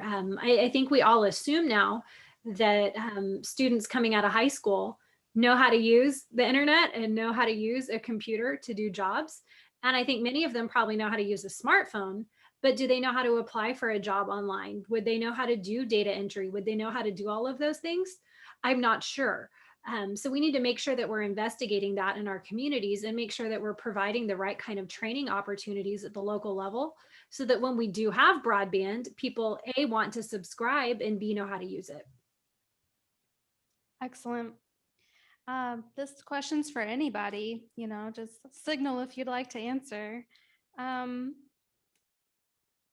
Based on what you see, what's top 2 or 3 strategies or objectives that we ought to be pursuing to bring rural broadband standards to what our businesses need? Dr. Slint? I think looking at a couple of things. One of the elements is we talk about we need to reach our rural areas with connectivity. So having a conversation earlier, I think it was with Phil, that we can no longer rely on having a connection. If you're in the hospital building business and you have a connection and a backhoe cuts through a fiber optic line and someone's in surgery, you're in trouble. If you're in education now and you're connected by a line and something happens and a power outage or something like that hits, you're out of school. We need 2 connections. We need 3 connections everywhere that we are. The Starlink project is satellite. That's going to be, we don't know what the latency on that's going to be yet. They're experimenting with that. We don't know what the connection's going to be. Phil knows better what the latency is. And I think it's going to be better than that, Phil, to tell you the truth. But we need that connection, and then we need hardwired connection. We need other connections at the same time. What we find is the cost, if you can't afford internet is not accessible. And we all know the benefits of capitalism. If you don't have competition, you don't have capitalism. And so we need 2 or 3 options in an area so that prices come down. If you're in some of the counties around us, if you're in Cherokee County, you may be paying 4, 5, even 10 times what you're paying for broadband as what you're paying in Dallas. And so, you pay 25, you pay 60, 70, $160 for 25 megabit for some of the satellite downlinks now. And, you get 100 megabit, you get even a gig connection in our urban areas for $40, maybe even less. And so this is one of the things that's a problem when you want to have a business come to town. You've got to have connectivity. There's some good opportunities now. There are EDA grants out there now that we're trying to encourage our counties to work with. I know that David's been working on this in AtCog. That we're trying to get people to go after to do that last mile and stuff like that. The CapEx funding for putting in broadband is one thing, and that's where I think we can partner with these grants and stuff to get that capital funding in to get them going. You've got to get the operating funding, and that's where you've got to build the business model to keep that going, and that's the challenge you get after the fact. But we've got an opportunity right now to get that CapEx in place, and that's why I push doing shared funding with the state, pushing the Fed funding, looking at what we do. One of the great things that I saw with the medical center was they, in their development process, they looked at private donors coming up with, tens and even $100 million are coming close to it. Matt could tell me the exact dollars, I think. But, we need to be looking at our private partners and looking at those folks who can invest in our community and our collaboration of investors and saying, hey, we need to be coming up with private funds to do a lot of this. We don't need to necessarily just rely on the federal government or even the state government. We've got private folks who can handle this. You know, we've got some companies coming to Austin who will really benefit from broadband everywhere. If we're going to have cars driving through East Texas without drivers, I don't want them going off the street when they run out of a connection, you know. We need to have those hundreds of millions of dollars of investment here from private entities. And so I think we as a group, our community as a whole, our elected officials, yes, they need to look at legislation, but they also need to use their leverage to go after these folks who are investing in Texas, who are looking at our state to provide them a ground for workers and for their businesses. You know, as storms, we've had so many storms down on the coast. We've got prime real estate in East Texas for those places to relocate, but we've got to have the connectivity there for it to happen. So true. We've heard so much about the reasons we need broadband, you know, the telework, the medicine, great Netflix speeds, you know. Are there any, what's the negative side? What's the downside to better connectivity in our area? Get your kids out of your room. Well, I do, you know, you've mentioned, and Jennifer mentioned, you know, I think everyone's concerned about affordability when it does get here. What, you know, and we're of course concerned about that over our business communities as chamber members. What can we do on the local end to bring about more affordable costs? Jennifer could probably speak to that. You're up, Jennifer. Well, you know, it's one of those things, as was discussed, you know, as a private sector good, we have seen, you know, historically, if there's more competition, that costs come down. But I think there are a lot of things that we can look at. Just recently passed and pretty soon to be eligible for, there's the emergency broadband benefit that's being administered by the FCC. That's going to be $50 per family that can go toward a broadband subscription. And so programs like that at the federal level, potentially programs at the state level that might be created that can help with families that might not be able to afford broadband for whatever reason, can combine with, you know, obviously having more providers there available, you know, in the private sector and, you know, the market. I think it's going to take a lot of little things kind of working together to make sure that we can tackle that affordability problem.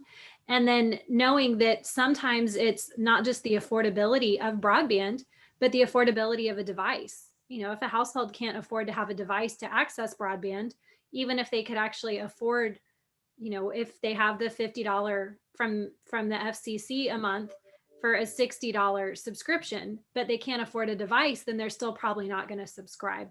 So thinking about it even more broadly, making sure that device affordability and device accessibility is there too. Excellent points. Are there any other comments that any of you would like to make before we?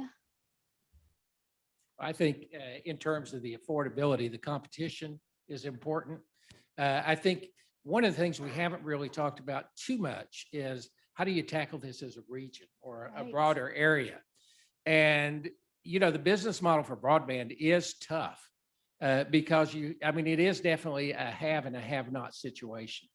You know, your cost is directly equated to how far and how hard it is to reach you. So if you're out in the countryside, you're running a half mile of fiber to get to your place for one family or two families. You've got a heck of a lot more cost than you've got when you've got 100 families within a square mile. And so, you know, dealing with that is how do we come up with models? That's why I do, for rural areas, I do push a co-op model. Again, that's my push, not the DETCOG's push. But I think that, you know, having that model where you do base what happens with the local person on the whole community so that everybody gets served within the community, and you come up with a more flat cost structure that everybody can deal with, and you cover those costs. I think that's beneficial in those areas. What we have Right now in urban areas, you've got the nice situation where you can kind of say, okay, we've got this targeted area we can hit. We know we've got our full return on investments.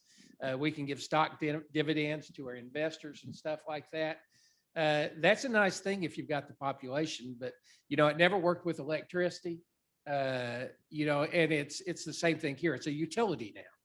And we have to think of broadband as a necessary utility that everyone has a right to have. And so until we can get to there, we're going to continue to have problems with it.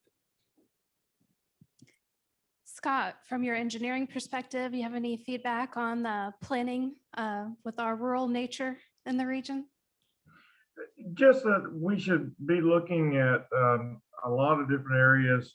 One thing that we could do legislatively is that if there's been talk off and on about when open trenches for whether it be sewer or water or other utilities, I think it's really important that we try to make sure that we add in a broadband component so that we can be laying in conduits so that broadband can be added into those areas, just like any other utility expansion.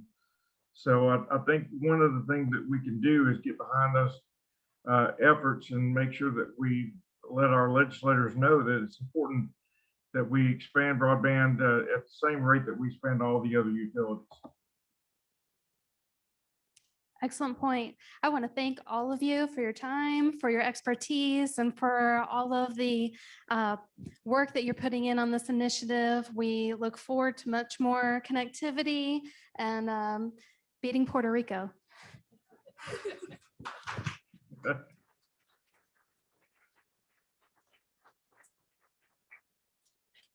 Dr. Slimp, your gift is here. And for our virtual partners, we promise we'll be getting your gifts to you soon. See you guys.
Good afternoon.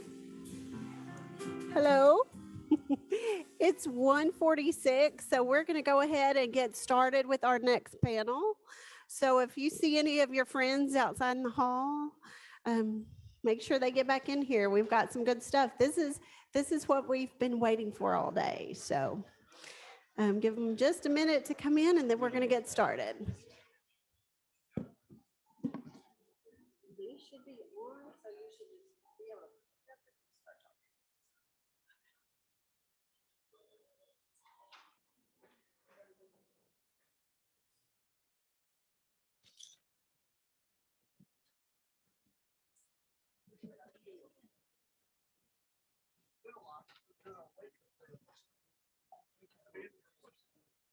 Everybody's getting their afternoon coffee.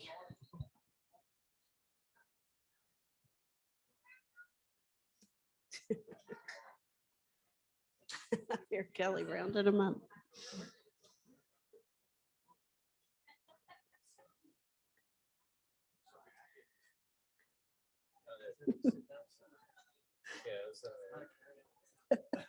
It's a prompt family program. So Christmas card 2019.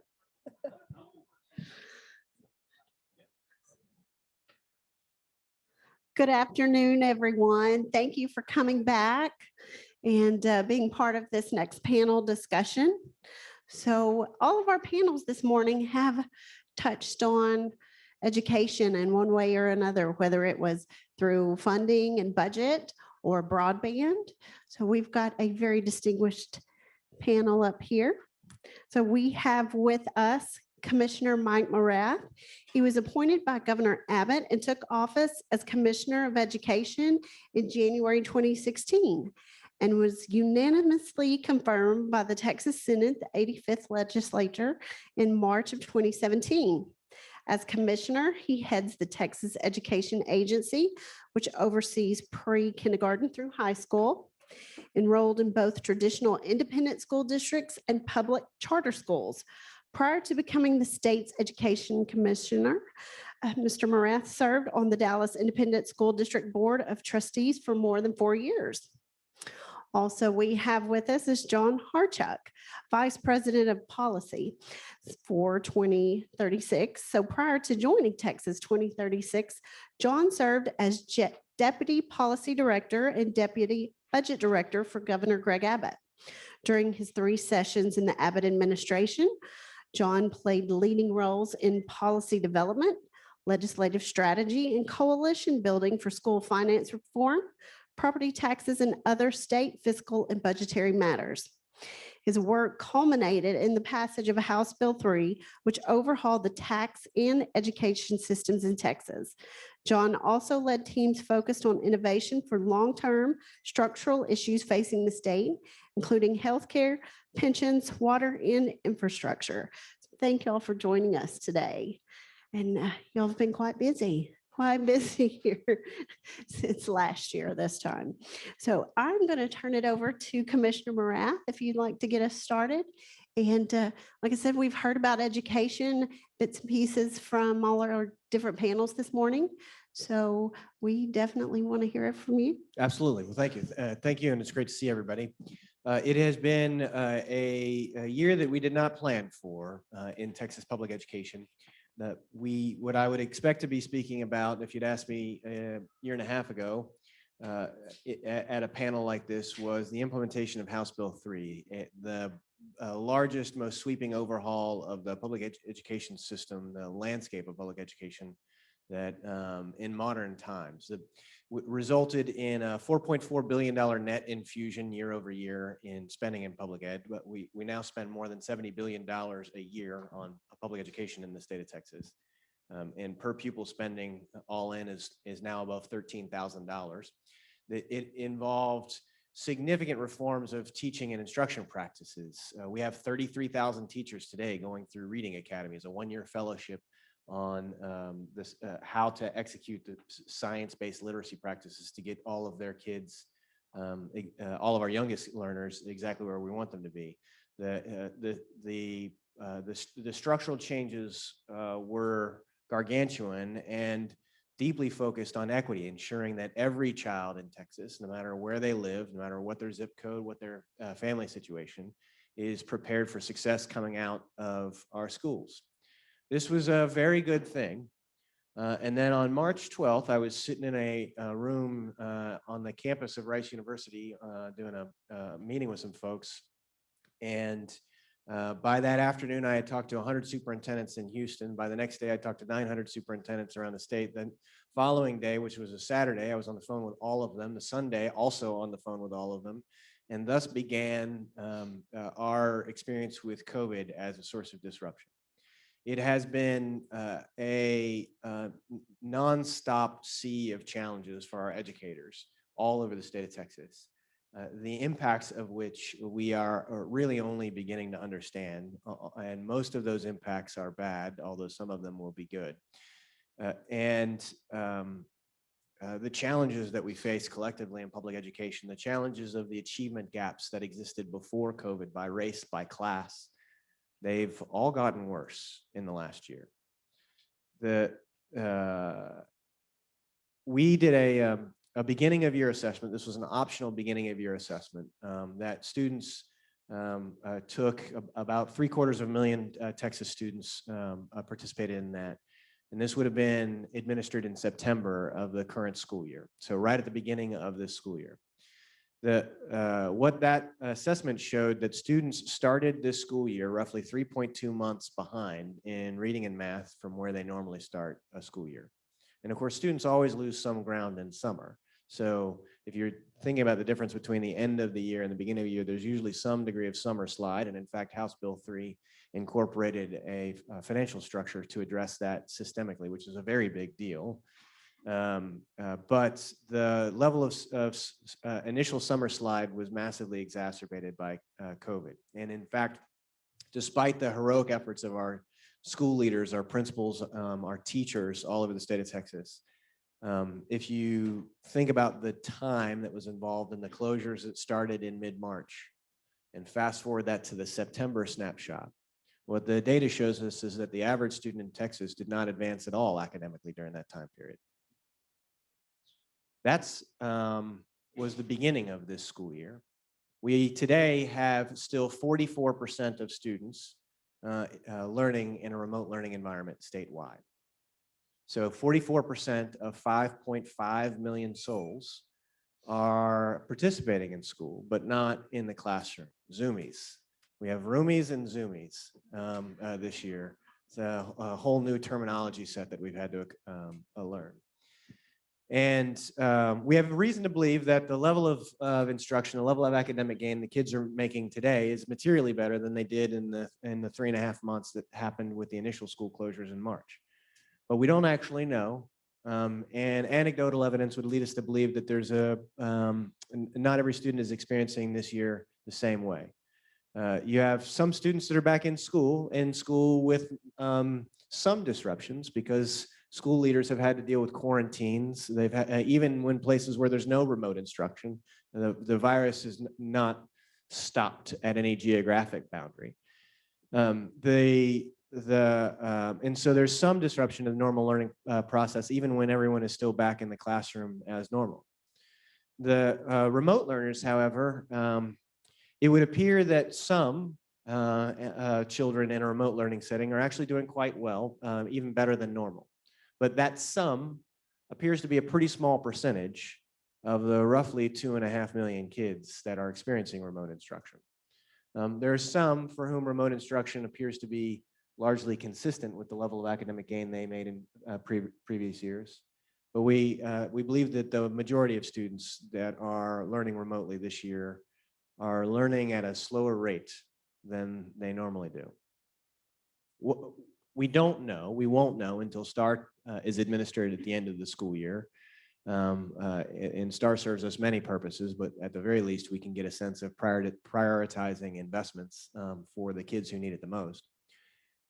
But what we do know is that a lot of bad is happening, and in fact, happening as we speak.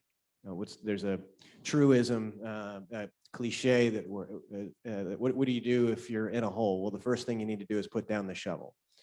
but we still have 44% of our kids who are in a remote learning setting. And if you choose a remote learning setting because you think it's in the best educational interest of your kids, great. But if you're choosing it for health reasons and you're sacrificing education, this is what we want to try to avoid as quickly as possible. We set up a set of rules in the spring, or in the summer rather, that says we will fully fund remote instruction. We had used a bunch of emergency authority. We've done a lot of things that we certainly didn't plan on ahead of time. And the rules say that we'll fully fund remote instruction, but you need to make sure you offer parents who want an on-campus experience, on-campus instruction as well. And at the time, that was very controversial. People didn't know, are we going to set up a situation where the virus gets much worse because schools are open and kids are learning? What we have now come to see from the public health data is that school is quite possibly the safest congregate setting that exists in all of civilized land. Fauci noted that kids are less likely to get the virus, contract it while they're at school than they are in general community settings. And the work that our administrators have done specifically, whether it's masking, whether it's social distancing, ventilation, has also done a very effective job at keeping staff safe throughout this period. And safe is, of course, safe's a relative term during a pandemic, but the health-related disruption from having kids on school appears to be de minimis. And in fact, there may even be some evidence that having kids in school reduces health risk in a community, which would have been a jarring research finding if people made that suggestion 10 months ago, because frankly, if you want to spread the flu, there's nothing more effective than opening an elementary school. So we know that by and large, our people are safe in school, and we know that unfortunately far too few of our students are learning in a campus environment. So we're still working on trying to encourage people to be in a school environment. The question that we have for the next several years is going to be, what are we going to do to help make up for lost time, make up for lost learning opportunities for so many of our kids? There was a study that TEA did before my arrival on kids who came to the state of Texas post-Hurricane Katrina. And what that study showed that was after 4 years of intense intervention, the students caught up with state averages in reading, and they never caught up in math. That's a 4-year intervention span for a far smaller number of kids than what we're talking about now. In Argentina, there was a teacher strike in the early 1980s for about 90 days. The schools were out, schools were closed, kids were doing what kids do when school isn't in session. The kids came back, they picked up right where they left off. There was no change in the system of public education in Argentina as a result of that strike. Economists have studied that for decades, and what they found was that the kids had massively worse outcomes than the kids that missed the strike.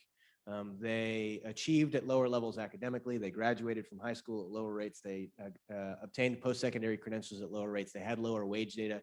Economists have actually been able to track a 20-year decline relative in the GDP of Argentina because of an 88-day teacher strike. So we have a much longer than 88-day disruption. So the degree of work that we're going to have to engage in to keep our economy on the track that it was on before and to honor our moral commitment to children. It is a degree of changes that House Bill 3 actually sets a lot of the groundwork for, to push us aggressively in this direction, because House Bill 3 at its core was a bill designed to reduce the achievement gap, to raise outcomes for kids. It's a very impressive piece of legislation. But we are going to have to adjust faster than we've ever adjusted before, at a scale that we've never adjusted before. And failure is not an option. Our kids require us to do this. So we think that there's several key things that we're going to have to do. And at its core, we have to talk about the instructional experience for students. This is, you can go in Austin, you can spend a great deal of time talking about public education and never once talk about what it is kids are actually learning while they're in the classroom. And this is, in fact, what is the most important thing, is the nature of the content interaction students have. If I read a passage if the passage that is in front of me is 2 to 3 grade levels below what I need to be reading, then my expectations are inherently lowered. So the nature of the instructional experience that our students are exposed to, we have to be very significantly focused on this. And when you think about it, if you have a classroom full of 20 kids, and in a normal year, I'm going to do a little visual aid here, and I'm not sure it's going to add anything to it. So in a normal year, if you have your kids coming in, this is where you want them to be, and the bulk of your kids come in, then this is what I teach to. What happens if all of them come in down here? It is a normal human reaction for me to come down to this level and meet them there. And if that is what we do, we know exactly what will happen. Those kids will never catch up.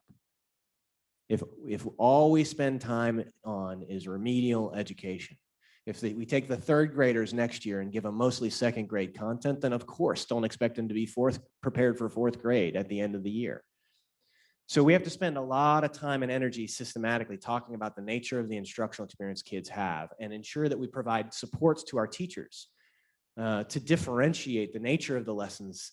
And some of those supports are instructional resources that they use. Some of them is the time that we splice the day up. If can I have a protected block of 45 minutes that is guaranteed grade level exposure, and then another block that's 45 minutes after that that's remedial and independent study. These are things that our school leaders all over the state of Texas are going to have to think through as to how to change the practices that they're engaged in. And does that necessarily cost a lot of money? No, but it is very difficult to do because there's a lot of operational changes that you've got to think through. If you do that and you double down on support for our teachers, train the heck out of our teachers on how to facilitate differentiated instruction, maybe even deploy the teachers differently to different classrooms. I see Superintendent Longview ISD in the back of the room, and he can tell you exactly which one of his teachers can get 2.5 years worth of gain in 1 year. So can you deploy those teachers to the kids that are the most far behind to get them to accelerate? Can you set them up in a co-teaching model so they spread that goodness, that magic, that efficacy to their peers? This sort of structure and support that we provide to teachers is going to be more critical now than it's ever been before. And it's always been critical because the teacher in the classroom is the single most important in-school factor that drives student outcomes.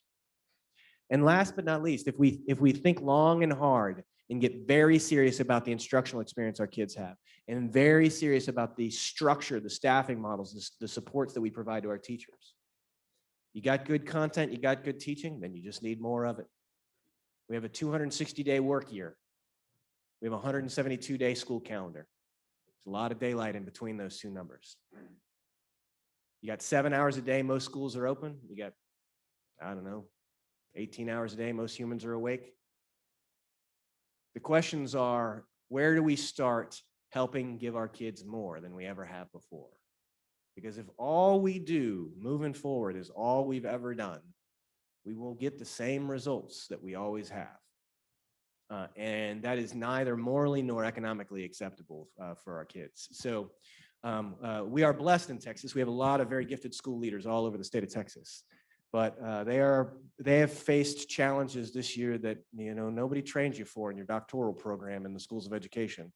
I don't know how many school superintendents were experts in public health this year, could talk about RNA-related vaccines, but they've had to become experts at so many areas. So we are certainly lucky to have this kind of leadership around the state, but it is going to take our concerted effort in a system with 5.5 million souls that we are educating, 700,000 souls that we are employing, and 1,200 independent entities, all making local decisions the best way they see fit to make sure that every single kid has memorized their times tables at the end of 3rd grade, and every single kid can leave high school with both the academic preparation and the character to be productive members of society. This is very difficult work. So anyways, we have been very busy, the collective certainly us at TEA and all of our educators around the state for the last year, and we are going to continue to be busy given what we're going to have to do. Thank you. That is some sobering information. I believe we all have either children, grandchildren that are in our public schools here in Texas. And we have some work to make up. So thank you. I will turn it over to you, John. Well, thank you. It is an honor to be on stage with you, Commissioner Morath. I am just so appreciative of the impact you've had on the lives of millions, and it's not an underestimate of Texas children. I know that I have a new baby at home and one that's just starting to run around her preschool, and I am personally feel so blessed that the education system that they will walk into in a few years is one that you have helped guide this state through. So thank you. Thank you very much. You're a tough act to follow, but I'll do my best.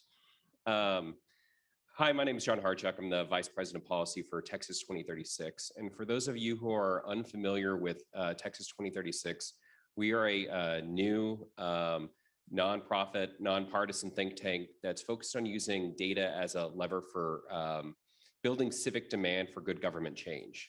And so we were founded by civic leader Tom Luce out of Dallas. Our CEO is former Secretary of Education Margaret Spellings. And I joined Texas 2036 because of the work on House Bill 3, where I saw what was possible when you had the business community, the education community, the broader civic community come together around objective facts, and didn't matter what party you're a part of. You wanted to solve a problem to make the world a better place and make Texas what it needed to be. And so I went to Texas 2036 because we have, I guess, 15 years between now and our bicentennial. And we want to make sure that Texas is the best place to live, raise a family, grow your business for the next century of Texas greatness.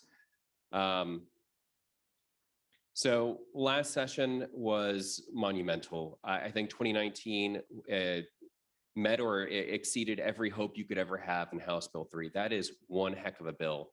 And there is so much in there that y'all are probably familiar with. The commissioner walked through some of it, but generationally impactful reforms in how we treat our teachers so that they can make $100,000 if they're in the a rural or high needs classroom. A real focus on early education and equity gaps, and focusing on what comes next after you leave your high school. So this real focus on owning the post-graduation outcomes of high school students, because we know that there's so much more than just getting a high school diploma now that's necessary for kids to reach their full potential. And then COVID happened. And where we're at right now, I think there was a lot of optimism right after the 2019 session, and now there's a lot of concern. We recently did some polling in mid-January of Texans across the state about how do you feel about things, and we looked at, healthcare, we looked at government spending, but with regards to education, I mean, 90% of Texans are concerned about pandemic learning loss. And, I think in this room, it's probably 100%. 94% of Texans were concerned about what our reading scores were looking like, and that was before the pandemic. And 83% were concerned about the disparities that we're experiencing based off of race, ethnicity, income. And so the good news is that there are solutions available, solutions that are popular, solutions that can make a big dent. The commissioner talked about how we already have 33,000 teachers in the reading academies right now. That is wonderful. Those are among the best things that we're going to have in terms of closing our third grade reading gap that we have for many of our kids. We're also seeing a lot of support for issues like expanding access to high quality tutoring. In this, the state of Tennessee has been an early leader, and they've rolled out some programs that have, at least in a small scale pilot, had huge impacts. And this is specifically, I believe, an allowable use of the federal stimulus funds. And importantly, 71% of Texans support using all available tools, including standardized testing, to measure student performance and address learning loss. We need to know where we stand with our kids if we want to make things better. And everyone knows that the learning loss has occurred. It's not just so we can have a talking point like, X, weeks of learning loss. No, we need to know what is working and what isn't working. And we know that there's been so much harm out there, and it's been disproportionately shared. But there are also going to be innovations that come out of this, programs like the commissioner described that are going to let us know, truly innovative paths to advancing and closing gaps. And the sooner we can quantify what's working, the sooner we can scale that so that we can have the Argentina scenario that he was discussing before. The phrase you hear a lot, we can't let a 2-year health crisis become a generational economic impact. And I think that, we need to make sure we use all tools available when we're looking at that. So we are getting a lot of money from the federal government right now. And that's can be a scary thing at times. For those of y'all who recall, we got a lot of money in 2009 and then it wasn't there in 2011. And the state budget was impacted by that. So there are a lot of strings attached whenever you get the federal government's support. We're going to be diving in on that, but it's, right now looking like $18 billion, maybe more.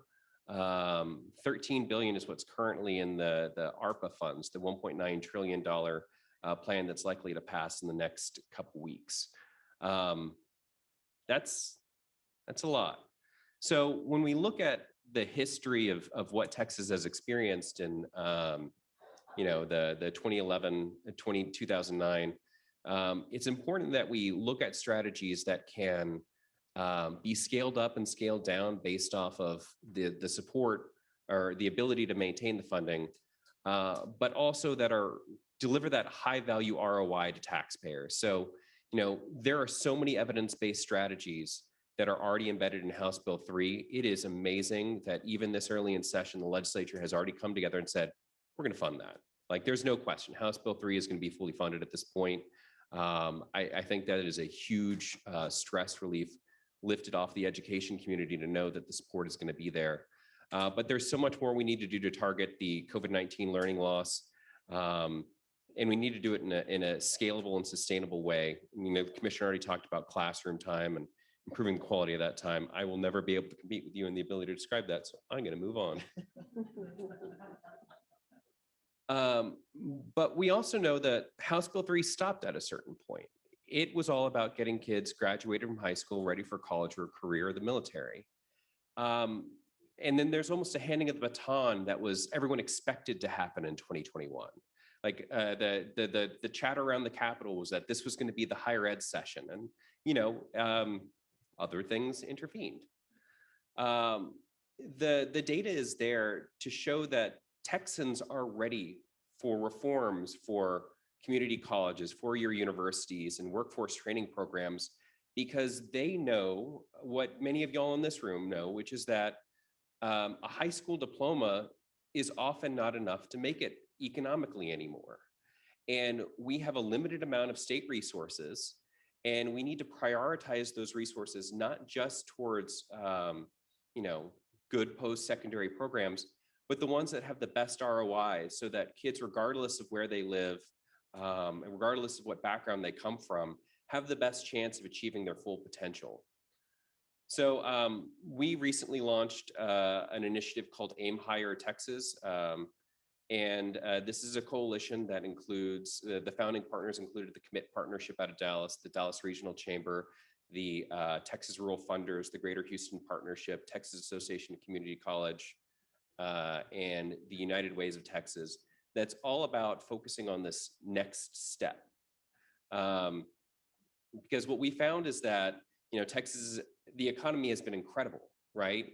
But there are warning signs, blinking yellow, sometimes red, that we don't necessarily have the right skills in the pipeline for employers. And there are difficulties that are facing individuals across the state, frankly. So, for the state economy to continue to grow, we need to start thinking about what are the skills mix, what are the credentials mix that employers need in the future, and then how do we back map into our education system to make sure that we can achieve that. Today, employers say that 46% of the jobs that there aren't the necessary skills in the marketplace to fill. And at the same time, only 56% of Texas households are earning living wages. That disconnect is real for both sides of the equation. And, we can help solve that. We also know that in the future, 71% of jobs will require a post-secondary credential of some sort. But today, only 23% of Texas kids are earning a college degree. And Texas ranks last among the peer states that we compete with economically in terms of the percentage of the population getting a post-secondary credential, any at all. We're only at 44%. It's just a massive disconnect there. We have a lot of work to do. Focusing in, we know that Texas need more four-year degrees. We need more degrees and certifications that are aligned with the workforce demands, so that we can fill those jobs that, you know, the employers in this community, so that you have the labor force, regardless of where you are in the state, to meet the demand.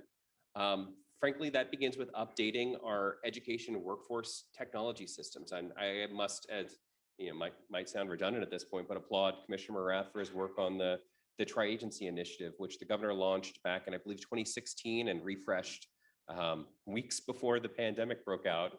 That was all about making sure that TEA, which has been a true leader in this space, is aligning its efforts with the Texas Higher Education Coordinating Board and the Texas Workforce Commission. So all the money that we're getting is used efficiently and effectively towards that end demand, because we all talk about, you hand off the baton at some point, but all of what we're trying to do with education and you know, whether it's a primary school or post-secondary or these workforce training programs, we just want to make sure that government is giving people the opportunity to live up to their full potential. And there's so much work left to do in that. I'll stop here, but there's roles, regardless of what, you know, where you are in your life, that you can help play in this. Especially for the employer community and the chambers. I think that there needs to be a civic demand for streamlining and efficient calculation of do these programs work, and if they do, how do we scale them? Because there's so much innovation happening and so much innovation possible, and the disruption that the pandemic has caused has also caused some creativity out there, and we need to know which one of those creative options are working, because there's so much potential spread out across the state. So excited to work with you all to help realize that full potential. Thank you very much. I don't know if any of you have gone out to look at the 2036 website, but there is some fantastic information out there that pertains really to all of our policy points that we've brought here. So I recommend go out there and take a look at that. It's very enlightening. So now it's time for some questions that people have submitted. And one of them has been, you know, the districts are offering multiple types of instruction. Families are frustrated, teachers are frustrated. What are we doing to get that information? How are we getting that information back to you so you know what to do with it? Yeah, that's a great question. So there's, it's kind of a, as everything in education, a very complicated topic area, but the teachers right now, students right now across the state of Texas, we think are experiencing fundamentally four different choices in terms of how instruction is delivered. One is what we refer to as concurrent instruction. This is a teacher that is simultaneously teaching kids that are in the classroom and kids that are remote. The roomies and zoomies all happen at the same time, all intermixed. A second version of that is what we think of as split scheduling. So a teacher is responsible for both in-person and remote instruction, but they don't happen at the same time. The scheduling splits it up. The third version is the teacher gets to specialize. I'm doing only in-person instruction. My colleague across the hall, he or she is doing remote instruction. The last is where you sort of lump your teachers together by specialty. And so you can think of a full-time virtual academy versus full-time on-campus instruction. The overwhelming majority of teachers in the state of Texas are experiencing concurrent instruction at the moment, and it is totally untenable. We really think it's pretty terrible for all parties involved. The teachers essentially have to think about any presentation you've ever had to give. You know, you think for a 1-hour presentation, I probably need 2 hours of preparation. Well, I mean, that means that the teachers that are doing remote and instruction in person simultaneously, they got 7 hours a day that they're teaching roomies and zoomies simultaneously. So they just need to work a 21-hour workday and they'll be fine. So So and of course, for the students, it's not particularly effective either. The nature of the curricular experience needs to be varied. It needs a degree of specialization. The work that I do to speak to a room full of 200 people in person or 100 people in person is very different than if you're setting up a remote experience for those folks to sort of guide some of that lesson themselves. You asked basically, what do we know about this? Unfortunately, what we know is very little. We'll get our summative evaluation of student performance with the STAR test at the end of the year. But if none of the remote learners come on campus to get results, it's gonna be hard for us to evaluate the efficacy of their remote learning experience over the course of the year. Our data systems are not necessarily real time, so we will generally have a sense of remote versus in-person kids, but we synthesize all that in September. So I have actually an exceptional item into the legislature to make it real time for only $2 million, believe it or not. Great value. I'm sorry. It's a great value. Yeah, it is. It's great value for $2 million. Only $2 million. I can get you real-time student data. So we'll get you guys all undercoding here before I get you off the lot today. So the challenges associated with actually operationalizing these changes for our district leaders is very, very difficult. Do you imagine if I'm in a fairly small rural school district? I have one teacher teaching my section of first grade. Well, how am I going to have that teacher specialize with roomies while someone else does zoomies? I don't even have two teachers I can split. So what we're looking at and what we've been talking to legislature about is sort of the future of remote instruction. What rules should be allowed? What information should be coming back? How do we set up a system of continuous improvement that can drive information then you can iterate on and have improvement in action plannings? These are I think a key policy area for the legislature. We have a bunch of hot sports opinions on that we've accumulated over the course of the year because we've collectively learned a ton, and we're trying to share that information with legislative leaders as it comes up. To the extent that we already have authority to gather data, we do that and try to disseminate that as broadly as we can.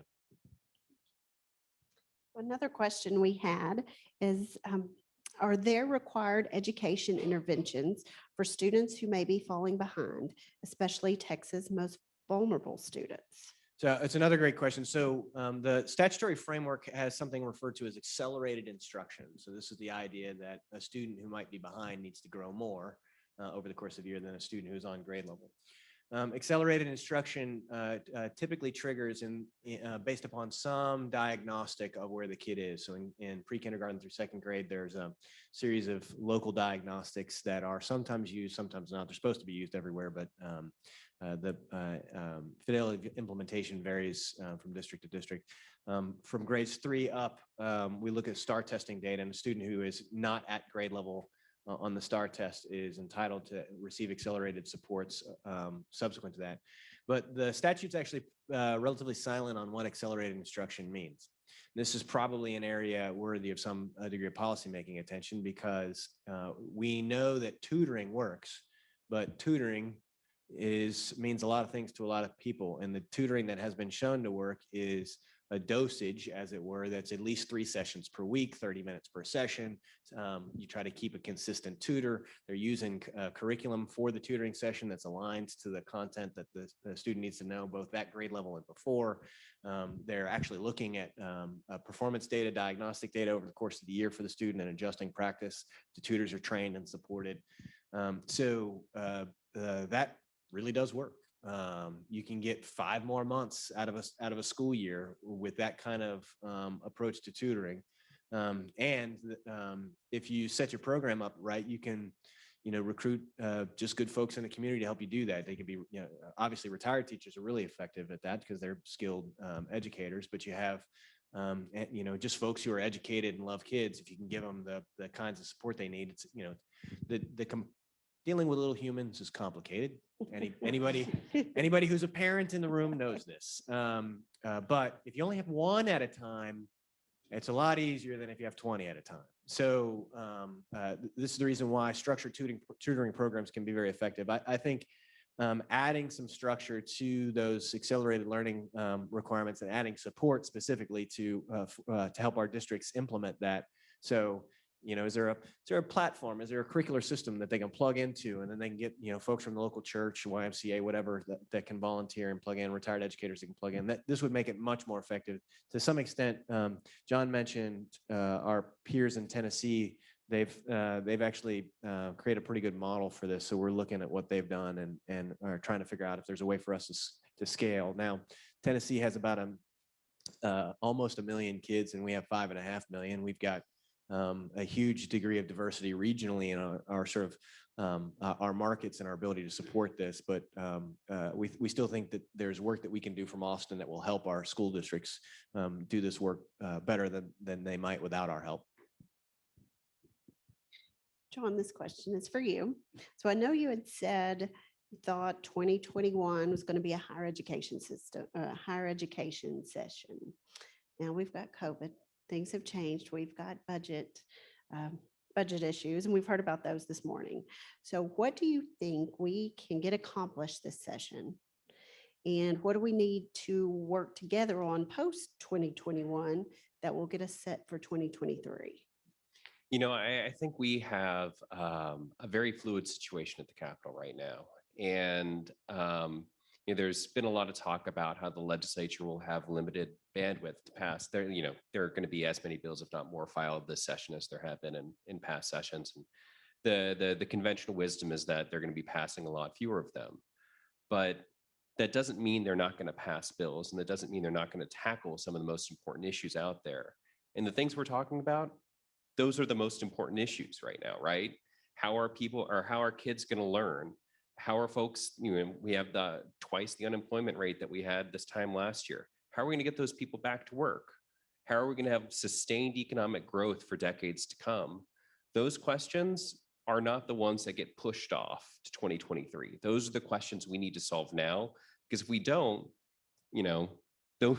it's going to make it a heck of a lot harder to solve in 2023. And, we do have a lot of short-term money coming in from the federal government that's going to allow us, if we put it towards smart, evidence-based, scalable programs, to solve problems, or at least start paying the down payment towards solving problems that otherwise would be impossible in 2023 if you just tried to start from scratch. So in my mind, we just need to not let the foot off the gas. When y'all are talking to your legislators while you're here, you make sure that you continue to emphasize that there are priorities of the community, and you'd like to see them done. We can do that. As far as getting students back into school, into the roomies, what are we seeing comparatively, the roomies versus the Zoomies, for social and mental well-being? Are we doing anything there for the So mental again, aspect? quantitatively, I don't have good insights to share. Qualitatively, the feedback that we're getting from our educators all over the state of Texas is that our Zoomies are experiencing much higher levels of stress, trauma, the emotional weakness than normal. I had share an anecdote I had with the superintendents very early on in the school year, when it was still kind of an open question as to whether or not in-person school was going to be a significant health risk. And he calls me and he says, "We've got to force the issue. We got to be more aggressive getting our kids on campus." Had one of our girls commit suicide over the weekend. I had a bad breakup with her boyfriend, and this is him telling me. He says, I don't know about the what ifs, but I do know that she wasn't in our building. I do know that we could not lay hands on her. I know that we could not do what we would normally do to help her. And that kind of experience is happening writ large all over the state. Speaking with some of our leaders on the prevention and response to child abuse, they're indicating that the cases that they're seeing this year are nothing like they've ever seen before. So Again, I don't have good quantitative data, but the qualitative data seems to be pretty clear that it's particularly difficult for our remote learners. And we got to get them back in school as quickly as we can. Earlier, you had mentioned the STAR test, and hearing from some superintendents, they want the STAR test. They've got to know where they stand. What about these families that will not send their children to school for the STAR test? We really need to know where they stand. How are we going to interpret that data as well and figure out what's going on with them? Well, I mean, we will have this assessment that comes at the end of the year, and for kids who sit for it, we'll have an accurate piece of information about their level of literacy or numeracy over the course of the year relative to grade level expectations. This is what STAR test is designed to do. And for kids who don't have that, we don't have that insight into them. What this means is that sussing out the efficacy of remote instruction for any individual campus, for any individual district, will be next to impossible. But as long as we have a sufficient sample statewide, we will be able to suss out those patterns on a statewide basis and potentially even regionally. You know, I never want to second guess the health decisions that families make. That you know, people are dealing with a lot during the pandemic.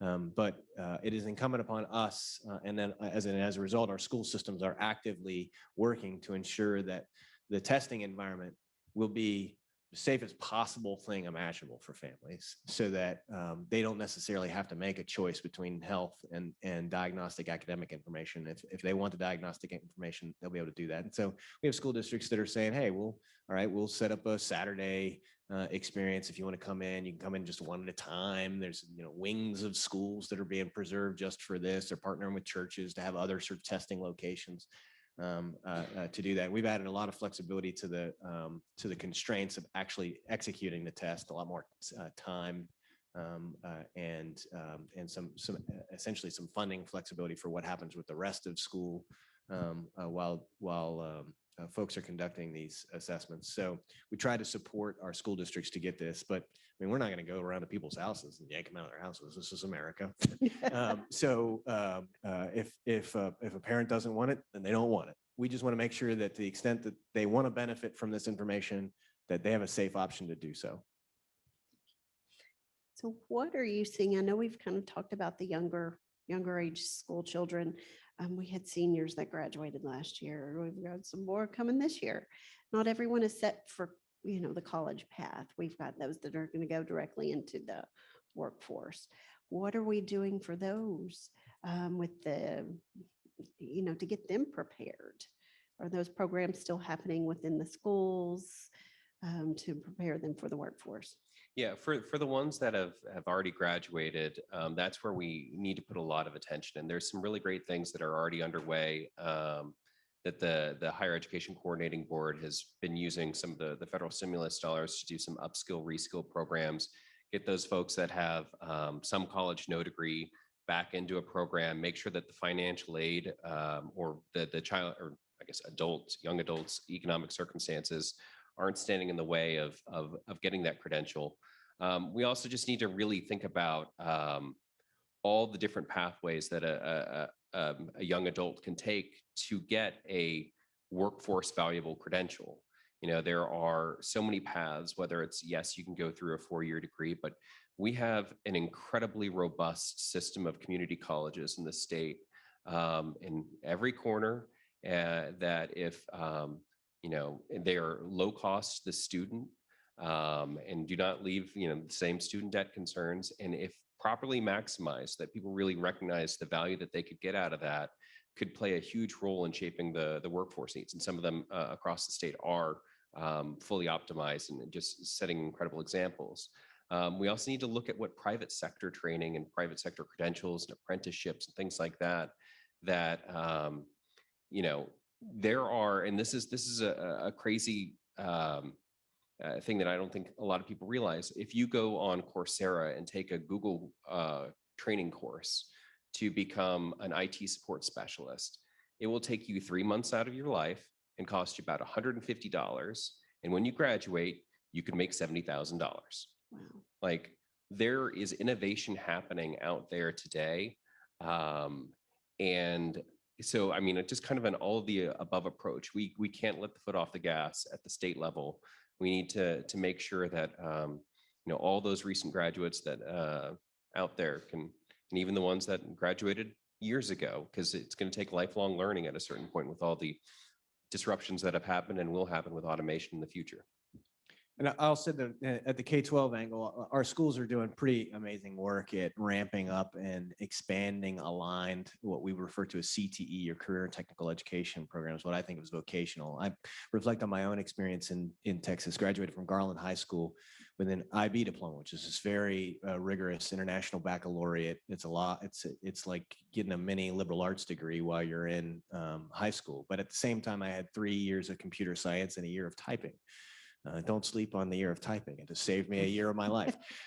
So that's what you would think of as vocational training. That's actually was probably more valuable to me in dollar terms than the IB diploma was, because I sold a software company in my 30s. The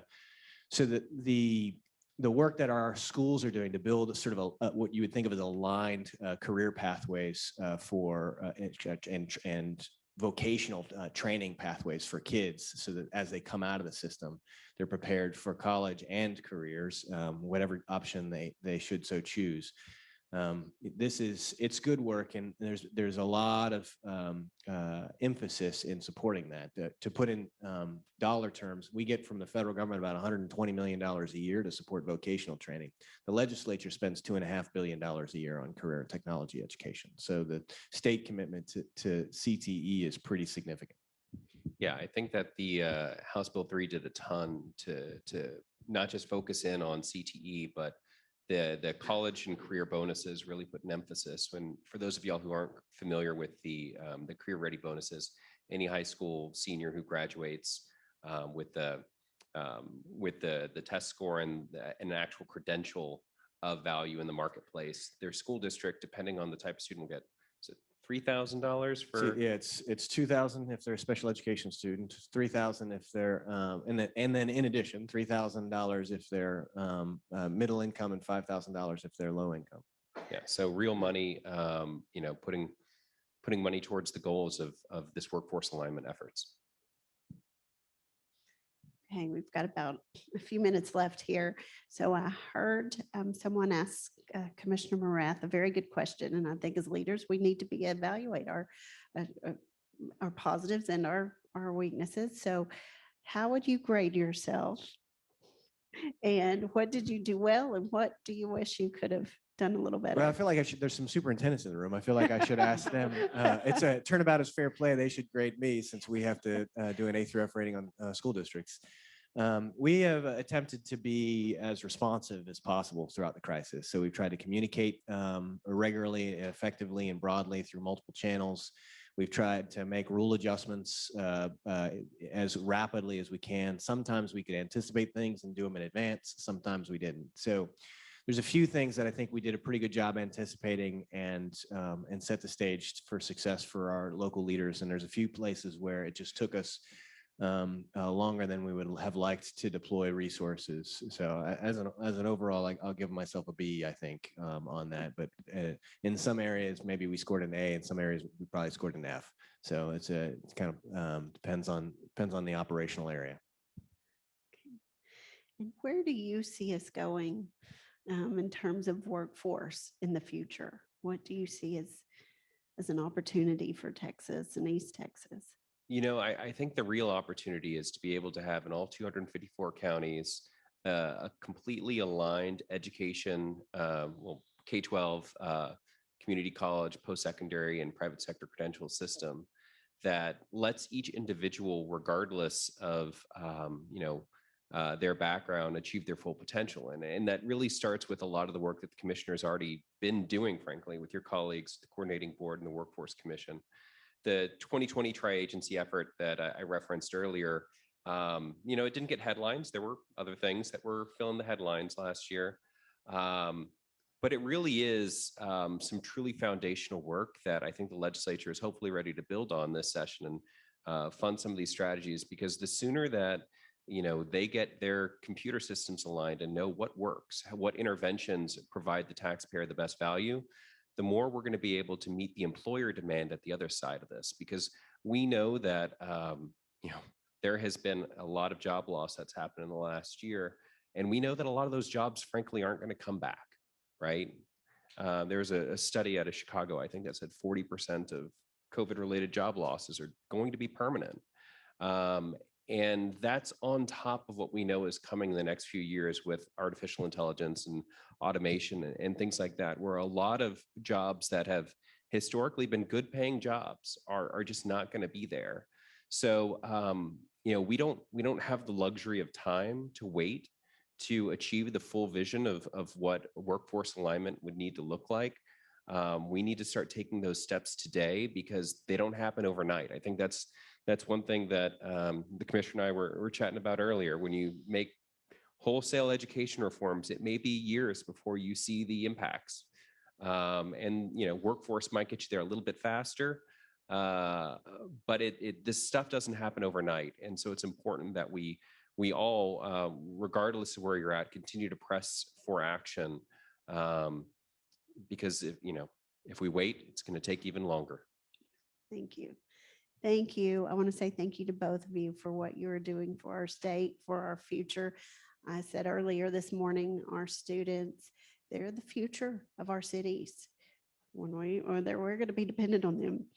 So we want them educated and strong and to have the values of what it takes to move us forward. So I appreciate all that you're doing. I thank you that my son has been in school since August and in person. I also mentioned this weekend, he had to read 60 pages of Hamlet, and my husband had to deal with that, and I did not.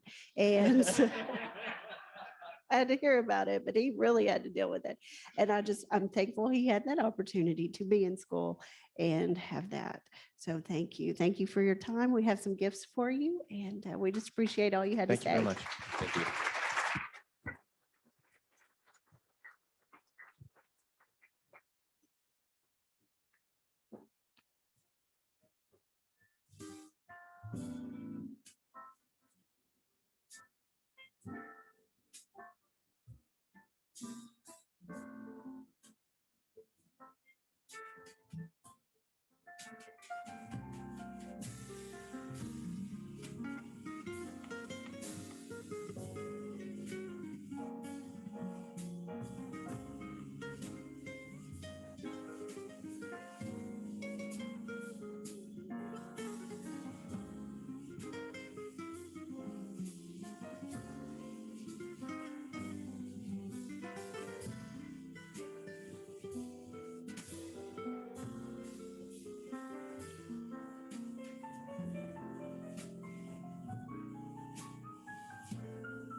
Oh, thank you.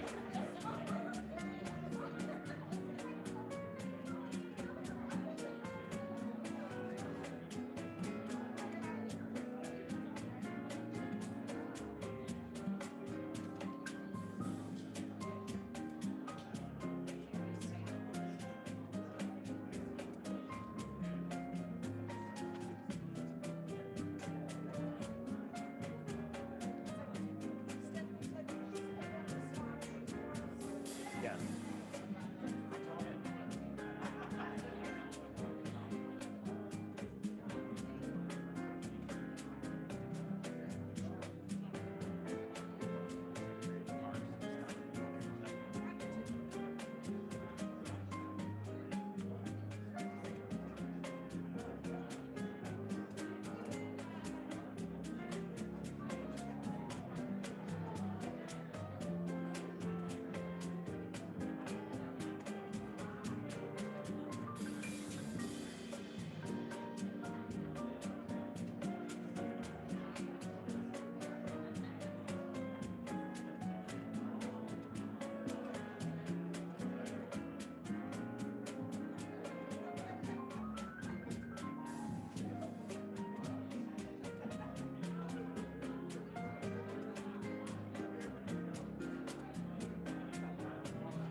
All right.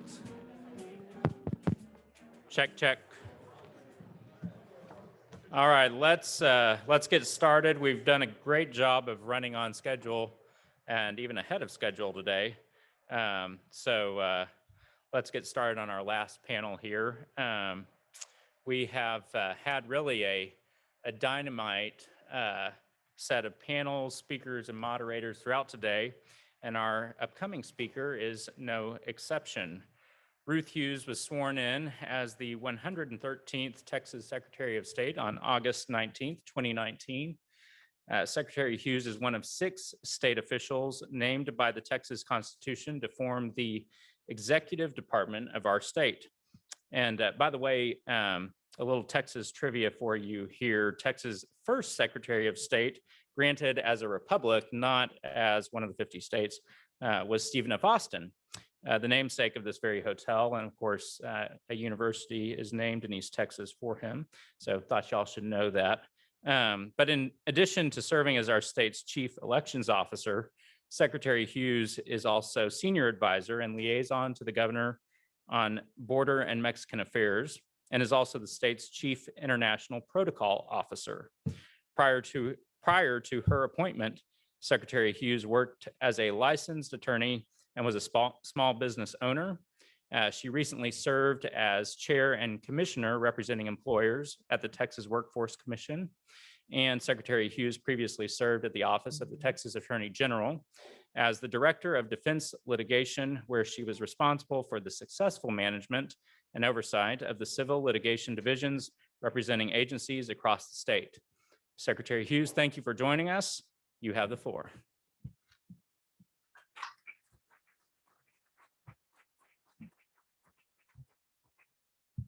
Thank you so much for that kind introduction. What a great looking group, and what an honor to be in a room with other humans. I really appreciate all of you taking the time for this very important gathering. And I see some familiar faces from having gone to different events in East Texas, and it's just always a pleasure. I think I had the opportunity to speak to this group when I was the chair of the Workforce Commission last round, and always really look forward to it. And Keith Ingram, who's joining me here today, is our Director of Elections, and you'll be hearing a little bit more from him as well. But I wanted to give you just a brief overview of some of the things that my office does, although you heard some of them there in the bio. I do want to start by thanking Senator Hughes, who spells his name with an E, so people don't confuse us. Him and his team have done such a great job. I want to thank them for putting this event together and really for his leadership. You all are so well represented. He really is everywhere in making sure that the needs of your community are heard loud and clear here in Austin. And of course, I want to thank all of you at the East Texas Coalition. The work that you do is so important in making sure that your priorities and your needs are heard at the Capitol and are part of the decision-making process. So I can't thank you enough for your advocacy. You may have heard this morning that our state received the Governor's Cup for the 9th time. And I mentioned that, first of all, because I'm so proud of all of our state. And I think that by itself deserves a little round of applause. Honestly. So such great news. That's something that we don't take for granted. We certainly don't sit on our, rest on our laurels here in Texas. And the work that happens in your area of the state is a large contributor to our state's success. Governor Abbott has really worked very hard and continues to work hard to create a very friendly, business-friendly ecosystem where we have low taxes, reasonable regulations. Businesses know that we really want to work to create the right climate to allow you to thrive and to continue to grow and expand and really stay out of your way. We know small businesses are the backbone of our economy, and so we're just very excited for all of the success stories across our state, even in spite of the many challenges, unexpected challenges that we faced in 2020 and that we continue to face in 2021. So I mention all that because one of the duties of my office is, we like to say business starts here at the Secretary of State's office. And that's because we really are the state's filing cabinet. Back when Stephen F. Austin was the Secretary of State, if you go to the Capitol, you'll see that our office, our reception area, is open to the public. So please know you can open that door and come in anytime. You'll see these large vault doors that now house our conference room and our offices. They were literally where the business documents were filed. Of course, we've evolved since then. We've got the Rudder building here on Congress, but all that to just put in perspective that every business filing in the state happens in my office. We commission notaries. We work with apostils. There's a series of, if you're looking to see if a trademark name has been taken, you can research that on our website. So the website is sos.texas.gov. And you can Google it at your leisure. We have some brochures up here if you want to have that handy. But please know that if you have any questions or anything we can guide you with respect to business filings, that's something you can reach out to us, either get information online or reach out to us so we can assist you. We want to make sure that any questions you have that we can assist with, we can answer for you. So that's just part of some of the work that we do in the office. You also heard the Chief International Protocol Officer. We have about 110 consul generals from other countries here in our state. Most of them are in Houston, but their role really is to make sure that their respective countries know about the opportunities that are here in Texas, as well as working with their nationals and processing visas and things like that.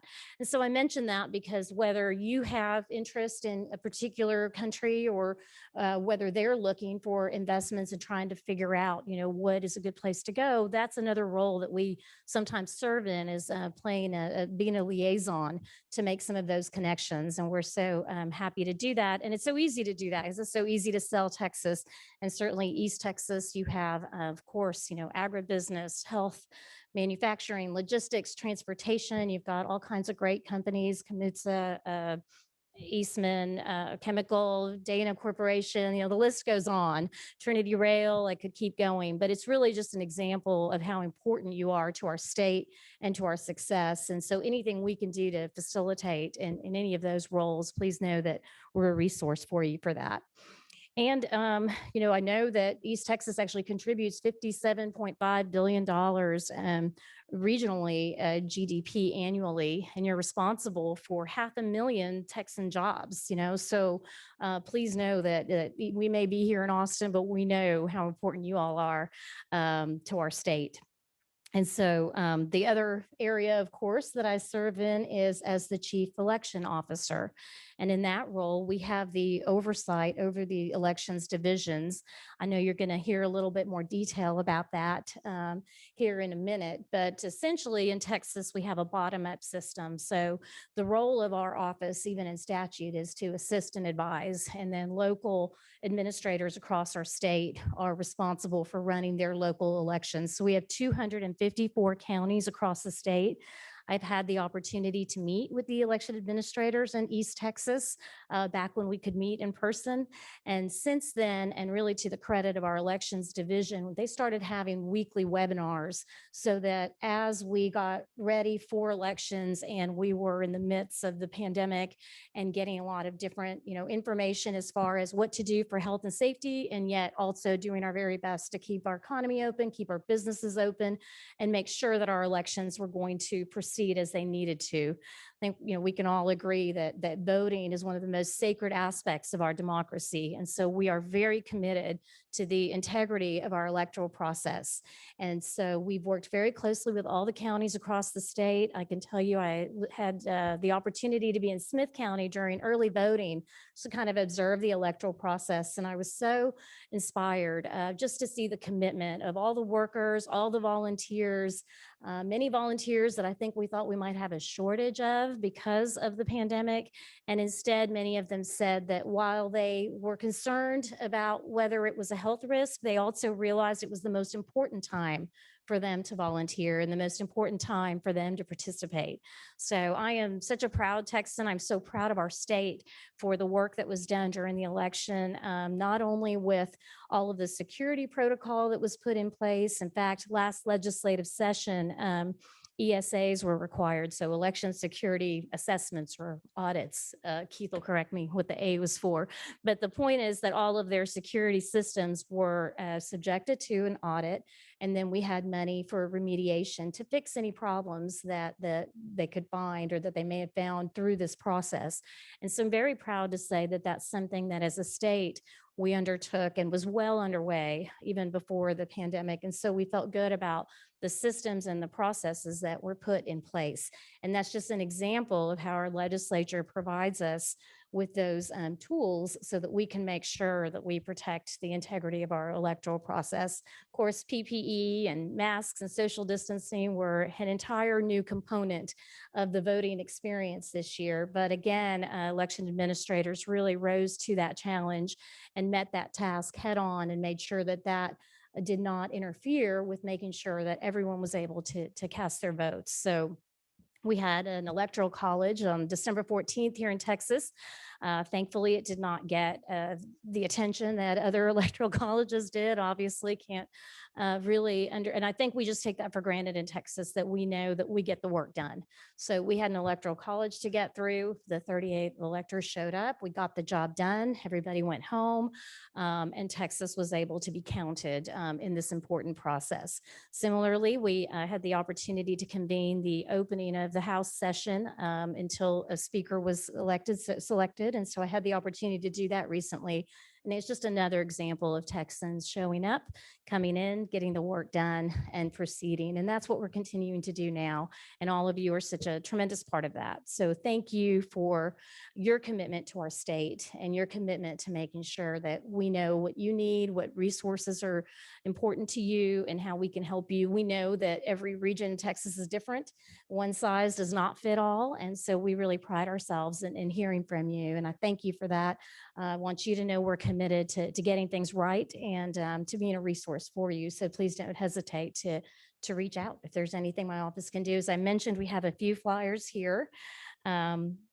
And with that, I'll turn it back over. Thank you.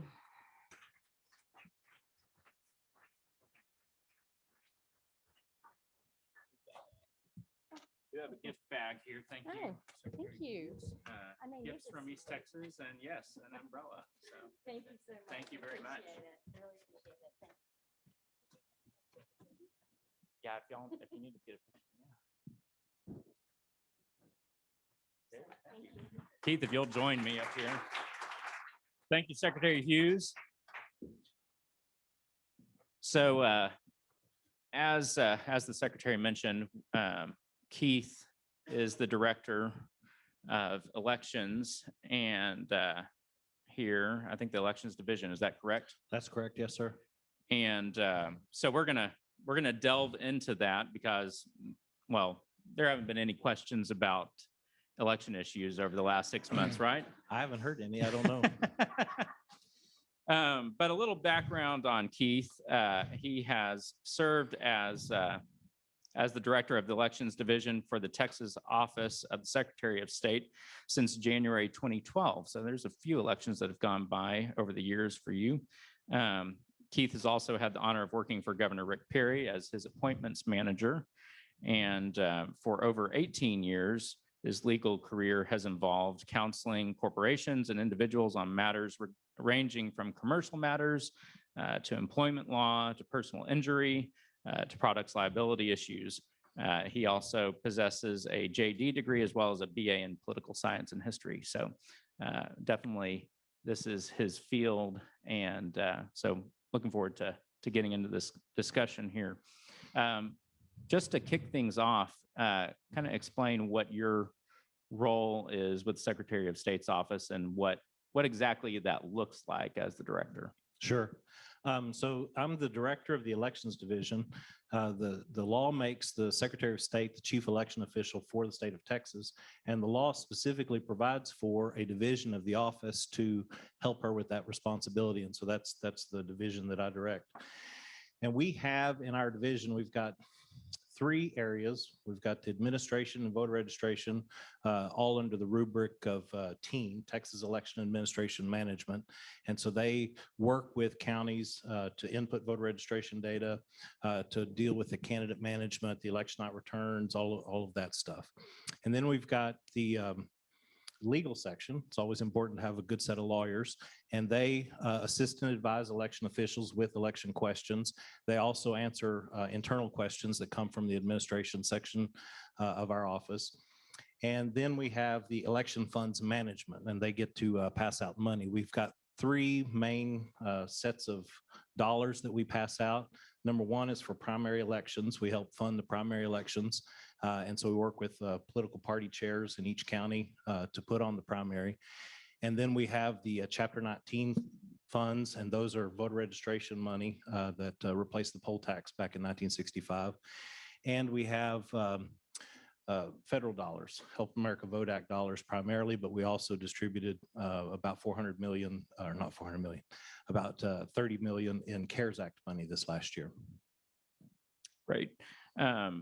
So talk about the biggest differences that you have in administering an effective and fair election in urban counties versus the mid-sized or small cities and counties that we have represented here.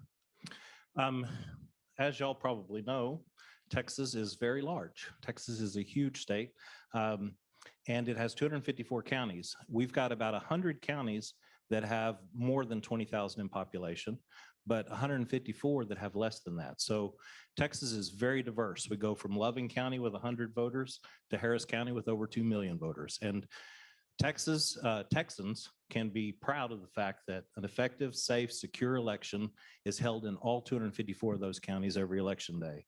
The challenges, obviously, for Harris County and Houston are different than they are for Reeves County. I mean, they're just not the same thing. But Reeves County might not have as much resources as Harris County, but it doesn't need as many resources as Harris County. They've got fewer polling places they're going to have to put on. They've got fewer voters that they're going to have to prepare for. So the challenges, they're just different. we found in our election security assessment process that a large number of small counties don't have full-time IT support. They've got a nephew that helps them when they need to install some software.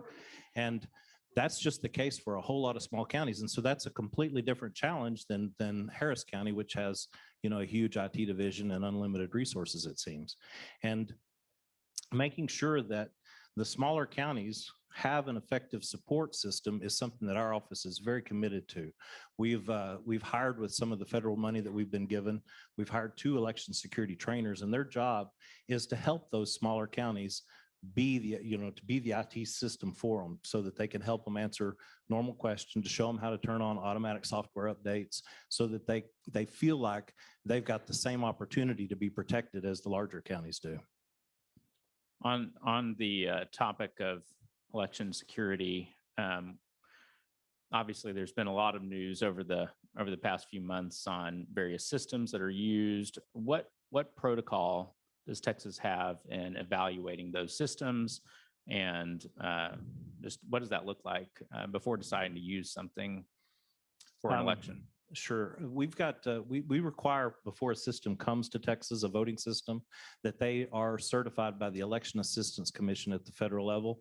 And the Election Assistance Commission, they evaluate voting systems for a variety of things. They do the full source code review. They do drop tests, humidity tests. They do a whole range of technical testing that we don't have the resources or the time for. But we do have a Texas-specific certification, and it's a 2-day certification that it requires the system to function legally in Texas. In other words, is this voting system suitable for use in Texas elections?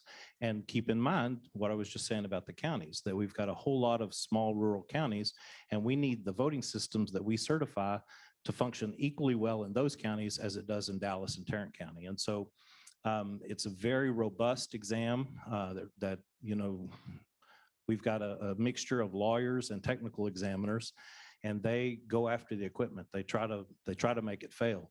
And I don't know if y'all heard, but there was a voting company last year that was much in the news, Dominion Voting Systems, and they came to Texas for certification 3 times, and 3 times they have failed because their system, not that it's insecure, not that there's problems with vote switching, but their system is just so complicated. They've got so many components that it would never work for a Texas election for I don't know if y'all know this, but poll workers are usually of a certain age. And for them to put together that much equipment would really be challenging. And so it just wouldn't work for Texas elections. And it was too easy to make the systems fail, hardware failures. Thanks for that, Keith. The other challenge we saw in 2020 was a dramatic increase in mail-in voting. And so you've got the non-technical side of things. And of course, mail-in voting seems to lend itself to fraudulent activity. You're not overseeing nearly as much of that process officially. What differences does that cause? What challenges does that bring to Secretary of State's office and to elections? How did y'all work through some of those challenges in 2020, and are there improvements that we could make going forward? So actually in Texas in 2020, there was not a large increase in the use of mail ballots. We had about the same number of mail ballots that we had in 2016. And so we have in Texas a very robust system that the ballot board is the one that reviews the mail ballots and the applications and compares the signatures. And the ballot board is bipartisan. And so it requires members from both the Republicans as well as the Democrats. And we have a very interested set of partisan poll watchers who are very much in the ballot board activity. I don't know if y'all heard this last election, Tarrant County had a problem with some of their mail ballots. They had a fuzzy barcode, and so they couldn't be read by the scanners when they came back. And so Tarrant County had to massively ramp up their ballot board with members from both the Republican and Democratic parties, and then process by hand several thousand, 16,000 mail ballots. And so that's just a huge time-consuming process. And of course, It got everybody's attention in Tarrant County. But Hyder Garcia, the election administrator there, had such a transparent, open process that after the first couple of days, the poll watchers quit coming because it was just boring, mundane work. But the ballot board did their job and did it well, and that's what we expect in Texas. Do we count our mail-in ballots prior to the election, or do those begin, as some states did around the country, on election day? Man, the legislature in Texas is so forward-thinking in this regard. Thank goodness. Big counties that have more than 100,000, they get to start processing their mail ballots, not counting the votes, but processing the ballots as much as 20 days before the election. The smaller counties can start doing it after early voting closes on Friday before the election. And we encouraged every county to start as early as possible and to get as much done before election day as possible so that they could handle the election day volume of mail and still report the results in a timely manner. And I'm happy to report that we had one of the earliest election night reporting nights that I've had since I've been in this job. We were going home by 1:30, and that's just unheard of. We usually stay there till 3 or 4. And that's a testament to the counties and the ballot boards and the work that they did preparing those ballots before election day. Well, congratulations on that. The allegations of fraudulent activity that East Texans and Americans saw in cities like Atlanta and Philadelphia, does Texas just do a heck of a better job than those other jurisdictions? And what is it that we're doing that helps us maintain that electoral integrity? There are a robust set of checks and balances in the election system in Texas. And so we've got, like I said, on the ballot board, we've got bipartisan representation. It's the same thing in the polling places, and it's the same thing at central count. So we've got, in addition to partisan poll watchers, we have bipartisan workers in each of those areas who sort of keep an eye on each other. And then just a robust set of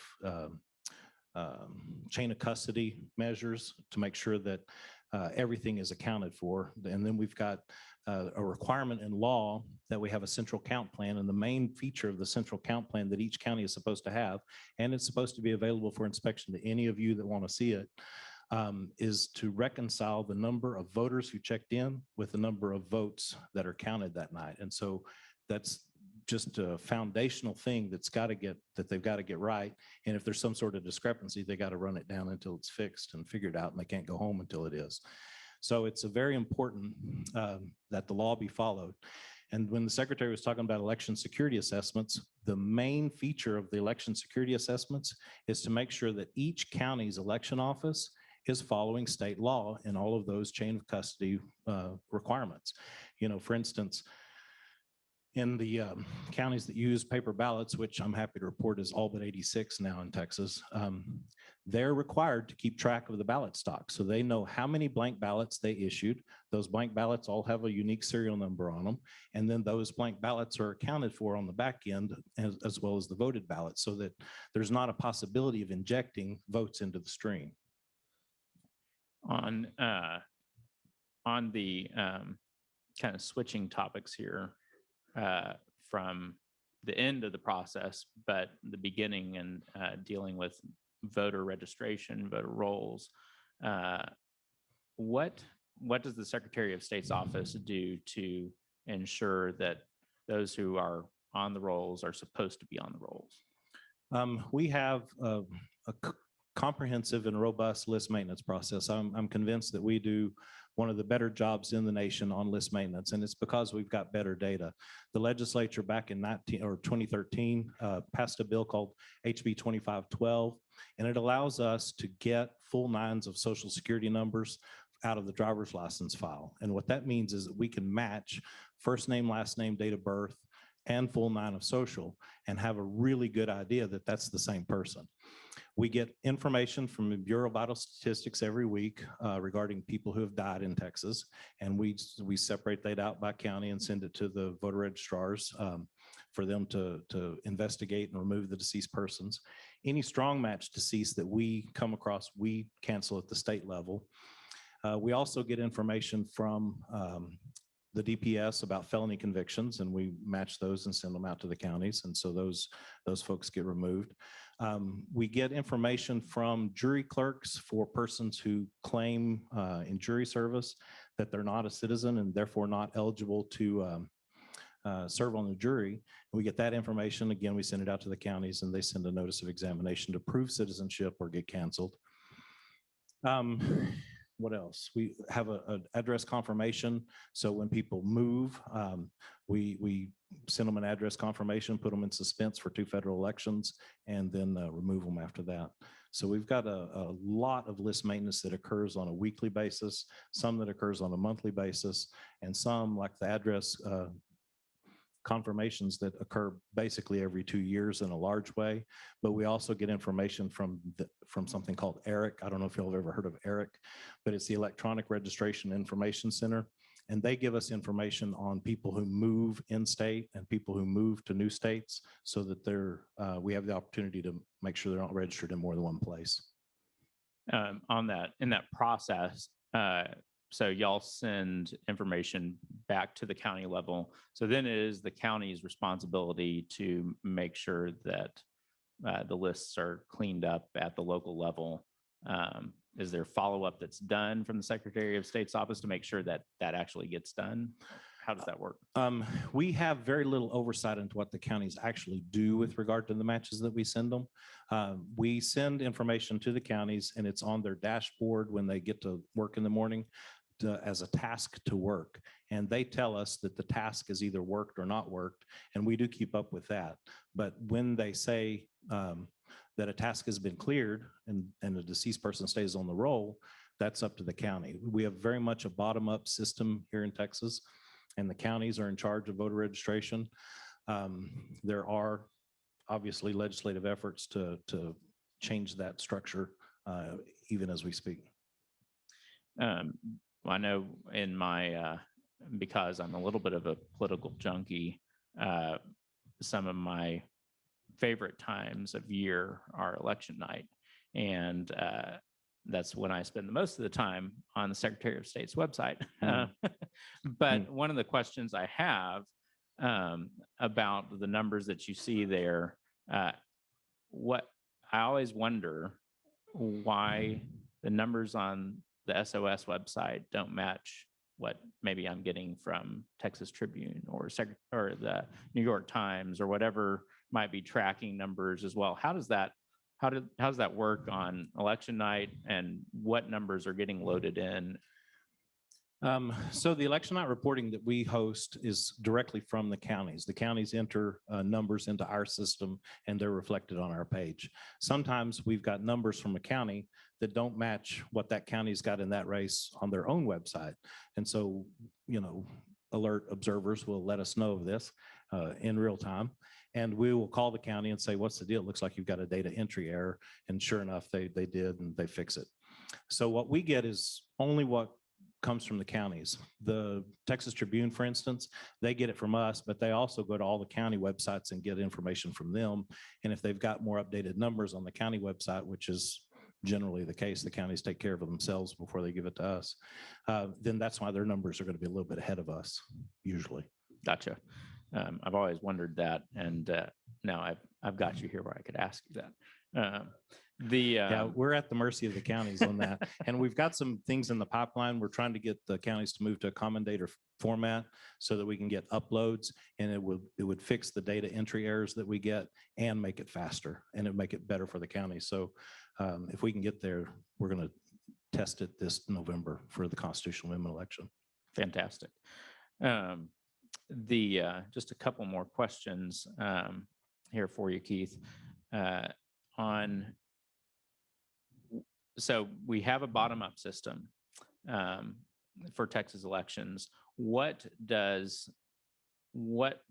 local communities need to do when they're dealing with challenges or they're facing an issue where they think something needs to be taken care of?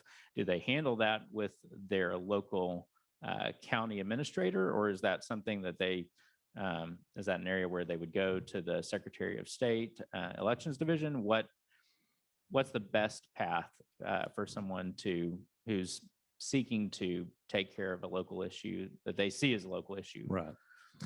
That kind of depends on what the issue is. If somebody is having a hard time getting a question answered from their local election official, then by all means call our office. That's what we're here for.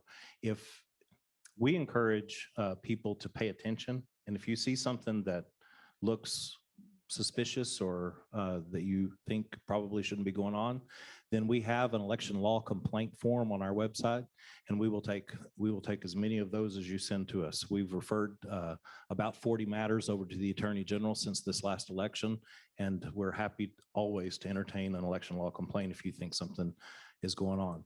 But by and large, most questions that you have regarding the election process or your voter registration are best answered at the county level. If you call us, we're going to send you right back to the county to get the question answered.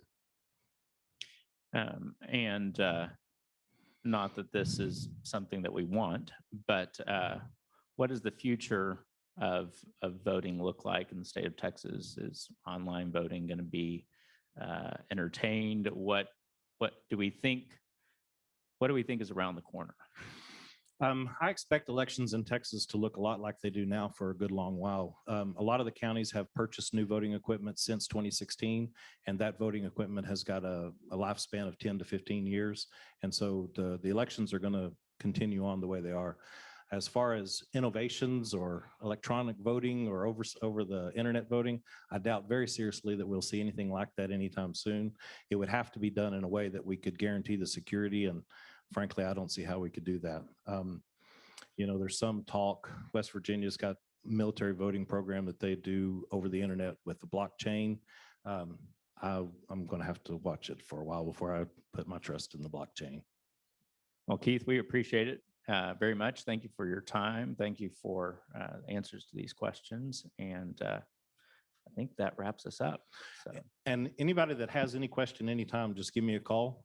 I answer the phone. My office phone rings simultaneously with my mobile phone, and unless I'm asleep, I'll answer it. So don't hesitate to call.